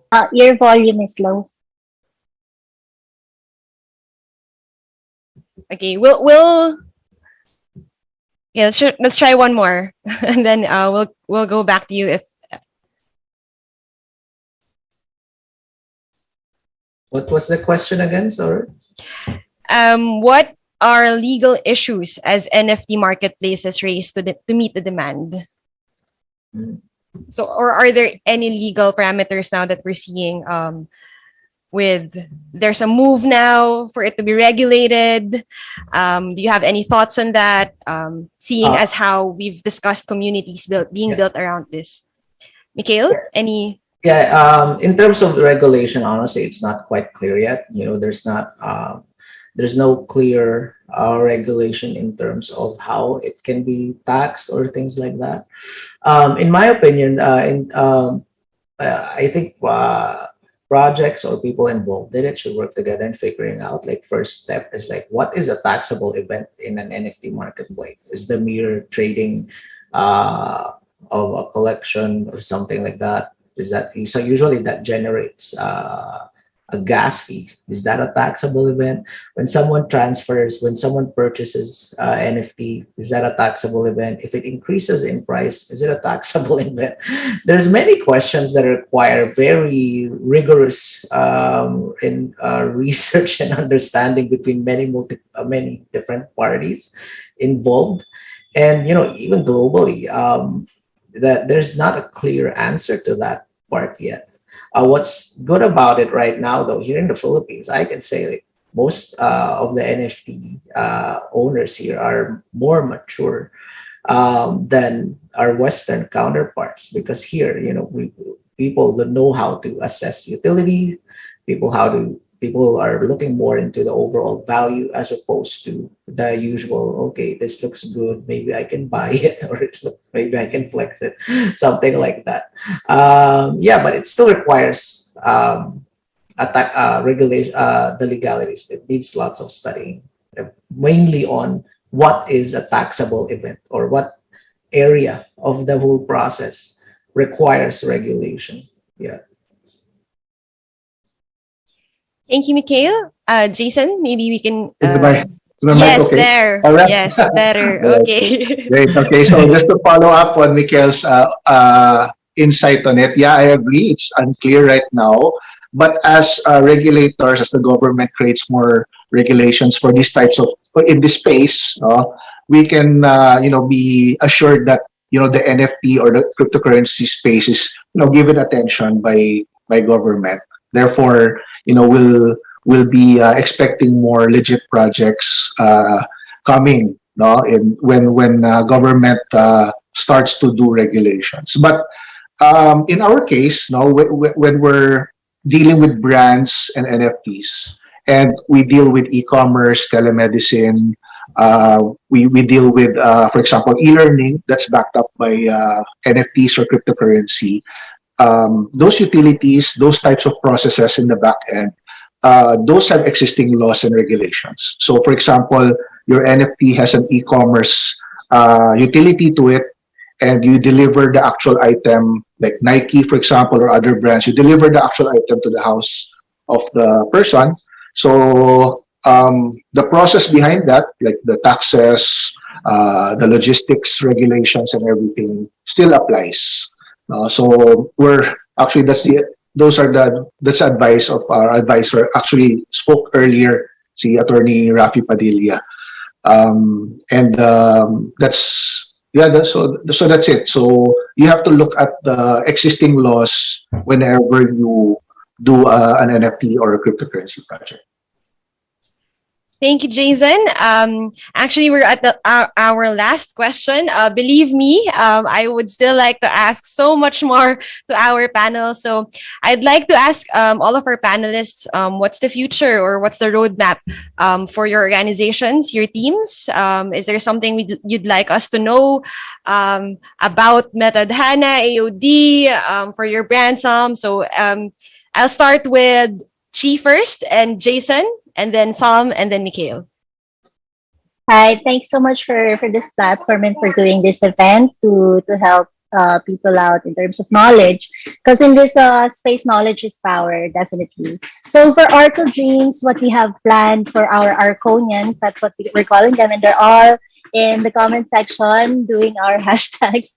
So shout out to you, everyone, to all the Arconians out there. What we have planned is actually on March 21, we have a minting, or we're launching the website of Sir Paul Medina Jr., the Pugad Baboy comic artist. Of course, you all know him.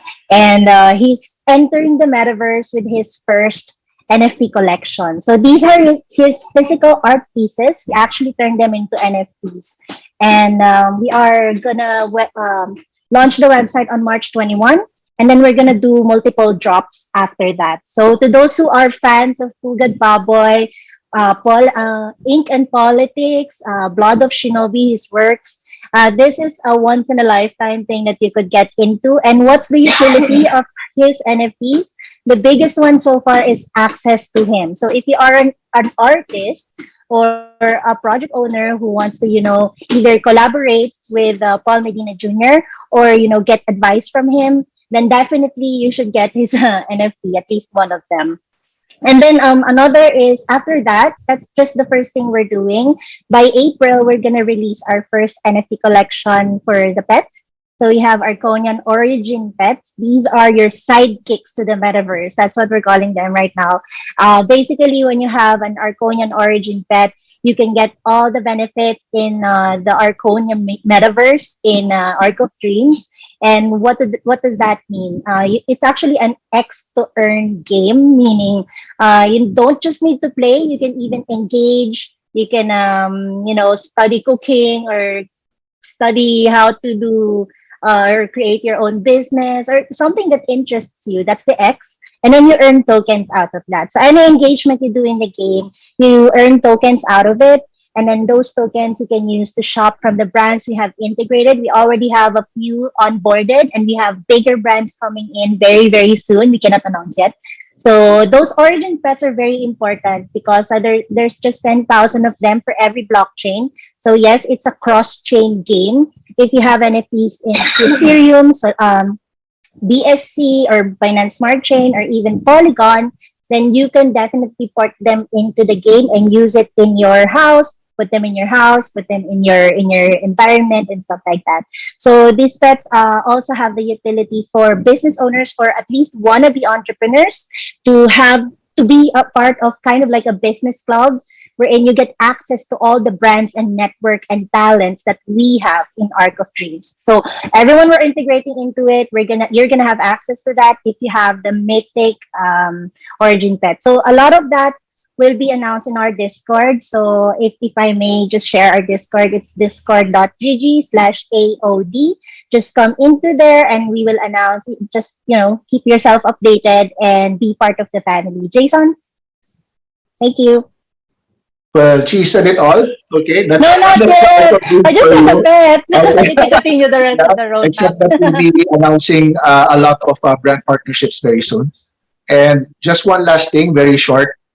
In Arc of Dreams, I'm the founder of Bounce Back Philippines. We help businesses and small business owners recover from the pandemic.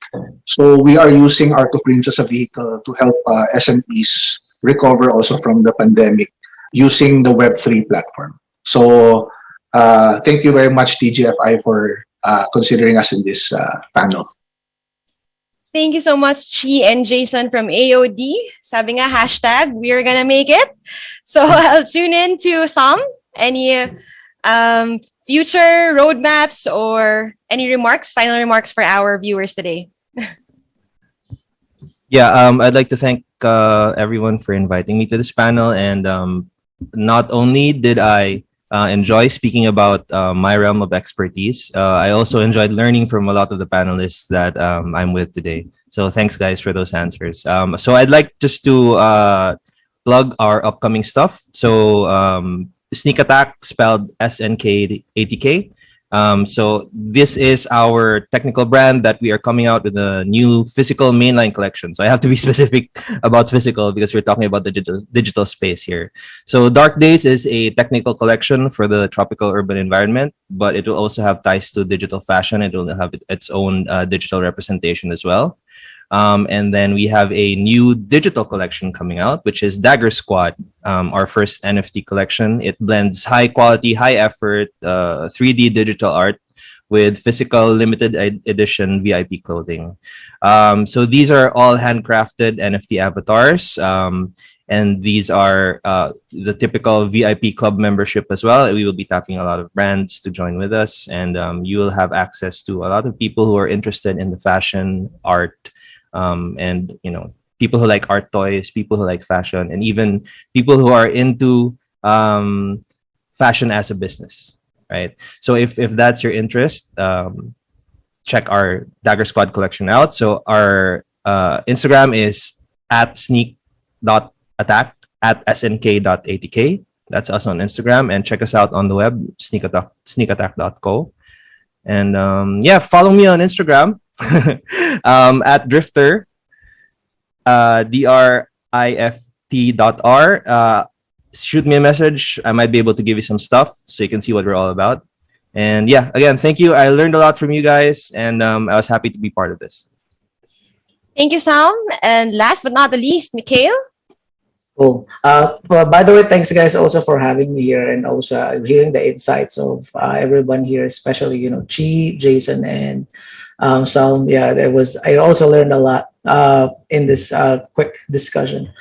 So Metadata is a consortium. We are a group of companies. So we have a game dev studio that's established since 2015 with 10 million downloads already from the previous games.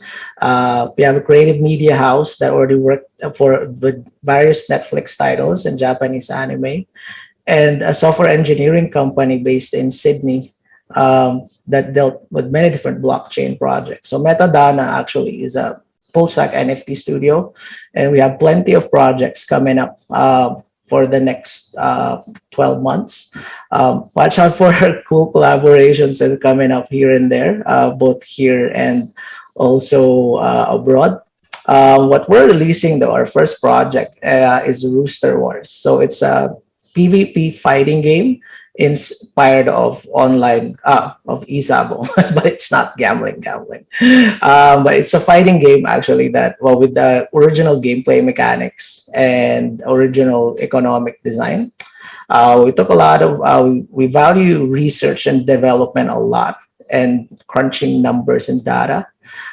So it's something that you can just look out Rooster Wars and join our growing community. Thank you. Thank you, Mikhail. And I can see a lot of viewers saying hashtag Rooster War. So ayan, sundan po natin yan. And that concludes our fireside chat. Today, we learned what to expect for play-to-earn games, digital fashion, how to spot red flags, importance of being in a community. So sana po makita pa namin kayo sa mga next blockchain-based investments natin ng mga talk. Again, I'd like to thank our panel speakers, Mikhail, Sam, Jason, and Angeline or Chi. I hope you all learned a lot in this session. Back to you, Aaron. Thank you so much, Ella, Carbs, and to our panel speakers for that very informative and wonderful discussion. Again, sa ating mga TGFI, here's my take on this. If you are really interested, there are a lot of digital investment platforms wherein gamified pa nga talaga ang karamihan. If one would really interest you, please do your research, know more about that digital platform, learn from the experts, ask, get some advice, tips from the experts like kay Mikhail, kay Sam, kay Jason, and kay Chi. Okay? So with that, mga ka-TGFI, on to our next speaker this afternoon. The co-founder and co-CEO of Acad Arena, the leading organization for campus gaming and esports education in Southeast Asia. He has spent 8 years in gaming and esports with experience at Twitch and Microsoft. Ka-TGFI, let's give a warm welcome to Kevin Huang for his talk about empowering Filipino gamers through blockchain technology. Hi everyone. My name is Kevin. I'm the co-CEO of Ekaterina. I spent about the last decade working in gaming and esports. Just recently moved to Manila, but Ekaterina to join my team here in Ekaterina. But yeah, today we'll be talking about how blockchain is helping Filipino youth, and how and kind of talking about more about how and why it's heading this direction. So yeah, so a bit about me growing up, and how it all relates is, growing up I was told that gaming was a big waste of time. But it was one of my most profound memories were made in gaming. From logging into the internet when I was 10 years old, and playing with other real people on the internet was just insane. It was very magical. I definitely could remember my first time meeting other humans in a game, and parents had no idea what the internet was, and I was just roaming around and being whoever I wanted to be in RuneScape, which is one of the original MMORPGs. But where this is all going, right, is I found and learned so much about myself through these digital worlds that I've inhabited and lived in throughout these years. So now it takes shapes in Twitch, it takes shapes in Discord, it takes shape in Messenger, it takes shapes in League of Legends, Mobile Legends. There's so much gaming now where 80% of all youth plays some sort of online game. And I remember when it was wasn't cool, and it wasn't something that everyone did. But now it's becoming a thing, and it's becoming really, really exciting. For me at Ekaterina, I spent most of my career building gaming and esports programs at schools. So my whole background was in education and helping people understand that gaming could be multidisciplinary. It could be amazing for learning. It could be amazing for meeting people that understands you, and it brings people together from different cultures because we, play similar titles and we can all relate to the games that we enjoy. So I worked there. I worked at Twitch, which is an Amazon company, for about 4 years, and I got to travel to 20 different countries to see how esports was evolving in education. Just to kind of set the preface, everything really changed when I discovered play to earn and Axie Infinity crypto-based gaming. Actually, it was in October of last year. So I was really late to crypto. I actually want to share that I was pretty against crypto myself for a long time. I just never dove into the technology, but because there's so much excitement around crypto, there's a lot of people getting into it, but most projects in crypto felt really scammy, and I didn't really enjoy looking at a lot of the stuff there. And I think that's a fair assessment. It's people, there's 95% of the crypto projects that are out there are not too exciting, or not that that probably won't last. And it just seemed like everything was about making money, which is something I didn't really understand.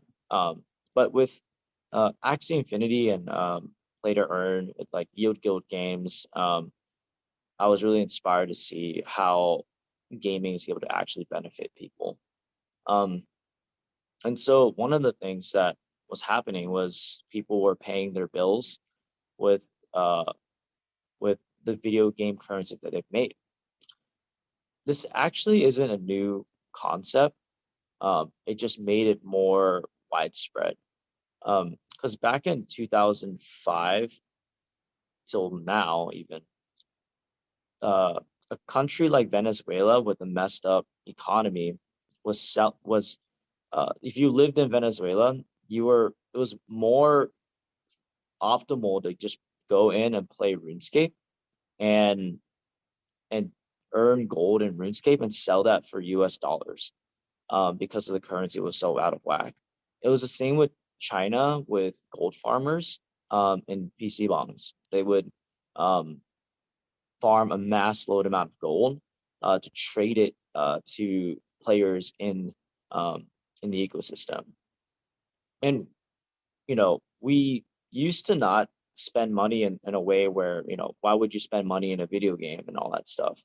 And it goes back to the point of like, well, we spend money because we find value in the experiences and the memories that we share.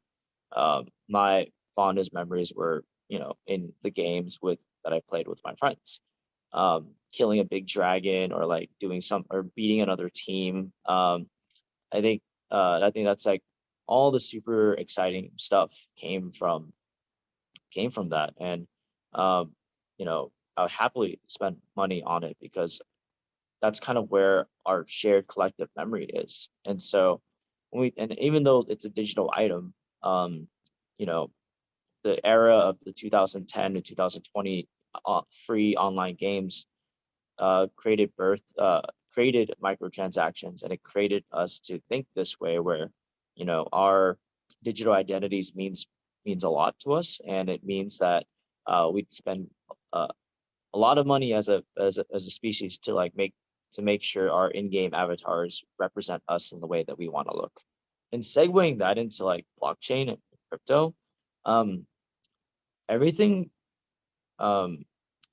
now with the internet creates exponential opportunities for people everywhere, especially here in the Philippines, where it is now becoming the crypto capital of the world.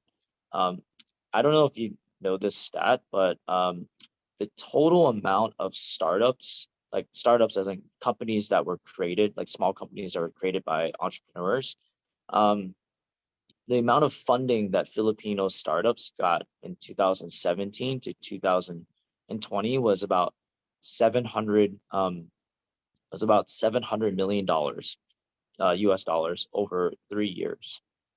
But this last year alone, Filipino startups got over $1.1 billion in funding. So in 1 year in like Filipinos startup scene, it's already raised the almost nearly double the amount it's ever seen in like 4 years. Because of crypto, the philosophy of crypto really is to improve coordination. It's able to you're able to realize the value and share the value between a network of individuals that follow the same values as the token or as the blockchain, as the team that's putting behind the project. With Axie Infinity, it was like the grand accident of our generation, I think, because of the pandemic. We did it all out of survival, right? Like people started figuring out Axie, and it ended up making sense, and people started putting all their time and energy into running guilds, getting good at Axie, and it's now becoming a thing where video games are well, for our scholars at Ekaterina, it's paying for their school. I don't think I would have ever predicted I don't think I could have ever predicted a timeline like this. where it just happened so fast. It just became normal to play Axie as a part-time income, which is pretty cool. And it's pretty ironic, given that I was told that gaming was a big waste of time, but now it's being used to pay for school, and it's all being enabled by blockchain and the internet.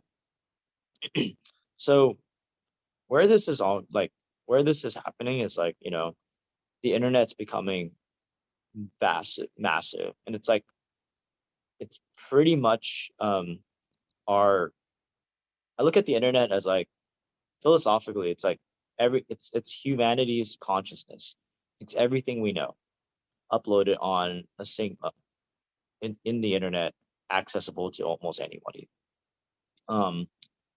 Internet access is the immediate goal that I think every country needs to figure out, is how do we get X amount of people to have internet every single year. The smartphones did it in terms of the hardware gap, and now we need to get more and more people online.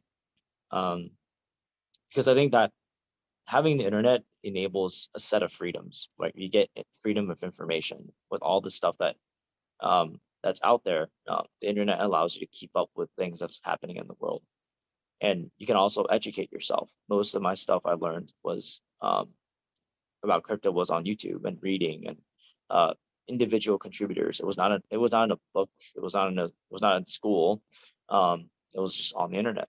And so where blockchain games are going right now, is the main theme. Is Axie became this brilliant happenstance of different technologies, world issues, and internet penetration all happen, and like everything kind of all aligned for Axie to work. What I mean by that is like internet access being readily available to enough people. Two is the blockchain technology at that time has gotten a lot better since 2016, which is all the backend stuff where you need to make sure all the stuff works before it can power millions of users. And three, it's in a global crisis like the pandemic forced everyone to go online. It all kind of happened all at the right timing, and it's cool. And I think for those of you that are listening, how you should look at blockchain in general is you should look at it from early days of the internet, where people a lot of people were scared of the technology. A lot of people didn't want to deal with it. A lot of people, like when email, or like when people used to think that the internet was a fad, or like was a big waste of time, or was not going to be great game-changing technology. It's the same thing with any technological advancement. Blockchain right now is just on the next 10 years. So if you're listening right now, it's a good time to get in. So when we look at like blockchain games in general, I think of I don't really play too many blockchain games outside of keeping up with Axie Infinity. But because of this like boom and startups around the world, or because of Axie Infinity, I think we're going to start seeing the big shift where games will be on blockchain, and that's really exciting. But we're now like reinventing what we think of games, because the argument of crypto games right now is that it's just work and it's not for fun.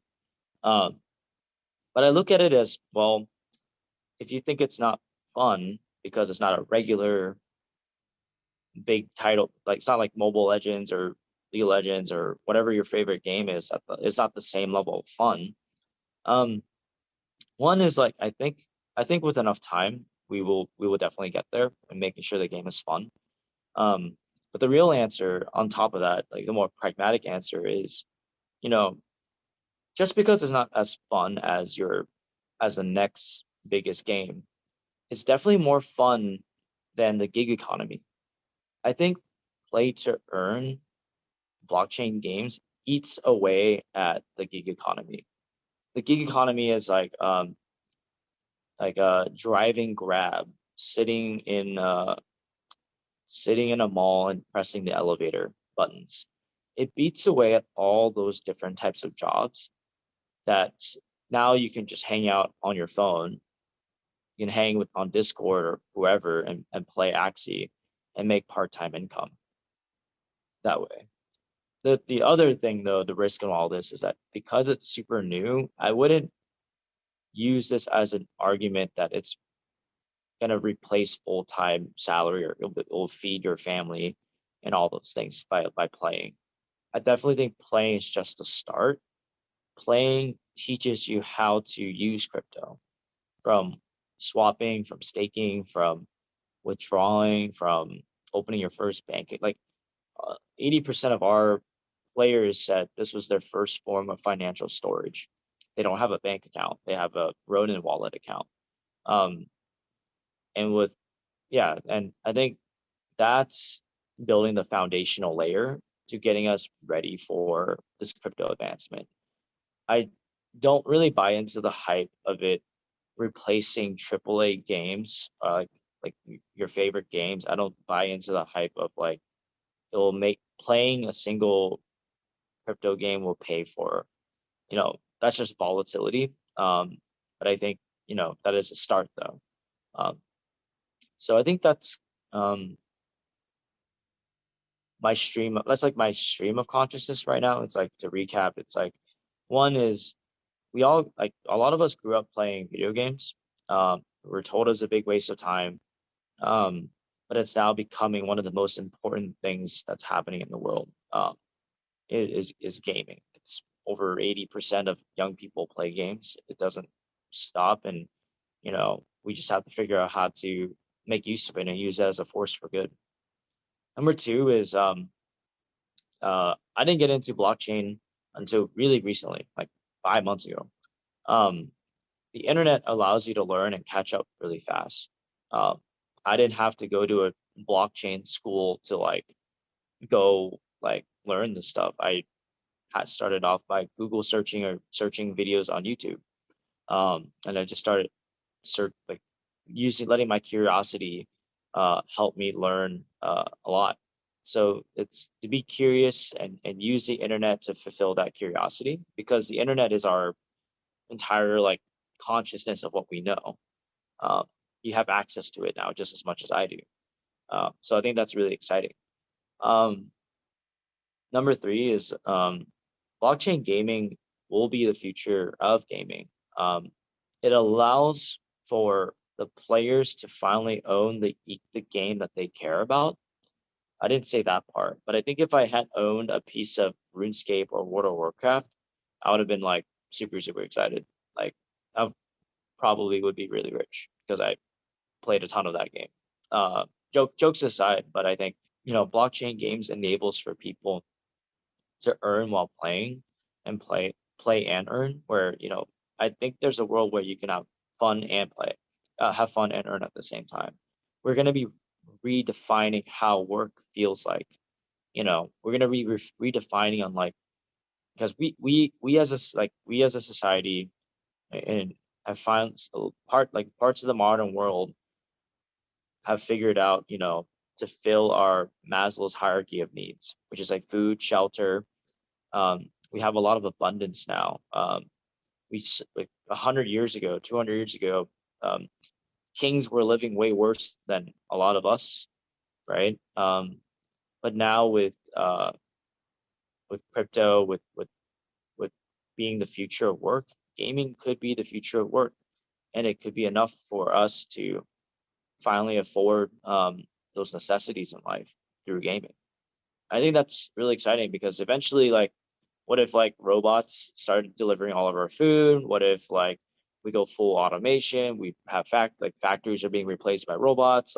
You can order McDonald's on literally on the in the store on the screen. You don't even have to talk to anybody. So if this is what's happening, where machines are replacing the mechanical repeatable task, gaming is the natural haven to build another economy off of. All money is meant to just get into hands as many people as possible. Society doesn't really thrive anymore if a lot of people are in mass poverty or a lot of people don't have internet access. We've realized that if the more people that have internet access, the more they contribute to society in different ways. Blockchain just makes it a lot faster. Like when I was during the typhoon, I was able to send my scholar money via Ronin. It took me like 10 seconds. If I had done that via regular fiat, like US dollars, I would have had to go outside, go to a Western Union, buy a mail order, whatever, for 20, and then pay an extra $25 fee. And then the affected victim would have had to go to a store to pick up the check. And they would have had to check his identity. They would have had to like make sure that someone really sent him this money. But you don't have that speed in a term in crisis where minutes and days, seconds matters, right? So crypto enables us to be more connected. If crypto is like the internet's money, because it allows for our consciousness to redirect the resources that we need to each other. If you look at Ukraine, the same way, right? It was like 31 million Ethereum was donated over a single weekend. There was no it was just so fast. And so I think with crypto, with gaming, it just will improve the overall coordination of our society. Because if we replace ourselves with robots, then we need other ways to contribute. Because value really is like, part of me thinks like a lot of it is all made up just to make sure that society continues to function in the way that it does. Everything is set just so that it keeps the order. Yeah. I think that's everything I have to start discussion. So I'm going to start the Q&A process. Yeah, so life is about getting out of the game. Life is a game, but we also have to get out of the game. The game is, partially like financial freedom. It's like having enough of what your needs. So the question number one is, can one gain financial freedom through blockchain technology? Yes, I definitely think blockchain technology enables financial freedom. It is the fastest way that I see it right now, in learning this technology. And then the second question is, in your personal opinion, what are the biggest limits of blockchain-based video games? Yeah, limits is definitely the user experience is pretty bad. Like, it's very clunky to use crypto games right now because it's still on blockchain. It's not fast enough. Sometimes. Two is like the bigger one is not really the technology. It's really the people. That's the biggest limits, because there's so many bad projects out there. People's greed is getting in the way of prosperity, as it always does with human nature. It's like people self-motivation to use the technology to get financial freedom, right? At whatever cost. It goes back to number one. It's like how you get financial freedom is important. And, a lot of people are using blockchain. And that's why in the beginning said I don't really like 95% of blockchain projects is using that a way to get using blockchain video games as a way to get out. As a gamer, at my core, it's really sad to see, but it's fine. I think just be careful. So number three is how do blockchain based games differ from regular video games? Yeah, so ideally in the future, like you won't notice, they'll just be gaming. But right now, the big movement in this is that you can earn an income through the game. But then second is you can actually own the game as a network owner. As you own tokens in the game, that makes you have ownership in the game in general. So I think that's really exciting that the players can own the game that they care about. So imagine owning a piece of like World of Warcraft.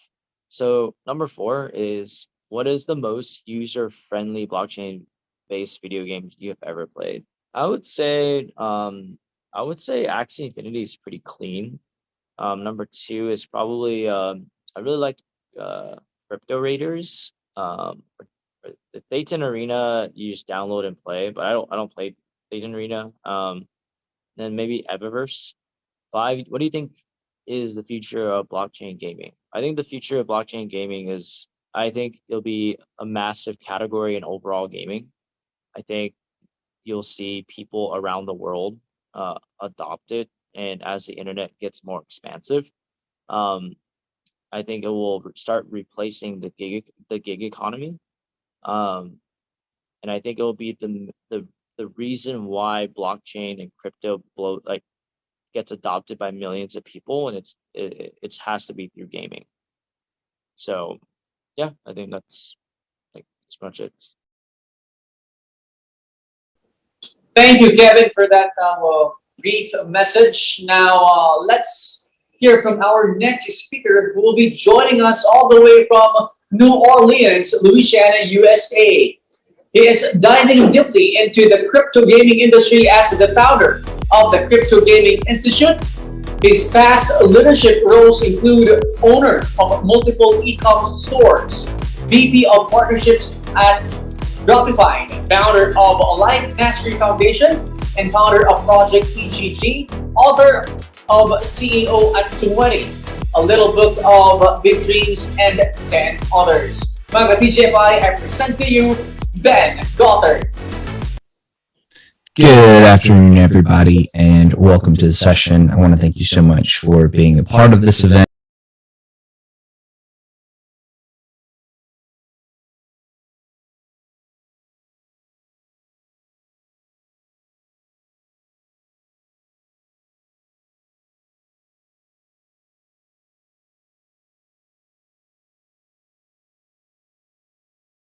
The way that we really understand what the metaverse is and how we can all kind of get on board with what the real opportunity is here in crypto and in blockchain, I think we need to look back a little bit and really start thinking about how we got to this point, right? So if we think about first, way back in the day, when we first were looking at the internet.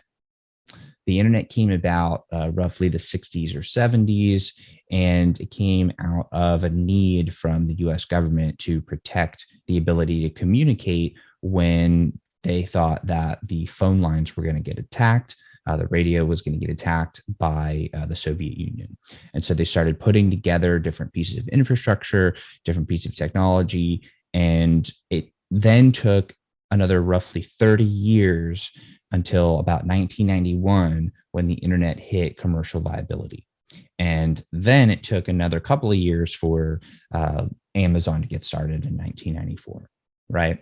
And so that, I just tell that story just to kind of illustrate the point that we're still very, very early, and it is still worth our time to be trying to figure out, given all this blockchain stuff, this crypto stuff, what's real and what is the shining opportunity here? Like, what should we all be focusing on, the North Star, right? Because we're so early on that if we can position ourselves and we can understand that opportunity and we can focus on it now, then it can be something that brings us through the rest of our careers. And I really believe that it is the opportunity of our lifetimes.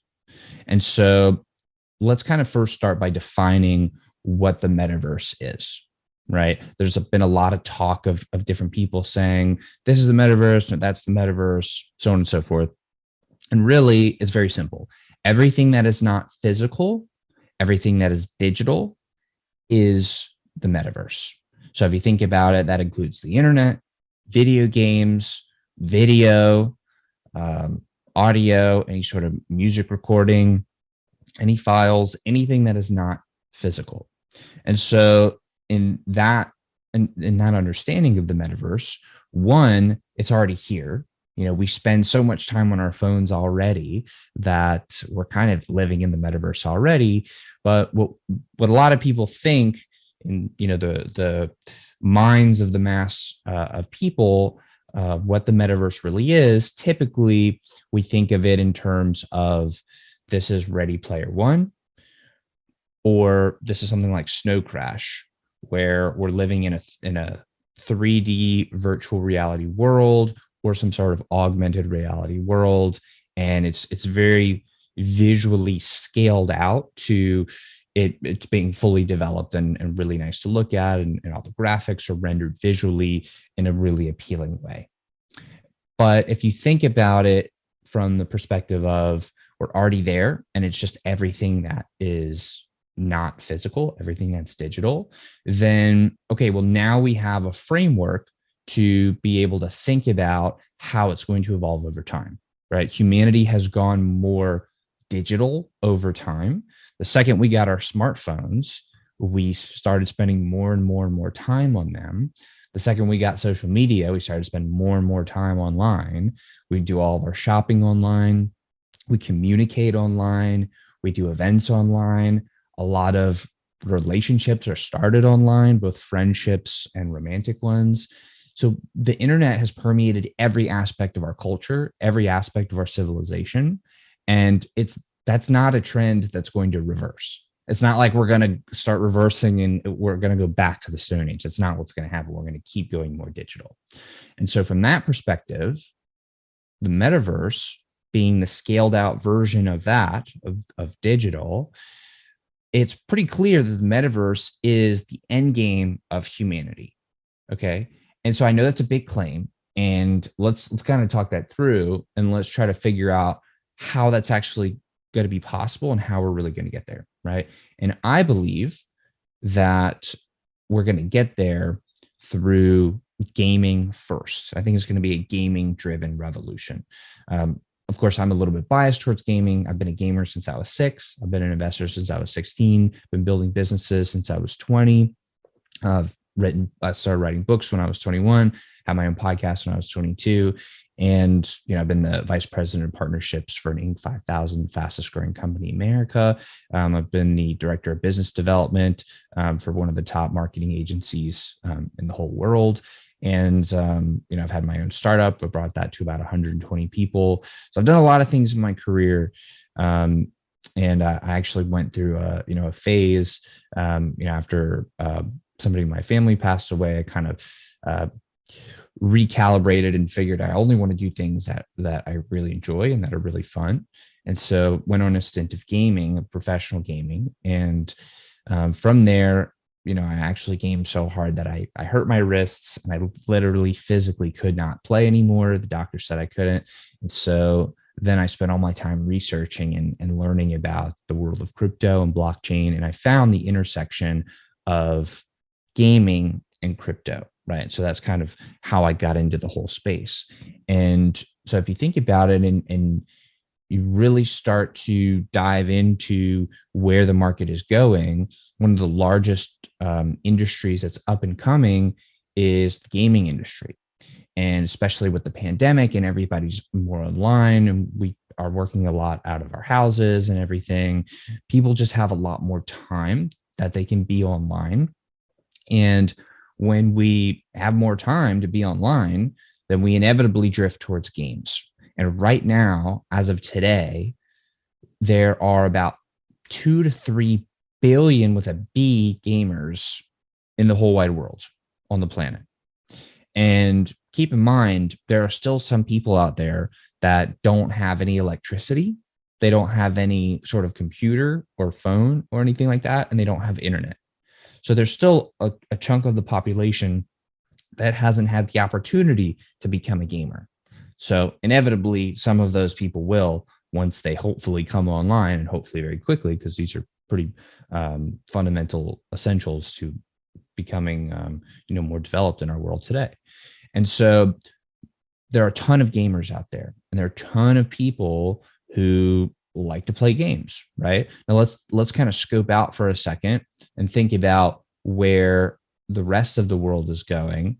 And if we look at it from, let's say, an energy perspective or a food perspective, but let's focus on energy for a second. Over time, the cost of energy is going to go down, right? As we get better technology, as we move more towards, let's say, renewables, solar, and wind and water and all that. Over time, the cost of energy is going to go down, and it's actually going to approach, the cost is going to approach zero, and it is going to eventually become free. Energy is eventually going to become free. It may not happen in the next 5 years, may not happen in the next 10 years, but maybe in the next 20 to 30 years, energy will be free. And that's going to be a beautiful thing, right? And alongside energy, I also believe that food is going to get less expensive, and hopefully it start to approach zero in cost. And a lot of different tasks, such as manufacturing or industrial work, a lot of that is going to become more automated as robots start to become more integrated in society. All of the work at like ports, for example, I know we're currently facing a supply chain issue, but over time, hopefully we're going to upgrade and move towards using more robotics. And basically what I'm trying to say is all of the things that humans do that require manual labor and that are a lot of physical, that are very physically intensive, a lot of those, if not all of those, are going to eventually be done by machines. And so at that point, we in society are going to have the option of whether or not we have to work, because if all of those things are free, then people in theory don't have to work. And so we're going to have, and at the very least, we're going to have a lot more time on our hands. And so when that time comes, what are we going to do with all that time? Well, if history repeats itself, which it often does, we're going to want to do something that's fun. And in other words, we're going to want to play games, right? And so at that point, also, the hardware and the software will have accelerated enough to the point where we will have really, really, really fun games that we can play in augmented and in virtual reality. And so it's these, and at the same time, we will have had a lot more time to make blockchain technology even better. We'll have had more time for crypto to get more mature, and we'll have had a lot more time for people to be building and developing these games.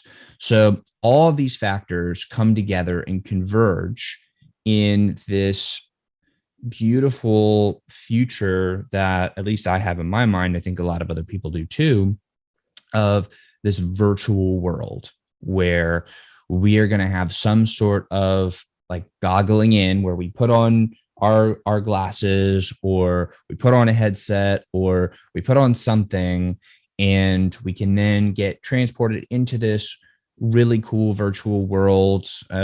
There's going to be multiple worlds, and we will then not be bound by the limits of the physical world, right? So we could fly, we could go fight dragons, we could be whoever we want to be, we could create even more amazing music festivals. And so the limitations are endless when we get into that world, right? And we also will then, and this one is going to be more dependent on how we choose to handle these different currencies, but we also should have a very freely flowing economy based on multiple currencies, crypto and fiat. They're all going to play a part in it, and everything in blockchain technology is really going to be underneath it all, really being powering all of it. And so that's the world that I see us all living in as humans in the probably medium term future. And so in the short term now, it would definitely be worth our time to start to think about, well, how do we participate in that future? Okay, because humanity is going to spend more and more and more and more time in that future. everything is just kind of easier to do there. For example, commerce.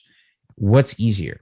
Putting on a headset and trying out all the different clothing and pieces of items or pieces of clothing and items that you want to buy for yourself IRL in the physical world, like just from having on the headset and having a visually rendered 3D version of yourself that you can then try on the clothes, see how you look, so on and so forth.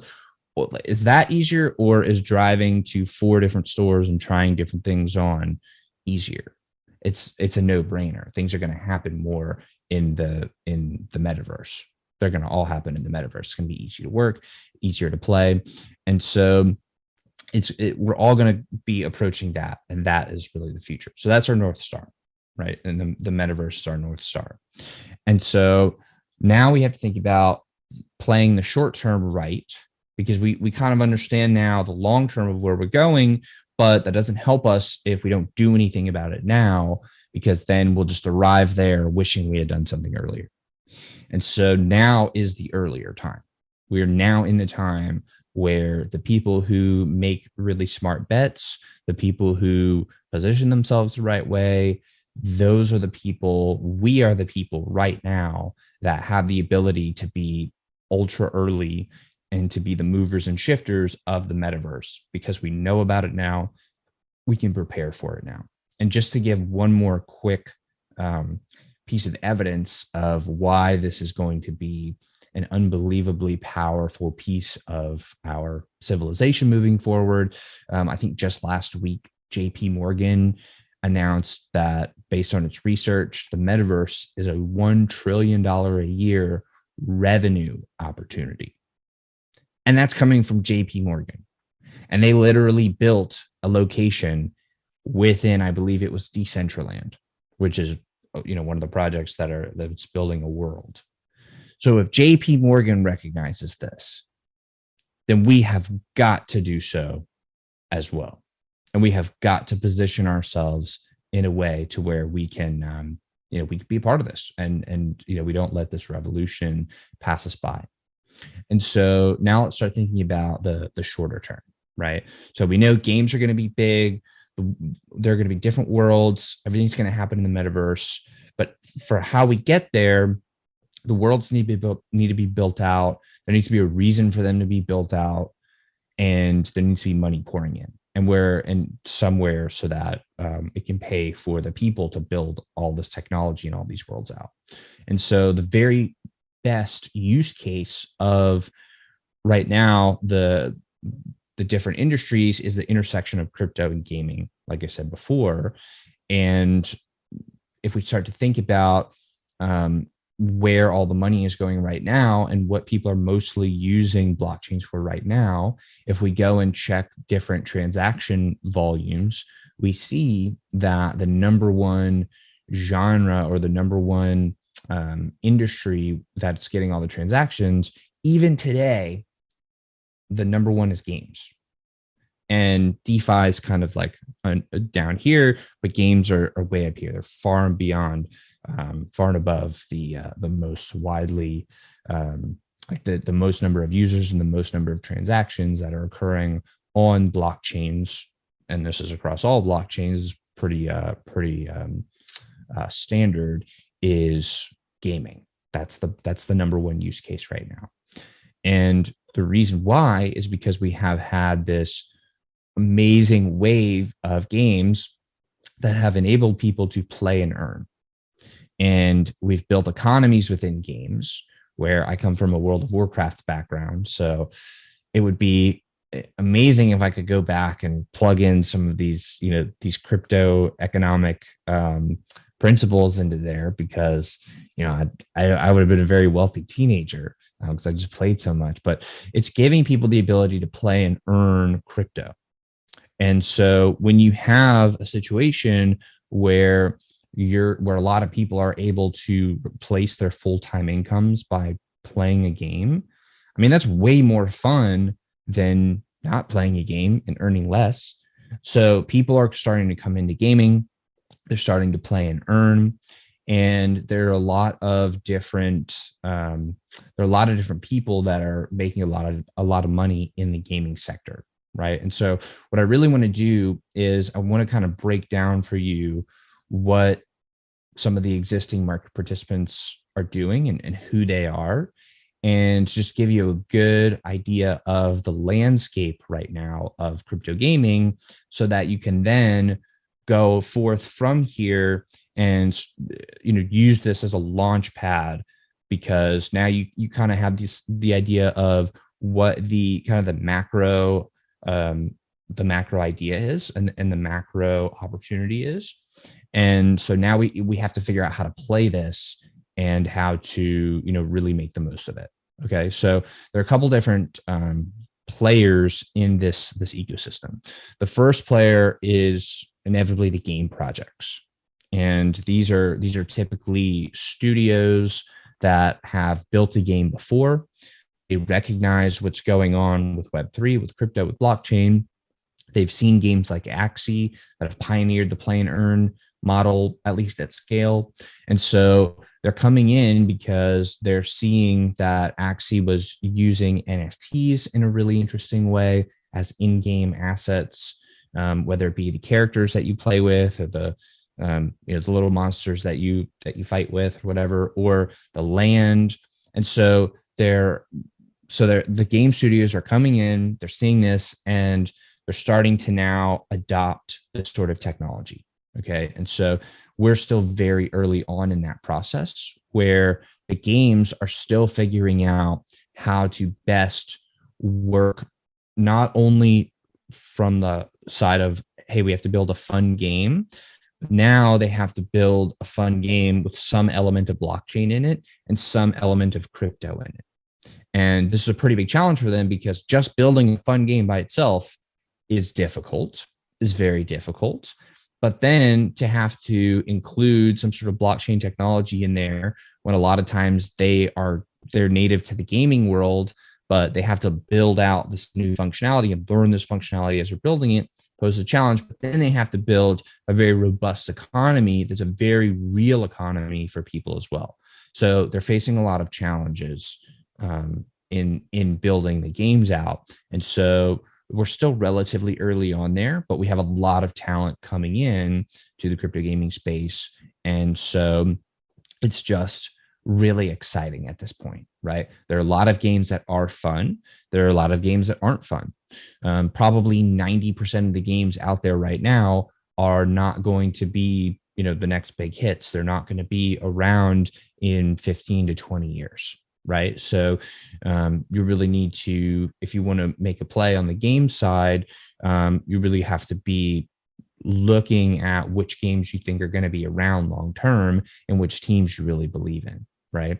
And so on the game side, now let's go one level deeper, and let's talk about how to actually invest in a game.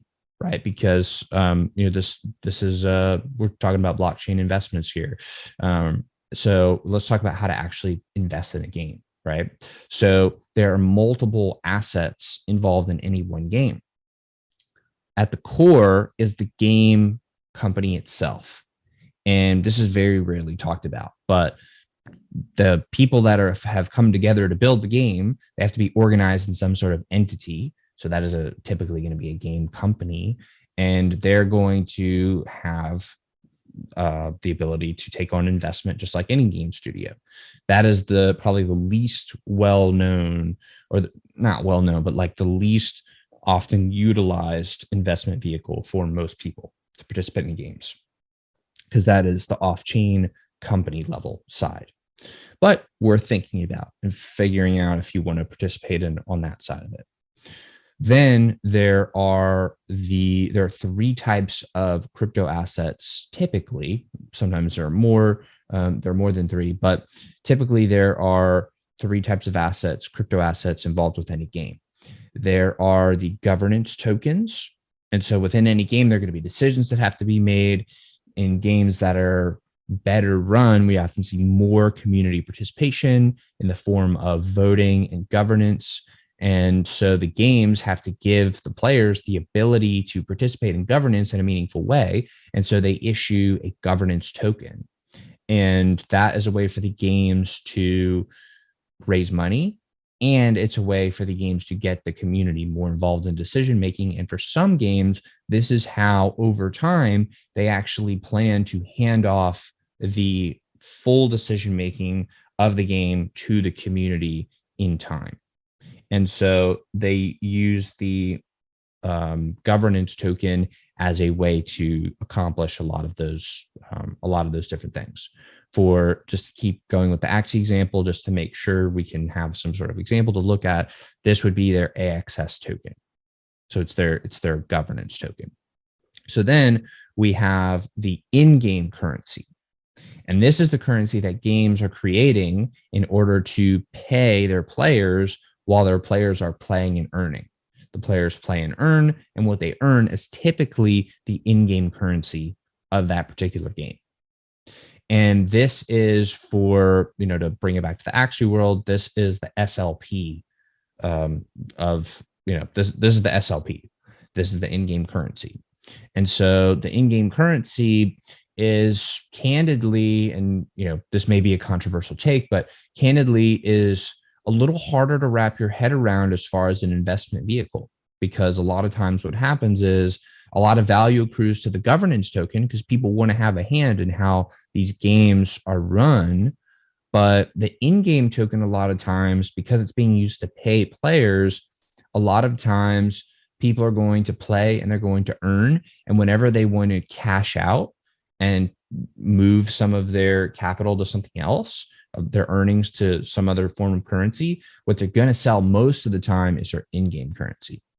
And so this one you have to really pay attention to if you want to participate in it, because a lot of times it can be kind of volatile, and you have to really watch out that the value of that token is stable over time. The games that are very well built are the ones that are figuring out how to stabilize the value of their in-game currency over time, because we've seen that various games have struggled with this, and this is one of the bigger problems that games are facing. But it is still, it's still really important. I know we have some questions coming in, so I just want to round this out really quickly, and then I'll take some questions that are coming up in the chat here. So the final group of assets are the NFTs that are associated with the games. Now, there are multiple types of NFTs within any sort of game ecosystem, which is a very cool thing. It's a very fun part of this. There's sometimes land, there are different characters, there are different accessories for the characters, like swords or shields or whatever. And any of these NFTs could be necessary in order to play and earn. So they have some sort of value that is based on not only the inherent value of the NFT, but also what sort of cash flow can it generate in the future by being played and earned with. And so the NFTs are a very interesting asset class here. And then because of all the various types of assets, NFTs are typically the most expensive on an individual unit basis. And because you need a full NFT in order to play a game most of the time, multiple full NFTs in order to play a game most of the time, sometimes this can be expensive. So that brings out this idea of a scholarship program where the people who own the NFTs are able to rent them out to players who want to play and earn, but don't necessarily have the capital up front to buy it. So anyways, there's a ton of opportunities here. And I know I'm just kind of giving you like a very kind of boots on the ground level, as well as a high level view of just, how some of these things are working, but really to take yourself to the next level here and to really position yourself well, here's what I'd suggest. Identify which layer 1 blockchains you want to participate in. Once you have decided that, then go in and look for different launch pads that are launching new games, launching new metaverse projects, and start paying attention to the ones that are being launched. And this is kind of like the quick guide that'll get you, that'll get you like 60 to 70% of the way. So then you can go do your research. And so by looking at what's coming out from these launch pads, accelerators, incubators, you can see what type of projects are really getting traction, and you can just learn more about people that are building, and you can get a good sense of what's working in the market, what's up and coming, and you can just start learning from a lot of these smart people. And then from there, you can go to the game level and just start looking at the different games, the different projects that are building metaverse things and the world, and the different worlds that are being built. So go on crypto Twitter, follow a bunch of smart metaverse people, and just start learning about this stuff. You don't have to pull the trigger and take supreme action today, but you should definitely start learning about this because it is coming. It is the future, and it's going to approach much more quickly than we may think from an opportunity perspective. Okay, so I know we have a bunch of questions coming up. Okay, so question number one, how are the metaverse and blockchain related? So the metaverse is going to be built on top of the blockchain.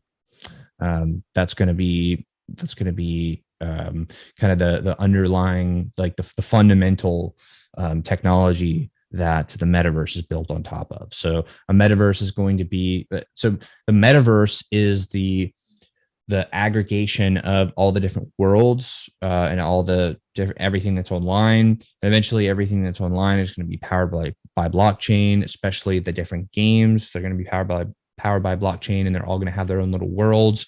And so it's going to be built on top of blockchain. Another question here: what limitations of our current technology does the metaverse free us from? It is more of, so like, okay, if you're thinking about you want to build something and you're using your computer to build it, and you have to type out and click with your mouse and do a bunch of other things, you're limited by the programs. The fully scaled out version of the metaverse that we're all envisioning, you can think about something and you can kind of like build it out with your hands, and then it just kind of pops up and appears. But more, it's like freedom of mobility, freedom of it's like trying to, you know how when you're writing on a piece of paper and you can kind of freely, draw lines, but then if you try to do something like that on the computer, like you're trying to like type something out and you can't have the freedom to like draw those lines. It's kind of bringing the best of both of those worlds together. And so it just gives more freedom of expression for people to be able to create in whatever ways that they want and can create. Okay, in your opinion, how much can we expect metaverse tech to grow in the next 5 to 10 years? Yeah, so so really fun games are going to start coming out, I'm hoping by the end of 2022. I'm confident they'll be out by the end of 2023. But then like the Call of Duty of the metaverse, that we may not see that for another 2 years. So the games are still, the really, really, really fun games are still being built. Of course, there are a couple of exceptions. I'm not trying to FUD any of the games out there right now. Y'all are doing a great job. Keep doing it. But the metaverse tech is going to grow exponentially in the next 5 to 10 years.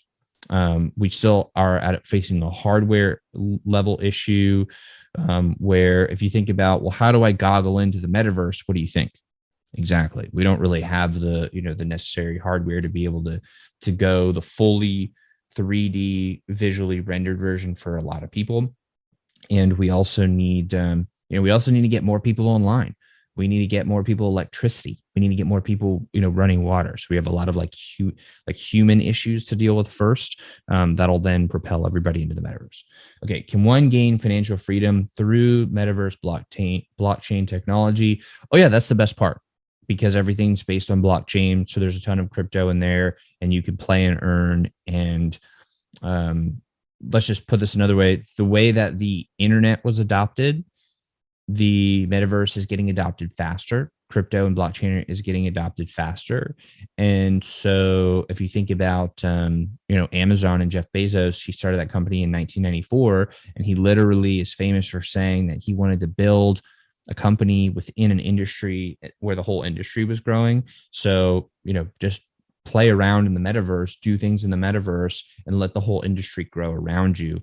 And this could be, from a financial freedom perspective, probably the biggest opportunity that you will ever come across.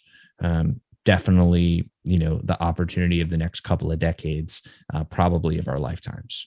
My hope for the metaverse is, and I know we're getting close to time here. My hope for the metaverse is that it is freely flowing, is that it is open, it is safe for everybody. Like, nobody tries to unleash viruses or anything in the metaverse. I hope everything is skewing towards open source. I hope everything's skewing towards we're all working together and we're not trying to fight amongst ourselves. My hope for the metaverse is that we can, as a humanity, do a better job in the metaverse than we have historically of coming together as people and putting aside our differences and realizing we have a chance to be better to each other in the metaverse. So yeah, those are some of the questions that came in. I hope everybody enjoyed our time together. I appreciate you all, being a part of this with me. And just remember, now's the time to start learning about the metaverse, start understanding what's going on in the world of games, the role that they play. That's kind of like the onboarding mechanism for the metaverse. And you don't have to buy anything today, but you should definitely start investing your time and energy into learning about it, because it is coming. It is going to be here sooner than you know it. And you're going to be really excited, and you're going to be really glad that you paid attention to it and positioned yourself well. So thank you very much. And, thank you to this whole platform and to everybody else who's speaking and everybody who put this together. Y'all are doing a real service to the blockchain, the crypto, and the metaverse community. So thank you very much. According to the recent TGFI blockchain survey, it showed that the majority of people who are into blockchain and crypto investing are women. Now I understand why. Thank you so much for sharing your expertise, Ben. Kita mo, ang daming nag-comment ng mga kababaihan. Sabi nga ni Janine Alvarez, Opa, Pinusuan, ni Ali Dote, looking forward to your talk. Dave Flores, si Ben ang Sakalaw, Rika Tunanan, Ben Gothard, Pinusuan po nila si Ben Gothard. Okay, so moving on to our upcoming speakers are from one of our sponsors in this event, Bybit, to talk about how crypto can help the society of tomorrow. Let's welcome Ignius Terrenos and Tim Gonzalez. Hello, everyone. My name is Ignius Terrenos. I'm the head of communications at Bybit. It's a pleasure to speaking with you today. And the topic I want to address is how crypto can help create the society of tomorrow. Some of the ways crypto interacts with the wider society include how it supports international trade and economy, how it can be of help in humanitarian efforts. We also want to look at the potential risk of such use in cryptocurrency, as well as the importance of public-private partnerships. So first of all, I would like to start with a quote from Chainalysis 2021 Global Crypto Adoption Index. It says global cryptocurrency adoption is skyrocketing. Residents of more and more countries around the world are taking the dive into cryptocurrency or seeing existing adoption increase. And this is something that is borne out by the user base on Bybit as well. We saw user base of Bybit go fivefold in the year of 2021.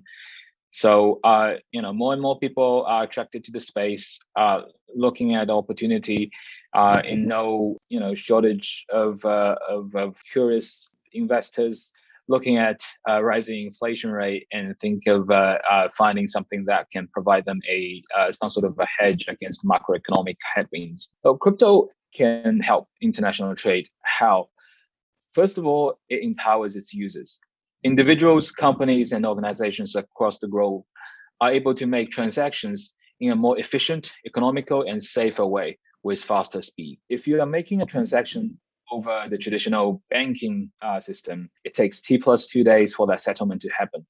Whereas a transaction on a blockchain happens in near real time. Cryptocurrencies also help streamline the processes. Blockchain technology reduces fraud, as well as processing, verification, and transport costs by streamlining and digitizing relevant processes. It also opens up new opportunities, gateways for related endeavors into Web3 and Metaverse, allowing people to interact with others across the globe in a peer-to-peer fashion. In addition to that, crypto can also help with charitable efforts. Our partner Giving Block, in their 2021 annual report, said that total donation volume on Giving Block reached $69 million, an increase of more than 1,500% from the previous year. Many crypto users donated to cause-related funds, which distributed donations evenly to multiple nonprofits participating in these funds. And in Giving Block's outlook for the year 2022, they said, as an emergent source of fundraising, individuals from all corners of the crypto community have shown enthusiasm for using crypto to support causes that are important to them. Given crypto markets outlook, user and non-profit adoption growth, as well as innovation in fundraising, crypto has the potential to become the most powerful instrument and philanthropic force in the planet in the years ahead. Not to be undone, Bybit has also made major headways in the space of crypto giving through contributions to partners such as UNICEF. Last year, during our annual crypto trading competition, WSOT, World Series of Trading, Bybit pledged to donate $800,000 in Bitcoin to UNICEF to help support STEAM education for girls in places like Vietnam and providing remote education access to kids in East Asia and the Pacific. While cryptocurrency is really powerful in enabling international trades and philanthropic efforts in a faster, more transparent way, it also has some inherent risks that should not be overlooked. Such risks remain a contention in the industry and in the wider society, and is incumbent upon us to address them. So first of all, the technology of blockchain is still in a relative nascent stage. There is much yet to be determined before it can reach its full potential. To think of it in this way, Bitcoin, the first cryptocurrency and the OG of it all, has only been in existence for 13 years. It has already had a faster adoption rate than the internet in its early days. But in terms of global penetration, cryptocurrency exposure among the world's population is still just about 3%. There is a lot of education that is required, a lot more information, and a lot more technical expertise and know-how that will be required for mass adoption and ensure such benefits of blockchain and cryptocurrencies are shared by everyone equally.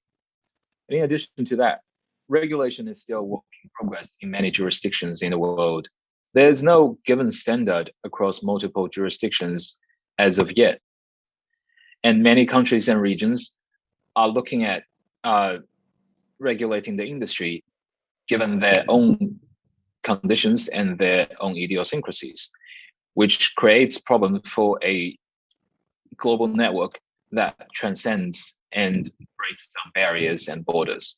And this brings us to the topic of public and private partnership, because to build a better future that improves financial literacy and to create a force for good, we need the private sector to be enabled and empowered, but also for the public to be more educated and more informed of such technology, its benefits, its challenges, as well as what are some of the knowledge gaps that needs to be filled should this go ahead with mass adoption. An excerpt from the White House's executive order on ensuring responsible development of digital assets goes like this: we must support technological advances and promote responsible development and use of digital assets. The technological architecture of different digital assets has substantial implications for privacy, national security, the operational security and resilience of financial systems, climate change, the ability to exercise human rights, and other national goals. Money and assets have always played a crucial role in the evolution of a society. Alfred Mills said in 1990, money is a matter of functions four: a medium, a measure, standard, and a store. It is incumbent upon private sector who are already in the midst of developing this technology to help educate those who have yet to embrace it and to push innovations where they can. But we also encourage regulators, policymakers to keep an open mind and look at the technology in the same way that they look at the previous iterations of the internet itself. Cryptocurrency holds the promise of Web3, where power is returned back to individuals instead of getting kept by a number of centralized rent-seeking players. It offers a settlement layer that allows true peer-to-peer transaction, both in terms of value and information. And what we want to do is to build a more sophisticated society of tomorrow, where the next generation of traders and investors will make better decisions and ensure the benefit of crypto is for all. Thank you, everyone. It has been a pleasure to speaking with you. And should you like to speak to me, you can find me at Igneous Terrenus on Twitter. Thank you. Igneous Terrenus. Now the session is open for Q&A. Tim Gonzalez, a Southeast Asia Community Manager of Bybit, is joining us today to answer your questions. Good afternoon and good morning and good evening, Tim. Yeah, good afternoon. Good afternoon. Yeah, again, we are worldwide and currently live via FYE channel as well, Kumu. Hello po sa lahat ng ating mga Kumu netizens. Okay, before I start pulling up questions coming from our chat box, let me start by asking Tim, no? Tim, can you tell us more about Bybit? Ano ba itong Bybit na to? Yeah, sure.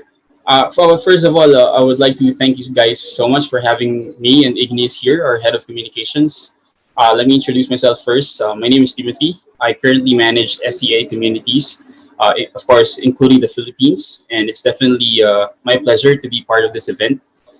So before I talk about Bybit, I just want to share a bit of background of who am I. So I think at least para magkaroon kayo ng idea, then konti lang about me. I was also just a viewer before, and just like you probably, I also got swayed in by investments that promise exponential returns, right? And that's basically the reason why I got into blockchain technology in 2018. But prior to my role at Bybit, I was part of a whole different industry. So I was part of the BPO as a customer service manager. So I was really fond of technology, like on how it can actually solve a lot of issues in the society, including financial aspects. And after 6 years, I started learning more about it and realized, crypto is going to be the next big thing. And if you want to achieve great milestones, both financially and growth, I honestly thought that being part of it should be one of my mission. So from then on, I've applied for a local exchange in the Philippines prior. And up to this point, I'm still hooked on managing communities, crypto communities, such as, like in Telegram, Facebook, and other social media platforms. So yeah, just a brief background of what Bybit is. It is one of the leading cryptocurrency exchanges globally, ranking as number 5 on derivatives category and number 7 in spot. So if you're leaning towards taking advantage of lower trading fees, a platform that guarantees no downtime since 2018, Bybit can be an excellent choice for you. Okay, thank you for that brief background of what a Bybit is, no, Tim. And again, I would just like to remind everyone sa ating mga TGFI that the views, thoughts, and opinions expressed in the summit are those of the speakers and do not necessarily reflect the opinions of the global Filipino investors and their respective parent companies and affiliates. So, Tim, I'll be pulling up the first question coming from Janine Alvarez. How much profit could one do by trading cryptocurrency? How do I calculate my gain or loss when I pay for services using virtual currency? Ayan. Yeah. That is a very good question. No? Same rules in the stock market apply when you're trading cryptocurrencies, except that it really has significantly lower trading fees than of the stock market, right? Because if you trade in spot sa mga crypto exchanges, the lowest I can think of right now is 0.1% or 10 basis point. So if you invest at least 1,000 peso, right? You will only be charged 1 peso. So ganun siya kababa. And I think the nice part about it is you can own a piece of crypto or token for as low as, like 100 peso, or the minimum is usually 500 pesos per trade. Okay, so ganun, yeah. ganun lang kababa, Tim. As in, parang we're just playing around with those numbers, 500, 100, ganun na ba? Agree. And the nice thing about it is that the more you trade sa crypto, especially Bybit right now, no, the more you trade, the lower the trading fees become. So meron kasi tayong mga VIP set, let's say VIP 1, 2, 3, and onwards. So the higher the trading volume, the lower the fees become. So I think sa mga bagong pasok sa crypto trading, or investment, the rule is basically simple. Although it's simple, it's very hard to execute. So ang rule kasi is you buy low and sell when the market is high. So let's say you buy 10 pieces of, let's say, TGFI token at 10 pesos, right? So that's 100 pesos that you've invested. And with that 10 TGFI tokens, let's say the market went up by 100%. So that means you've earned 2x of or 2 times of your initial investment of 100 pesos. So magiging 200 pesos siya upon selling. But of course, less yung trading fees. So very, very simple lang naman siya, especially if you're into long-term investing. Okay, thank you for that information, Tim. No? Here's another question coming from Margaret Tim on behalf of Mr. Ignis. Kung sasagot ito, what are the risks of trading cryptocurrencies? Ayan, syempre, lalo na sa mga newbie na ako, I don't have a background pa, wala pa talaga akong know-how on how I'm going to invest on this kind of platform. Ano ba yung risk na meron tayo sa klaseng cryptocurrency? Yeah, that's a very nice question. And like other financial instruments, there will always be risk involved, no? Kahit nga yung mga basic na mutual fund, di ba? Meron pa din siyang volatility risk.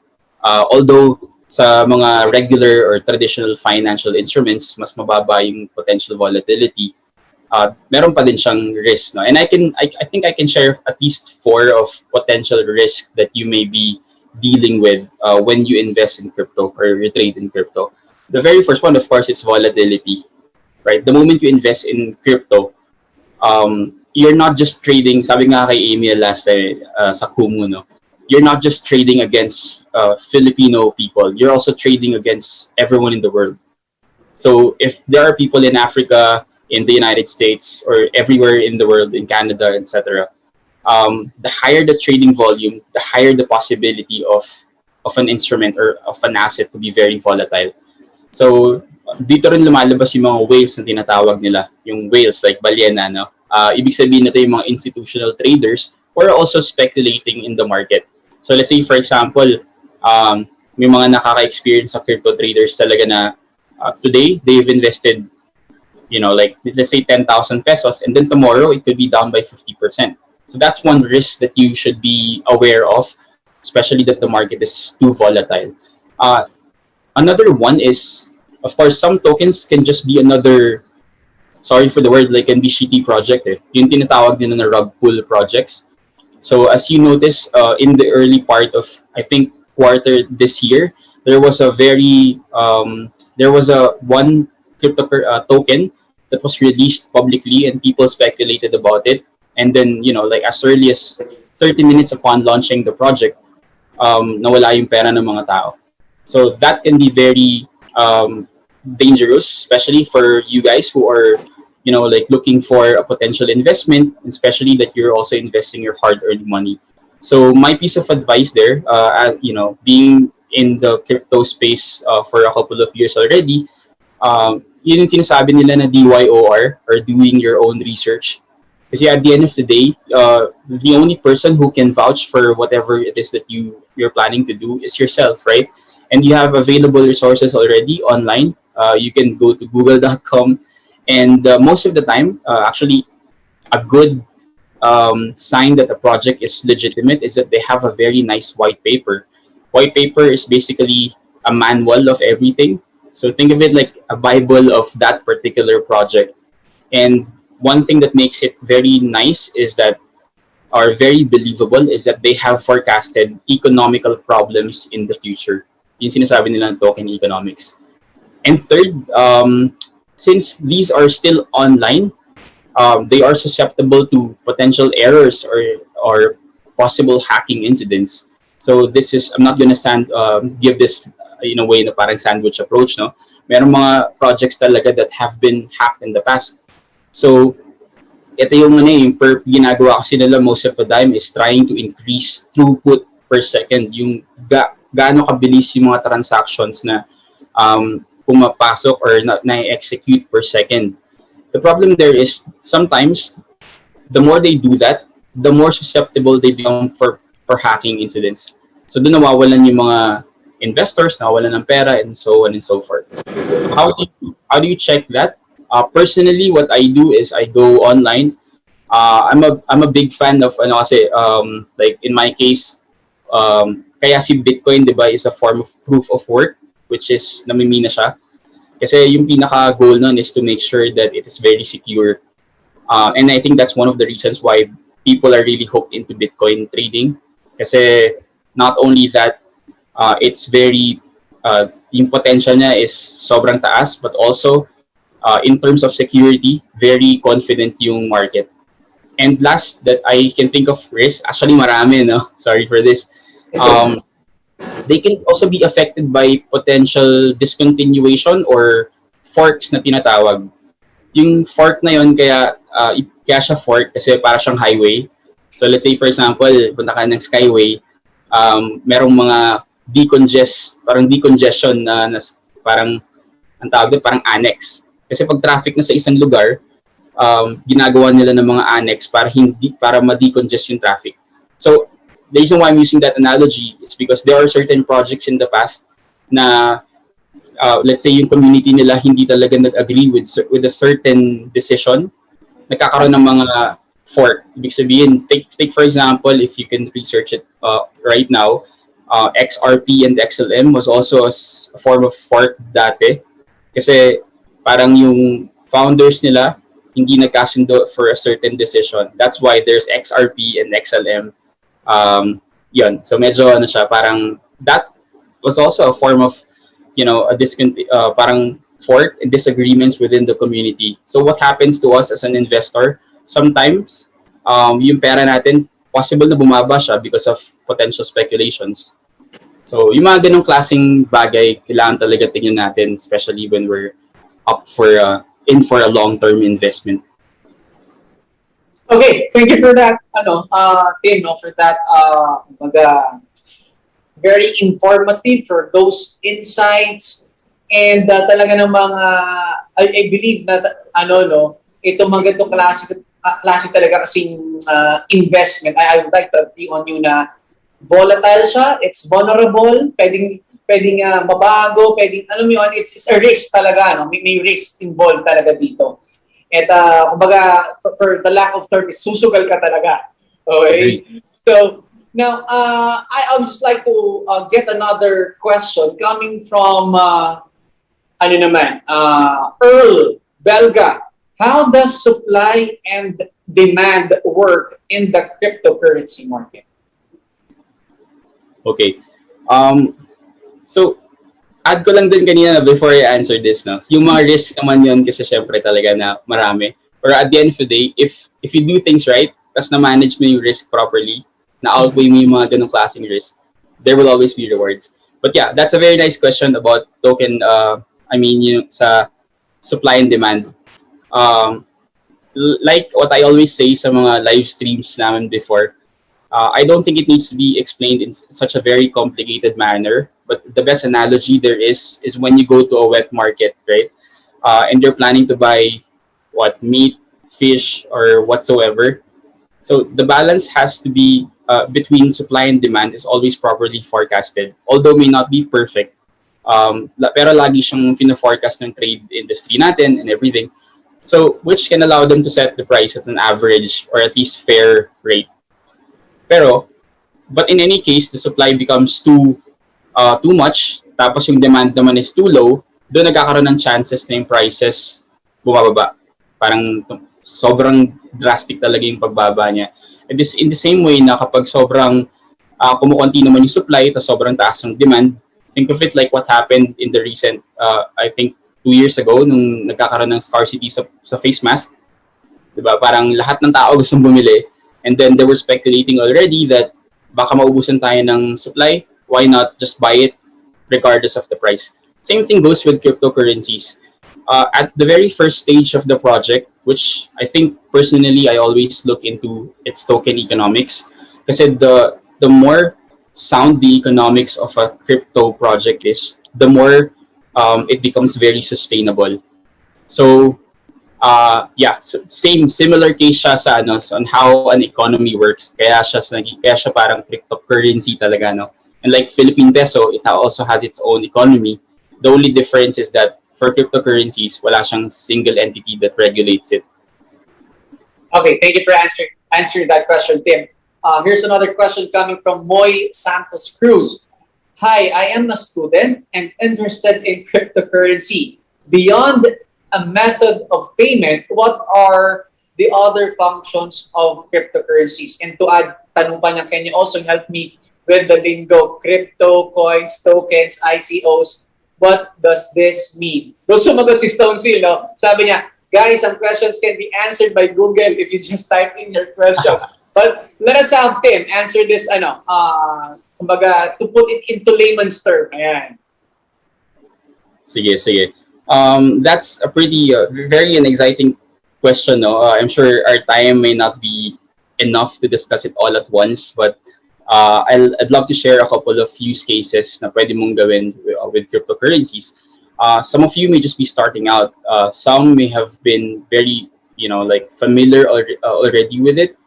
But note that other cryptocurrencies are not just limited to payments, but also some cryptocurrencies are also designed to facilitate digital agreements. Ito yung sinasabi nila na smart contracts.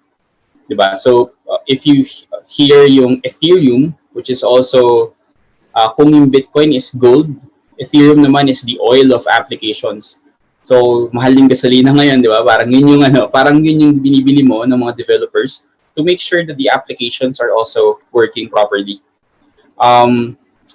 So before, people would always need to trust a centralized system or group of people to facilitate everything and making sure that all transactions are correctly done.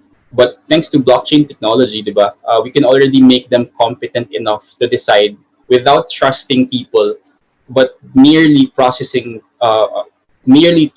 just the process or preconditions.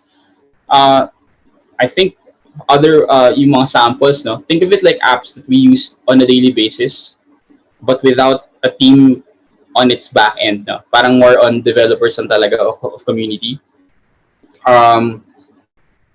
Think of it like apps like Grab or lodging applications, maybe Airbnb. But instead of like having someone in between to pay for the middleman, you go directly with the person who you're dealing with. So that makes you save a lot of cash kasi hindi ka na nagbabayad. Like dun mismo sa platform na yun. Another use case would be DeFi or decentralized finance. So instead of trusting banks, why not democratize our financial system? So instead of borrowing money from the banks where you get remarkably, little to nothing interest, you can stake crypto and get better yield per year. So yung difference lang kasi dito, you're directly, kumbaga decentralized organization sila, and then they allow you to, stake your assets and then make money from it. Kaya siya mas malaki yung kinikita mo kasi hindi na sila gumagastos sa physical, place or commercial space. Hindi na rin sila gumagastos for employees. Talagang merely smart contracts na yung mga nagfa-facilitate ng mga transactions. And so those things, as other than payments, pwede siyang DeFi, pwede rin siyang mga applications like, transportation applications. And I think recently, I've seen an application wherein gasoline is also being tokenized. So that's also can be a use case of cryptocurrencies. Parang why not, parang instead of like buying gasoline na hoard mo talaga siya sa gas storage mo, why not make it tokenized in such a way that, like virtually storage na siya. And the nice thing there is that if you buy that gasoline at an earlier price, you get to protect yourself from potential inflation. So just look at what's happening right now. If you're able to buy gasoline at a lower price, and then the prices of gasoline eventually moves up by 10 to 20%, nakaka-save ka ng pera. Okay, so Tim, sorry to cut you. Would you mean you could buy virtually a gas? Tama ba? Tama yung pagkakaintindi ko? Pwede ka mag-invest on that, on gasoline? Yes. May mga ganong use case na rin talaga na tokenization. Okay. And it's very nice. I'm not gonna mention what is it, pero it's also one thing na very useful na nagsasolve ng blockchain technology. So what the company needs to do is to make sure that this virtual storage is backed by oil. Parang mag-i-invest sila sa marami talagang gas tanks to make sure that even if they, buy it ahead of time, backed siya ng langis na in case you need to redeem it already, there's available gasoline. So that's one use case, no. Okay, and so given given the gas price hike right now that we're seeing, tumataas talaga, parang day by day tumataas yung presyo ng gasolina. Pretty much sure na yung ating mga online viewers pwedeng mag-invest din pala sa gasolina through this digital platform. No?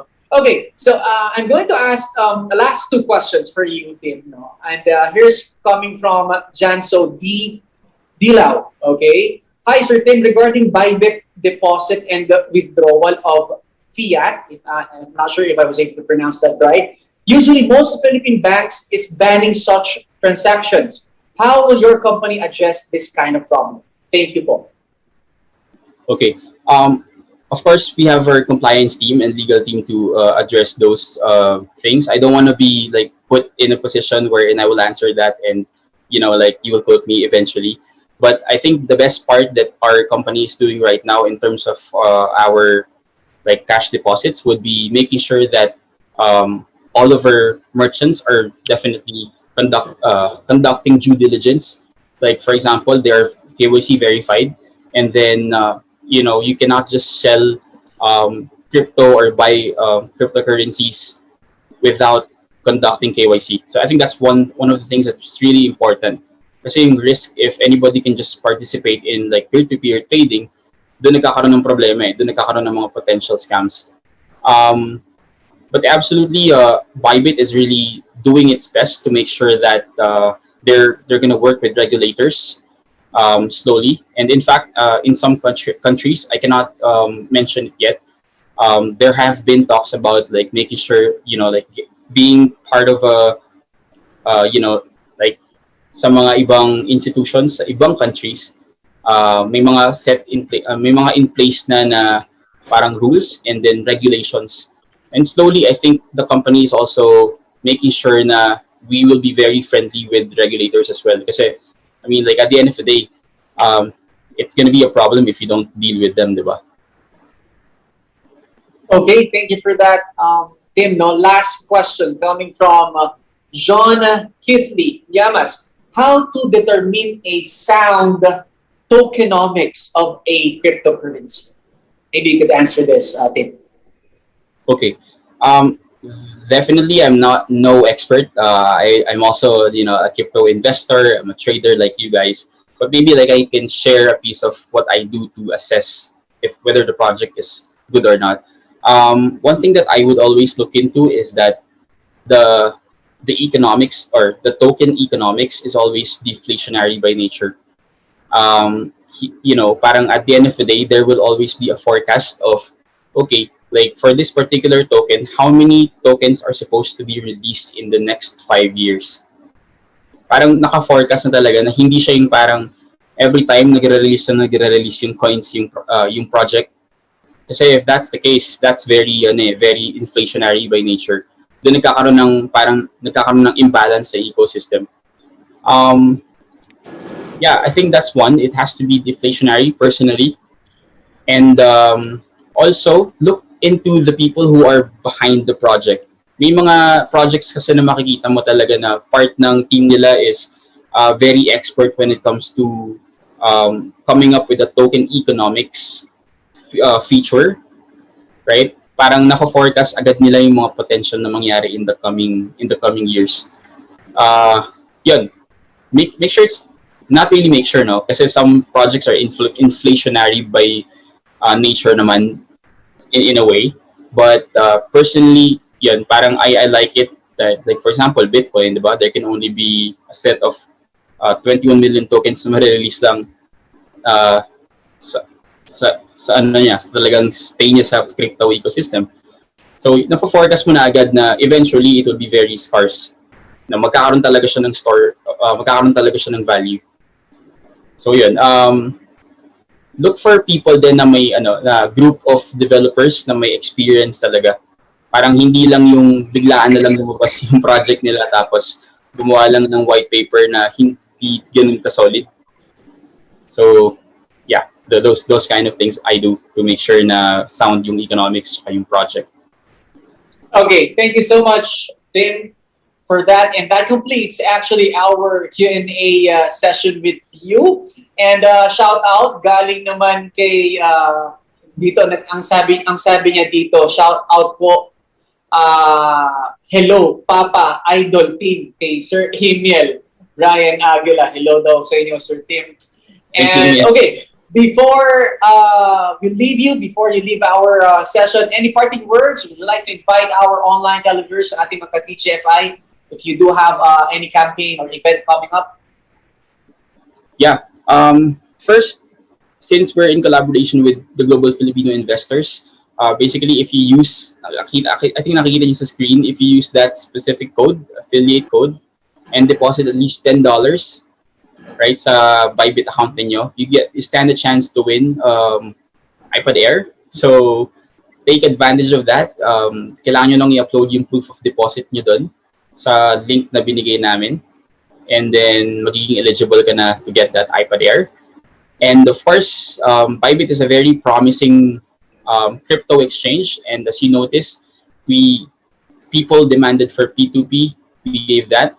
People demanded for NFT marketplace. NFT marketplace is already live on Bybit. We also have, like a very nice, very significant partnership with Bit Token. It's a decentralized organization, decentralized autonomous organization, or DAO. So think of it like venture capitalists that, like got pulled into one place, and then part of their investors is also Bybit, along with Peter Thiel, which was the co-founder of PayPal. So why am I saying that? We also have Bybit Launchpad. So if you're looking for like tokens that are just starting, pwedeng ito yung sinasabi kanina na ICO or initial coin offerings. You can also take part of that. Just make sure to do it at your own risk. The nice thing there is that meron siyang due diligence already from our side, making sure that these projects are also legitimate projects, and so on and so forth. Please visit our community. You can join our Telegram community. Just search for Bybit Filipino. If you're on Facebook, just search for Bybit Pilipinas Facebook group. You can also like us on Facebook, Bybit Philippines. Follow us on Twitter and Instagram as well. Thank you very much. Thank you so much, Tim, and a while ago, si Igneous of Bybit. Again, that was the Southeast Asia Community Manager of Bybit, Tim Gonzalez. Thank you so much for that. You were able to help our TGFIs on having a passive income in crypto trading. Tama po, you heard Tim Gonzalez, right? Mamimigay po sila ng Apple iPad Air. All you need to do, mga ka-TGFI, to qualify for this raffle draw, again, you have to create a Bybit account. It is being flashed already in our screens, on your screens, and use the code 33208. Deposit a minimum of $10 to your account. Send us your proof of deposit through the link form na nakalagay din po dyan sa ating mga screens, and you'll get a raffle slot for the giveaway. Again, we are extending this promo until March 25. So sa ating mga ka-TGFI live audience natin ngayon, sa ating mga communicants na gusto pang sumali, pwede pa po yan until March 25. Okay, for our last and final talk, ito na po ang hinihintay ng ating mga Axie Infinity players dyan. Ano? Our next guest is the co-founder of Metaverse, the parent company of one of the most popular and highest grossing NFT game in the Philippines and Southeast Asia, Axie Infinity, with over $2 billion in sales and 2 million daily active users. Jeff is one of the Fortune's NFTY 50 in 2021 and has been featured in CNBC, Wall Street Journal, Forbes, Nikkei Asia, KR Asia, VentureBeat, and CoinDesk. Earlier this week, we had a chance to chat and ask Jihos about blockchain investments, NFTs, and more, and many more. Mga ka-TGFI, let's talk about blockchain-based investment with Jihos. My name is Jeffrey Jiho Zerlin. I'm the co-founder of Mavis. We're the inventors, the creators of Axie Infinity, and let's talk about NFT games. Axie is a new type of game. On the surface, it looks like Pokemon or Tamagotchi. There are these adorable pets. You can collect them, you can battle them, and you can trade them. The thing that differentiates Axie is that there's a player-owned free market economy attached to the game, because everything within the game, from the characters to even the land, the in-game resources, they're all tokenized, which allows people to actually own them. They can do whatever they want with them, including selling them. So a little bit of background on myself. I'm somebody who grew up collecting things, collecting insects and fossils with my father. That's how I interacted with him. My mom was super strict. I couldn't really go out of my room a lot as a child. So I mainly read books and played computer games, and then went out collecting things with my father on the weekend. My cousins are Korean. I'm half Korean. That's why my name is Jiho. And so they introduced me to things like StarCraft and Diablo. The first thing that I ever did on the internet was playing StarCraft. And that's actually how I even learned how to type. So even from an early age, I realized that games can be great ways to get people to learn about new technologies. And so when I learned about NFTs, I thought, hey, for the first time, crypto is interesting because it appeals to the collector, to the gamer in me. And so I got into NFTs in 2017. And back then there was this thought that in order for NFTs to really fulfill their potential, something like a game, something like Pokemon could really be super interesting, because we already have, right? People already know that, okay, like Pokemon cards, they become tradable, right? Because you actually own them. Like NFTs are giving the characteristics of physical collectibles to digital items. So I was kind of looking for a game that would be interesting. So I found Axie just as a community member, just like many people to this day. I found Axie, I bought 3 of them, and then I started asking, you know, what can I do to help this project move forward? And it felt like joining a movement.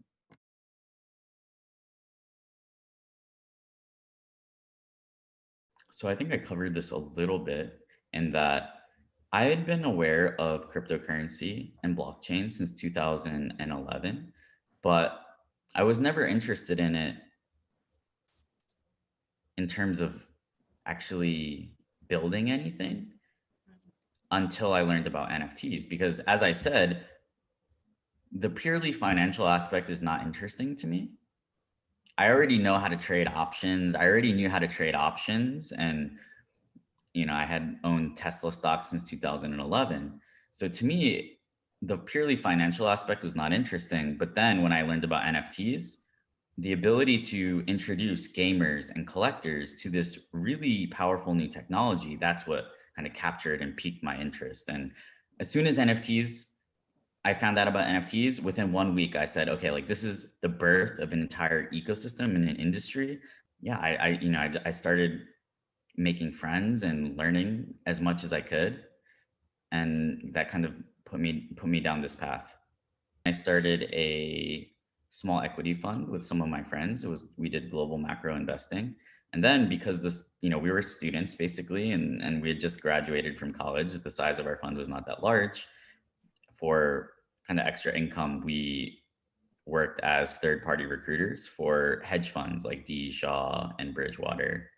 So our job was to find the smartest quants in the world, kind of in our peer group, and get them jobs at some of these interesting funds.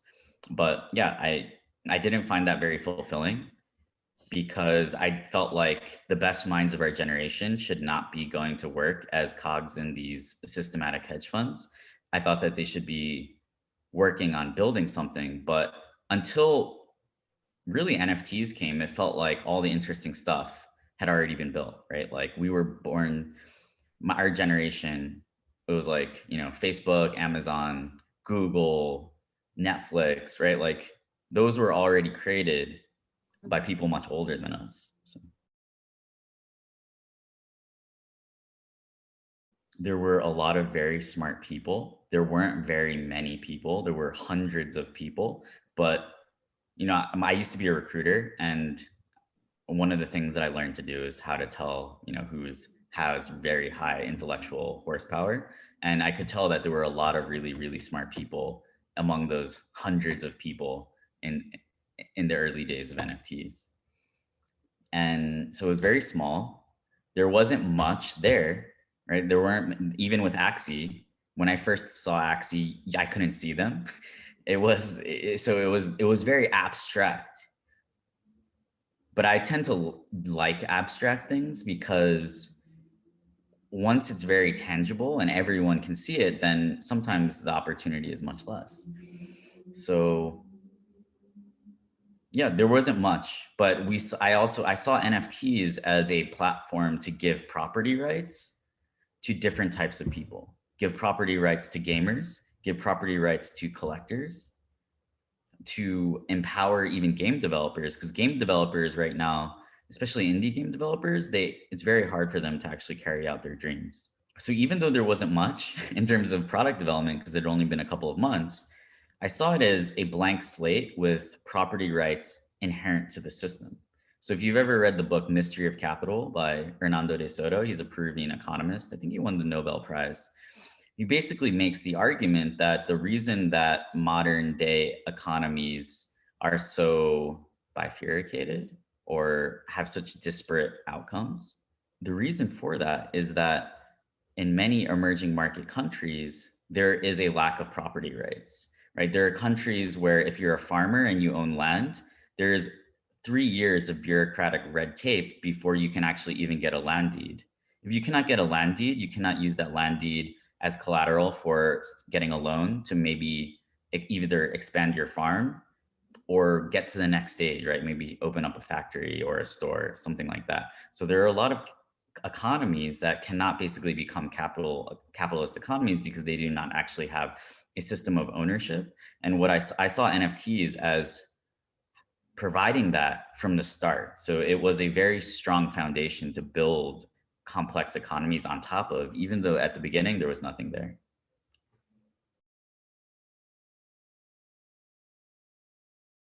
So we're building Axie to be an immortal game, a game that persists even after SkyMavis, whatever happens to us. So how does this work, right? So the interesting thing is that each team of Axies, you can look at them as a ticket to a universe of different experiences, right? So in the beginning, people had their Axies, they couldn't do anything. And then you could sell them, and then you could breed them. And then we had the first battle system. Then we had the second battle system. We're about to release the third battle system.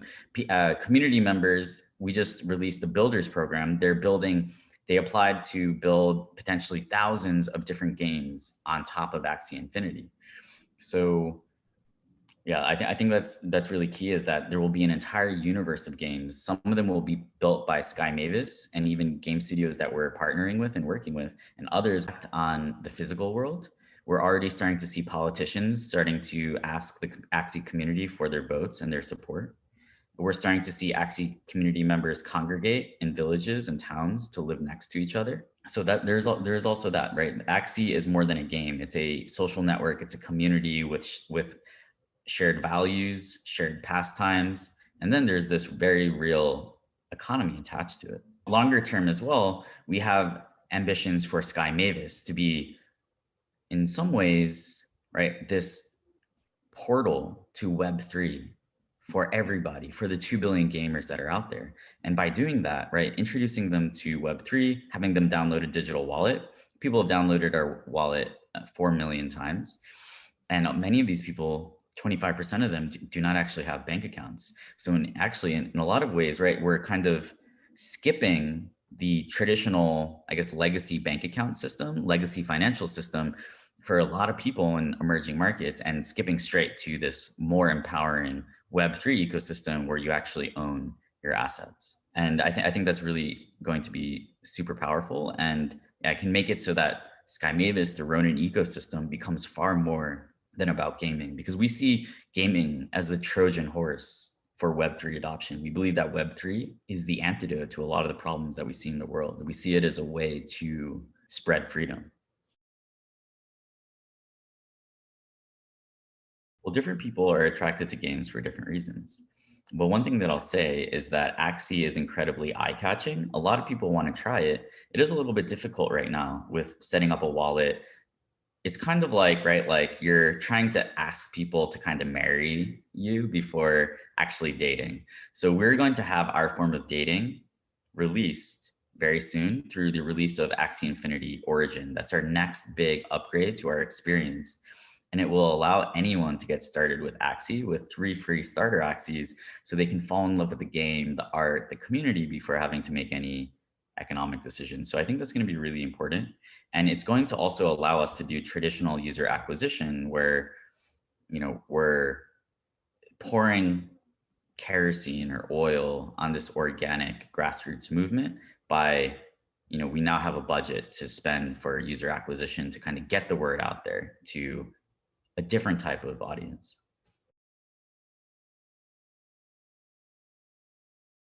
I think that they don't understand how Axie works, and I think that they don't understand how economies work.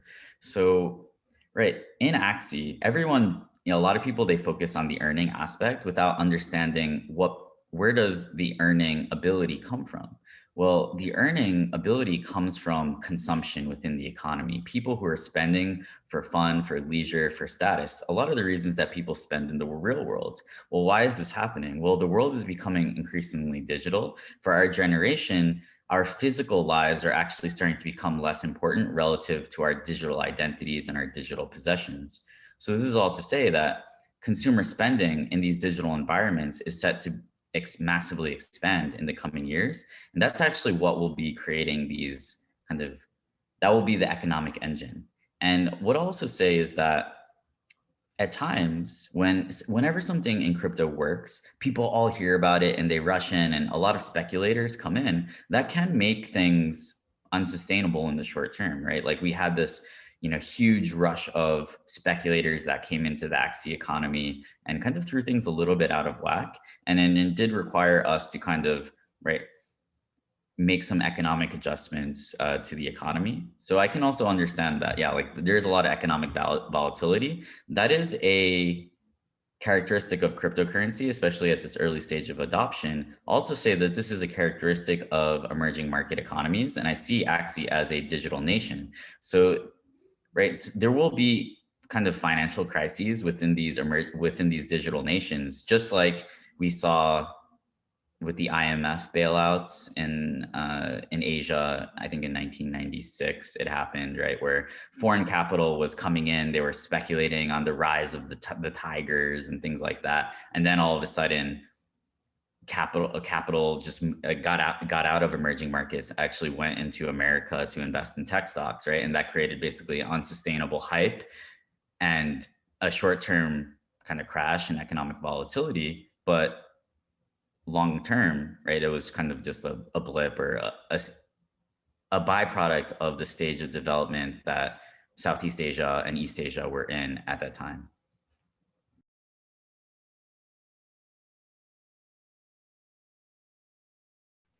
It's incredibly gratifying and rewarding to see that your work is helping people in the real world. I would say that it is definitely a big responsibility to be involved and to be seen as one of the leaders of a project that is as important as Axie is to so many people. So yeah, I think it's been an amazing honor to be a part of this. And yeah, it makes us want to work really hard, because it's not just about us, it's about for this entire community where, we want to provide this amazing, beautiful game, as well as this interesting, futuristic economy.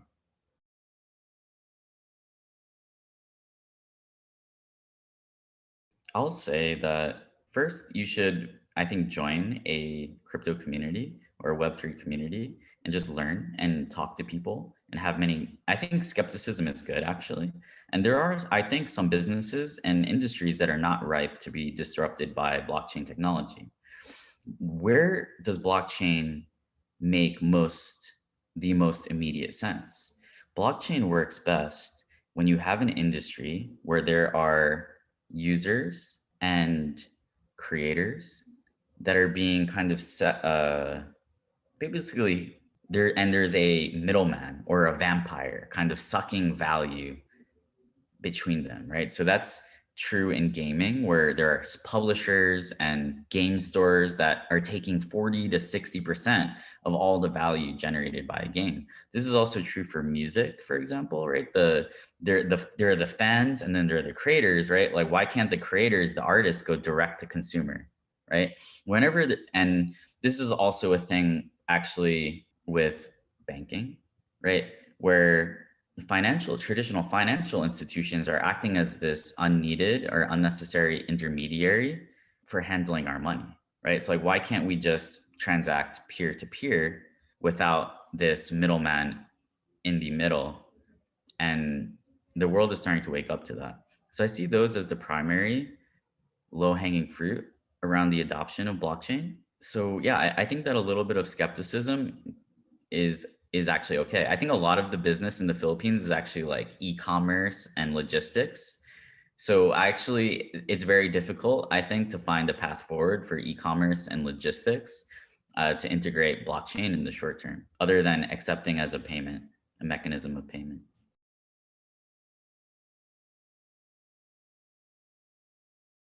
I think that there should be more educational resources that are accessible to everybody. I see Axie as almost first and foremost a educational portal into the world of Web3. So I would like to make Axie more explicitly similar to a school or a university, right? I was just tweeting today about how I would like to see scholarships that issue diplomas and textbooks to their scholars. That's why they're called scholars. I actually coined the term scholars. Why? Because getting free Axies to play, it's an educational opportunity first and foremost, rather than a opportunity for a new type of work.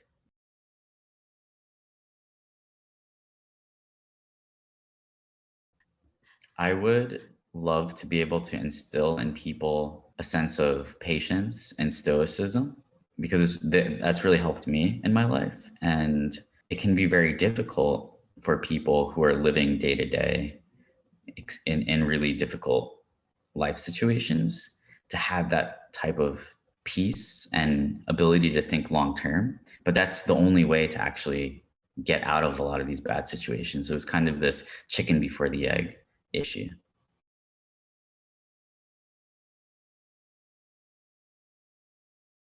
So we're really excited for the launch of Axie Infinity Origin. So please keep an eye out for that. The mobile launch will actually be coming about 1 month after the launch of the desktop version, but do not worry because the initial desktop version that's released will not have any kind of earning capabilities. It's mainly just for testing the gameplay mechanics and just kind of gathering community feedback. So please keep your eye out for the launch of Axie Infinity Origin. If you haven't played Axie yet, maybe because you can't afford it or you don't want to go through the hassle of searching for a scholarship, this will be the chance to figure out once and for all, maybe, if Axie Infinity is really the game, the community, the digital nation for you. Again, that was Jiho's the SkyMax from SkyMax, the Axie Infinity. We've learned a lot from him. Thank you for that wonderful presentation. At ngayon, parang ang bilis, no? Ang bilis po ng ating one-day summit, ng ating session today. And right now, moving on with our winners, sa ating po mga 10 lucky ka-TGFI na mananalo po ng 500 pesos worth of GCash credits. Again, ito po mga babanggitin ko ay ang nanalo ng ating selfie contest, no? Congratulations to Jefferson Fernandez, Bing de la Cruz, Roche, Kay Zan, Romina Potian, Marian Portu, Jacob Brian Shonko, Julie May Polanco, Darwin Deloria, Princess Serrano, and Anna Garcia. Those, again, yun po ang mga nanalo ng ating 500 pesos GCash credits. Palakpakan mo natin talaga. Okay! Ayan na po. Paano po niya nga ba makukuha yung inyong mga prizes? You can send us a message on Facebook or email us at pgfimarketing2021@gmail.com to claim your prize. And before we end this program, again, we would like to acknowledge the presence of our sponsors of Block Guides, Bybit, Finblocks, PlaceWall, and PLDT. And of course, our official media partners, Vitpinas, CNN Philippines, and the Manila Times. And of course, our community partner, Kumu. And again, hello po sa ating mga nanonood at communities via FYE channel. And that concludes Let's Talk About Blockchain-Based Investments. Thank you all for spending your Saturday with us, mga ka-DJFI. We hope marami po kayong natutunan, no? At sa ating mga big ating speakers, and I hope to see you on the next sessions and webinars brought to us by the Global Filipino Investors. Again, this has been your host, Aaron Castillo. Maraming salamat. Enjoy the rest of your weekend. Stay safe, mga ka-TGFI.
Bago pa man magsimulang tumigil ang mundo ng dahil sa pandemya, napakadami na namin ginaharap para lang magampanan ang aming tungkulin. Matugunan ang pangangailangan ng nakararami. Simula sa lungkot na dala ng pagsampa, hanggang sa iba't ibang klaseng trabaho na dinaranas namin sa araw-araw. Kalakip ang pangako ng magandang bukas. Patuloy kaming babangon para matugunan ang inyong pangangailangan. Patuloy naming iaalay ang aming oras at kakayahan para mapanatili kayong nakangiti. Patuloy kaming maglalayag sa iba't ibang dako ng mundo mapanatiling maayos ang inyong kalagayan. Ilan lang kami sa libu-libong manggagawa sa karagatan na nagnanais ng karampatang pagtrato at respeto. Para sa aming napiling larangan, sana, sa araw na ito nilaan para sa amin, maisip mo rin kami. Nagmamahal, mga marinong Pilipino.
Thank you so much. And welcome again for another event for, of course, Blockchain, Crypto, and DeFi Conference 2021. I'm Myrtle Ramos, the founder of Blocktides and also the official influencer of CoinMarketCap. Thank you so much for having me here and, of course, guys, for spending your time, of course, in going here for our 5th anniversary.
The only thing that we need to do is continuous education, continuous innovation, and putting blockchain in every hands of Filipino.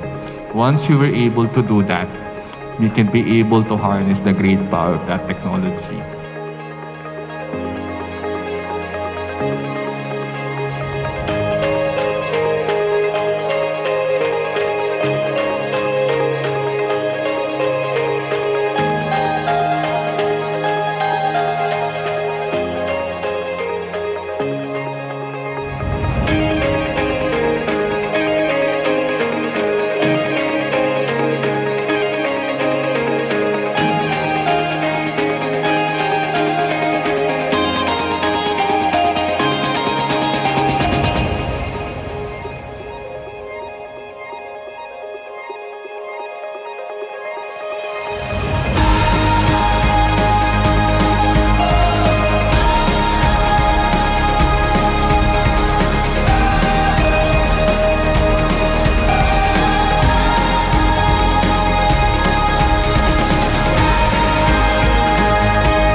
Hello, Crypto Play here. Today we're going to be talking about Place War or Place.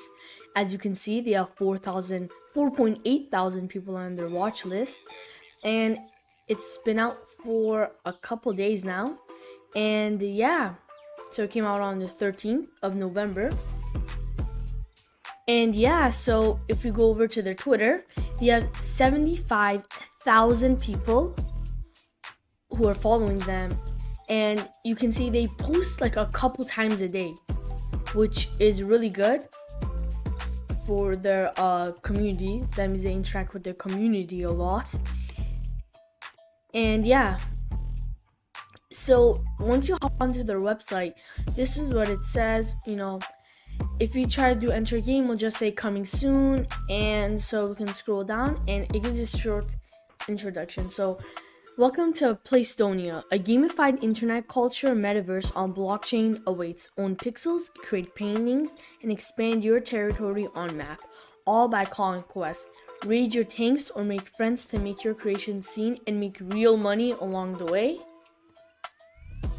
So battle learn, conquest mode, invade on the other pixels, loot the resources, force them to join your painting to expand your territory across Playstonia. Now, as you can see, there's lots of stuff about the game. If it goes on to the next one, PvP skirmish, take on fearsome road drones, pay Turrigan, and show them the best. Okay, raid your shells in PvP battle. You know, you can earn money, craft new tanks for the existing ones to expand your collection. You know, yeah, this goes pretty fast. You can't read it fast enough. So create by conquest, join the epic internet culture war with your own pixels. So pixels basically land. Now 90,000 pixel lands were presented as NFT, fully ownable by anyone. A pixel is a home base for tanks and represent a color unit on the Playstonia map. So you can see this, you know, there's a lot of like pieces of lands.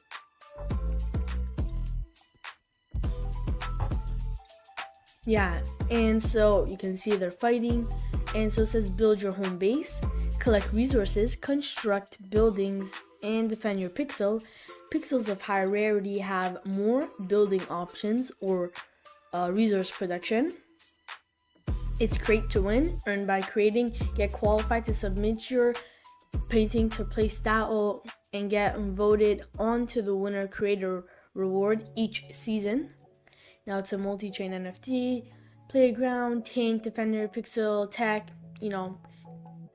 And you see, this is still coming soon. Everything's basically coming soon. Nothing's out right now. And yeah. So this is a token allocation, 20% private sale, 5% liquidity, 45% P and 2E farming, 2% public sale, 10% ecosystem fund, and 18% on their team. A total of 1 billion supply. Now this is the roadmap. This is 2021 Q2, Project Genesis, game plot design, economy design, and Q3, VI design, NFT system, character draft. Now this is where it gets important. Q4, playable beta, so it's coming out, a playable beta, initial offering, which already happened, and an NFT sale. And this is where the actual game is going to come out. V1 launch, PvP launch, and calm down module. Now pixels aren't going to come out until Q2, and it's going to have a multi-chain deployment, NFT bridge, and Q3 Guild War full pixel features. And yeah, that's the roadmap. And as you can see, you know, you can read these, and yeah, you can join their community. See, they have a lot of stuff. You can enter your email to subscribe. So yeah, that's basically it for Place War. If you enjoyed the video, if you could please subscribe, hit that like button, and turn on notifications, as it would help out my channel a lot. See you later. In the morning, I start